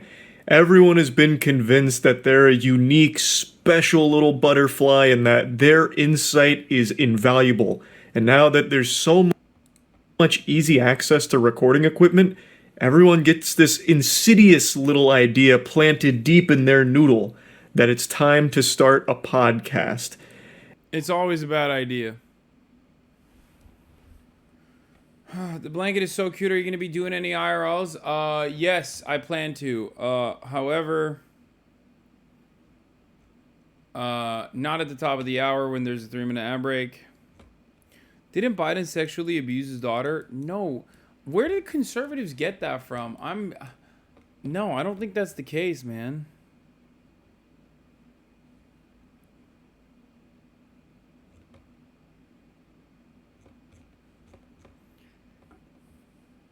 As soon as I click on a Charlie video, everyone's like, here, watch this video instead. Here, watch this video instead. I like Insecure podcasts. I'm not going to watch all of the Charlie videos on this list, but I like the Insecure podcast one. Because I think podcasters are insecure. Anyway, don't be insecure at the top of the hour, though. As long as you're subscribed, you will no longer see the ads at the top of the hour. Here's a 3-minute ad break now. And my God, I tell you, it's a plague. It's a disease, a virus that's infecting the mind of the most insecure and insufferable people of all time. For some reason, once that AT 2020 touches their hand, they just scream their insecurity from the mountaintop with authority, proudly. And it blows my mind. But I've never seen insecurity projected quite like what I'm about to show you today. So I am still shocked that he hasn't scrubbed this podcast episode from the entire cyberspace, just wiped it from the internet. Like, if this was a clip of mine, I would have paid every penny I have to my name in order to ensure this never sees the light of day again, that this clip stays buried. What's the Zelda thing tomorrow with Tubbo? like the fucking Millennium Puzzle from Yu-Gi-Oh! It is that embarrassing. Like, you couldn't lock me up in Guantanamo Bay and torture this clip out of me, and yet he still has it on his channel. So the podcast is like a bootleg Fresh and Fit, where they just get a bunch of women together and ask them stupid questions and then rate each other's beauty. And then he gets really offended, like visibly upset, and I really thought he was going to start bawling his eyes out, crying in the fetal position. And I've watched a couple of their episodes now because I was curious if this was like an isolated thing, but no, this is pretty common. This is like a staple in their show from what I can tell, where they just have this section where they ask the women that they bring on to rate their beauty, the rate the podcast host's beauty. Listen, ladies, we're rating just off physical appearance, just off beauty, okay? Same standards. Trust me, we're not going to get hurt, okay? That's the biggest lie ever told since the time Kellogg's tried to convince the world that sugar doesn't make you fat. So, the segment is Rate Our Appearance, basically, which is some actual middle school, literal baby brain man-child behavior shit. That is insecurity at its finest, to have the women you bring on as guests rate your appearance. That's so stupid. I'm surprised they don't also play Spin the Bottle and Truth or Dare. And maybe they do. I've only watched a couple of their episodes, but he says that they're not going to get offended with the ratings. Well, do I have news for you? All right, cool. Stop being delusional. What the fuck? All right, so now what I want you to do is, ladies, real quick, don't fucking waste my time. Rate the guys. Do me a favor, Josh. Stand up real quick, man. Everybody look at him once, man. He's not going to stand up again, all right? So I want you to rate me, my co-host, and then our fucking producer. Go, from 1 to 10. Just off beauty. Go. When he does these sections, it really seems like he's some kind of basketball coach who's really upset at the team. Like, he gets very aggressive with all of it. Like, don't waste my fucking time. Listen, we're going to do the drill right now. We're going to do it right. So stand the fuck up, Josh. Look at him. Now spin around, Josh. Okay, good. Drop your pants, Josh. Good. Now rate everything you just saw. Now, don't waste my time. Like, I don't know why he gets, like, so upset even before they hear ratings. Like, he immediately goes into these sections combative. For like, I watched the whole episode up until this point. Like, he's pretty blunt and like very much so most of the time. But when it gets to this one in particular, he's like angry. Like, even before anything happens, he's already angry. Speaking to the fucking mic. I would rate you. First you're rating me, and then him, and then him. Go. I'll rate you a 7. All right, what is he? I'll rate you an 8, All right. and I'll rate Josh an 8 also. Okay, what about you? Go. I would rate you a 8. Okay. 9. Okay. Cap. Come on, he just fucking stood up, bro. Like, come on. I don't even know what he's getting upset with here. She only took like an extra 2 seconds to take another look at the guy. It's like he just lost a gold split in a speed run to this extra 2-second time loss. Like, it's not that big of a deal. I don't know why he's so on edge. It seems like he just really hates the guests that they bring on. Because when he's talking to his boys, he's like much more jovial and joking and smiley. But the second the conversation shifts to the rest of the class here, like the group of women over there, he turns into like a drill sergeant and starts getting extremely serious and loud. So I don't know why they even bring on women to this podcast when they don't even really want them there.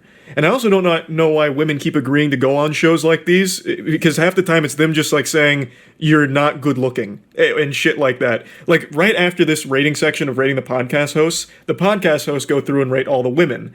And they literally give them 2s, 3s, and 4s. And make sure that they know that the hosts don't find them attractive.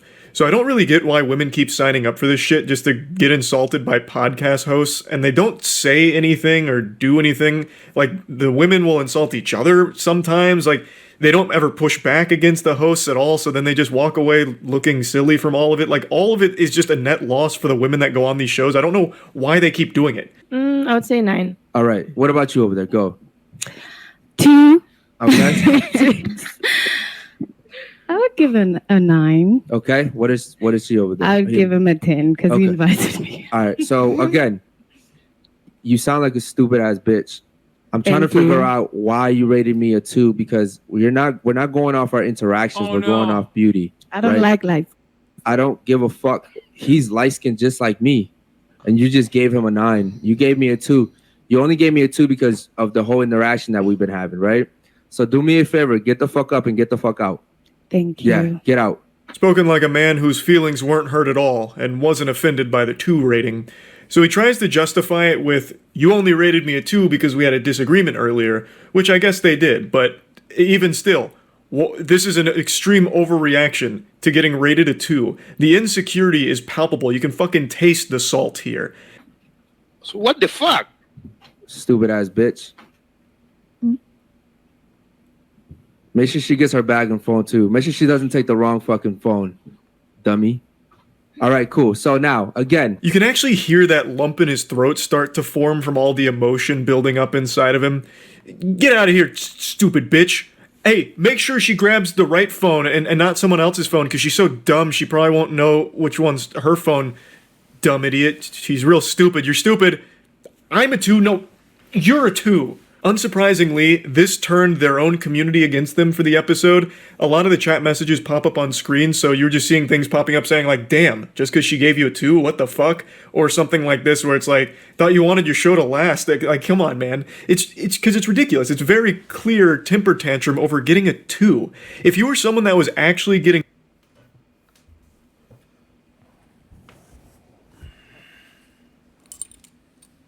Yeah. They should get mad and say those exact same things to the women for principles that their fan base also agrees upon. Like, saying that women should be able to hold a job or owning Myron in a debate. Only then can you have the Fresh and Fit audience react positively to your insecurity. Even though Myron also does the exact same shit. I've seen clips of the Bald and Fat podcast where both of them go fucking yell at the ladies that they have on for identical reasons. Pussy, if you were really slamming ham and glazing donuts, you wouldn't care if one girl didn't find you attractive or rejected you. You wouldn't care. You would laugh it off like a normal person. So one girl gives you a 2 and it shatters your whole ego and you publicly melt down about it? That's such a bad and embarrassing look. And he tries to justify it, like I said, by saying, she only gave me that 2 because of our negative interaction from moments ago. Just pure huffing of copium. We're just going off physical beauty, okay? Not what we've been talking about, not my fucking arguments, not on none of that, okay? I want you to rate me, him, and then him. Go. It's just funny because he's so ugly. Like, dog, you are a 2. You know what I mean? Like, why the fuck are you so mad? Like, don't ask that question. If you're a 2, don't ask a question where the answer might be, hey, you're a 2. Avoid the question at all costs. Yeah, man, you're ugly, bro. You're ugly. And your personality doesn't help. I'll be honest. It hurts. Can you stand up for a second? You didn't see me before the show? Yeah, but I just forgot. I mean, Just stand. It's not that hard. Okay. You're an 8. God damn it, bro. Go ahead, rate him. Podcast is now turned into like a hostage situation here. All the women seem on edge, and I actually just can't believe they didn't leave after that. Like, again, I don't understand why women keep signing up for this shit. Like, bro, he looks like every Private Ramirez I've ever seen, okay? Like, dude, you literally look like you're just finishing basic training. Like, there are thousands of you out there in the American military, and unlike you, they at least have a Camaro and will get like decent loans to own a home. You know what I mean? 0% interest loans. So what the fuck?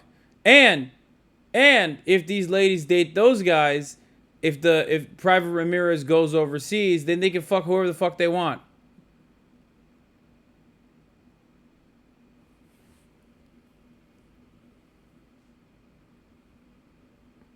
You got nothing. You ain't got a Camaro.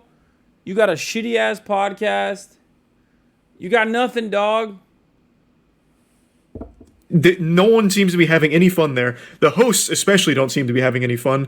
This guy's co-host seems miserable, but he does liven up it a little bit when he gets to rate the other women and gives them like 3s, 4s, and 5s and all that. But it's just so awkward and weird. The only explanation that I can come up with, the only rational way of explaining this is that the reason women are signing up for this show or shows like it is because they're being paid for their time. So it's like an hourly wage just to go there and be insulted. Or Still hating on the country that made you successful? Yeah, I'm in England now, dog. It's different. I'm gonna hate on America all I want from out here, dude. England is my city, bitch. England is my motherfucking city, bitch. England made me. Suck my dick. I know it looks like I got the Mexico filter on, but I'm in England.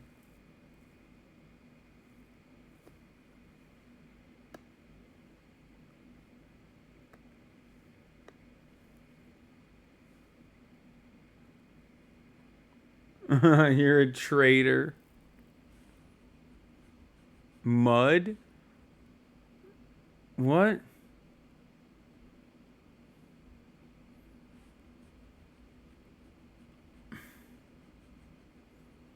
Bro, if you're gonna be racist better. Like, you're confusing everybody.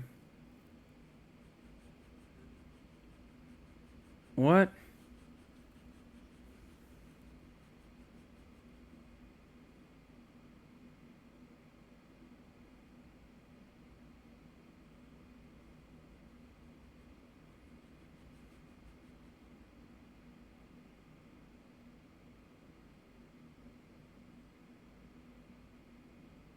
I'm falling asleep.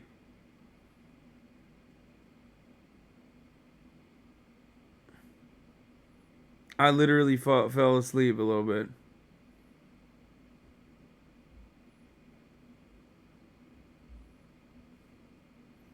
I gotta end it. I gotta end the broadcast. I just fell asleep a little bit. they're bouncing stupid questions. I'm gonna finish this and I'm gonna go to bed. Questions off of. That's the only thing that almost makes sense.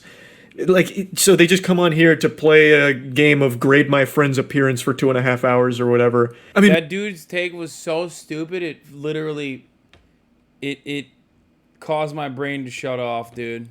Really, someone summed up the situation really nicely in the comments. They said, podcast is called Unfiltered, yet kicks a girl out for her opinion. And that is just such a nice, concise way of breaking it down and the silliness of all of it. Again, I watched a couple episodes just to try and get like an understanding of the content. It just, there's nothing there. Everyone seems miserable most of the time, or they bounce the dumbest questions around. They always just do a grade our appearance thing. Can we meet? I live in Manchester. No. Especially because Manchester is so fucking far. Which, who wants to listen or watch that? Like, I as a viewer, let's say that I was a huge fan of this podcast. Why would I want to keep seeing what women say about my podcast hosts? Like, why would... I don't think Charlie understands how fucking desperate these motherfuckers are out there on the planet. Like, these dudes are just sad, dude. They're fucking pathetic. They are sad, pathetic losers. That's why.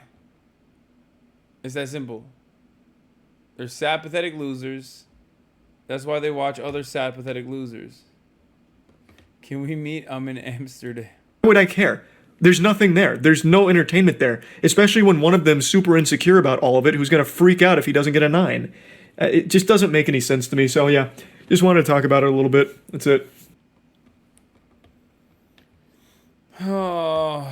Oh, here, I wanted to show you. This guy's Eat crazy. this little Chinese.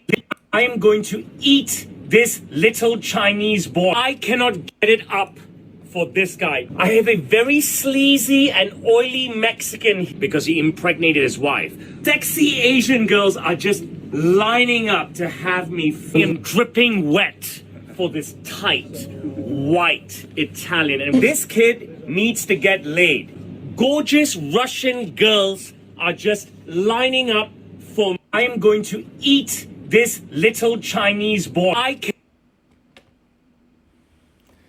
This guy is so crazy, dude. Cannot get it up. But also, like, it's weird because, like, he says the most threatening things, but, like, maybe I'm misreading the situation, but he has, like, a weirdly non-threatening aura. I've never seen somebody, I've seen a lot of his videos, and he says such unhinged shit. Think about it. Like, anyone else that says unhinged shit of that degree are not going to, they're going to come across like they need to go to jail immediately.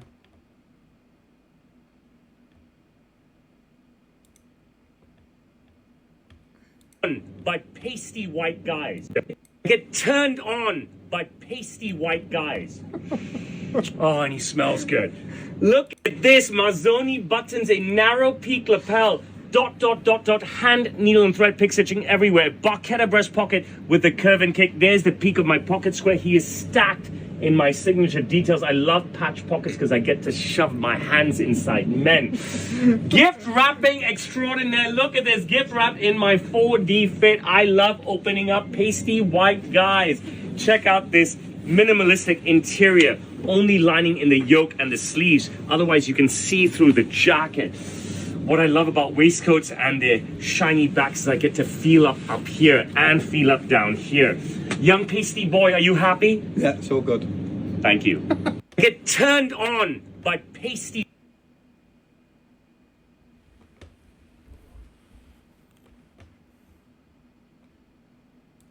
He's so crazy. Y'all ever see a take so bad you were forced to immediately go to sleep? Yeah, I did do that. I did that earlier. It happened to me. Oh shit, fuck. What? Why did you just send this to me? No.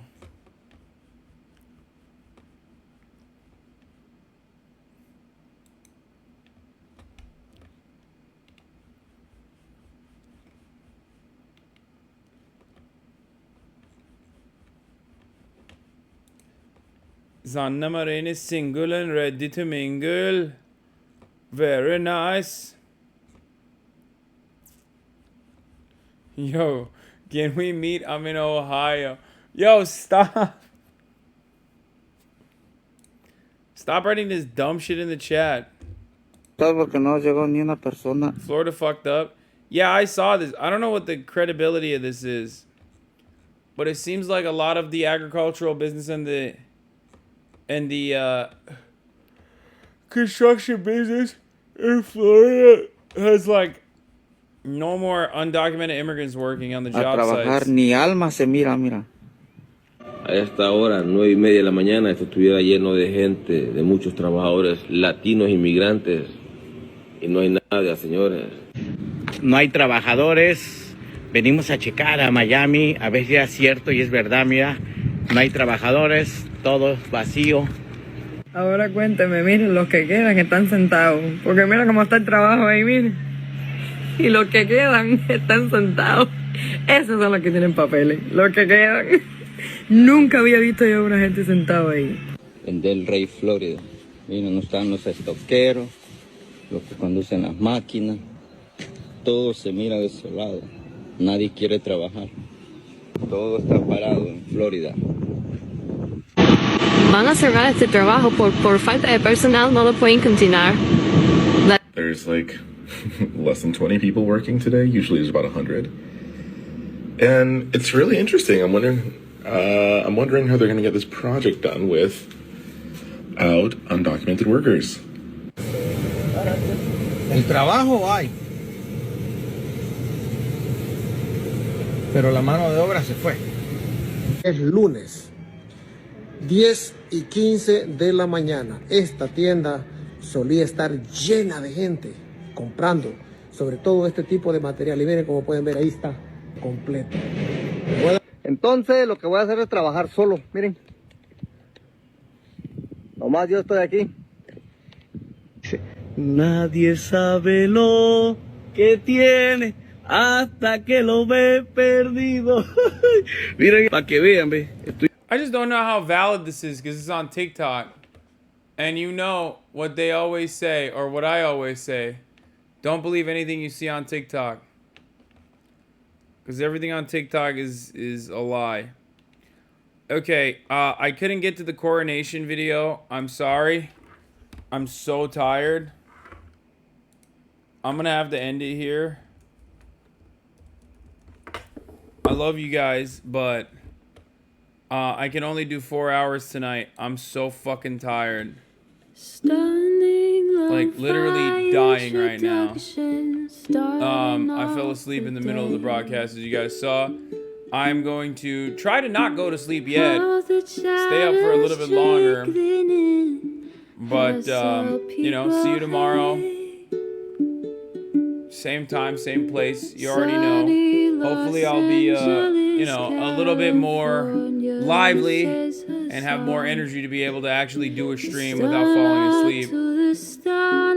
But, you know, it's for another time. Love you all, and peace.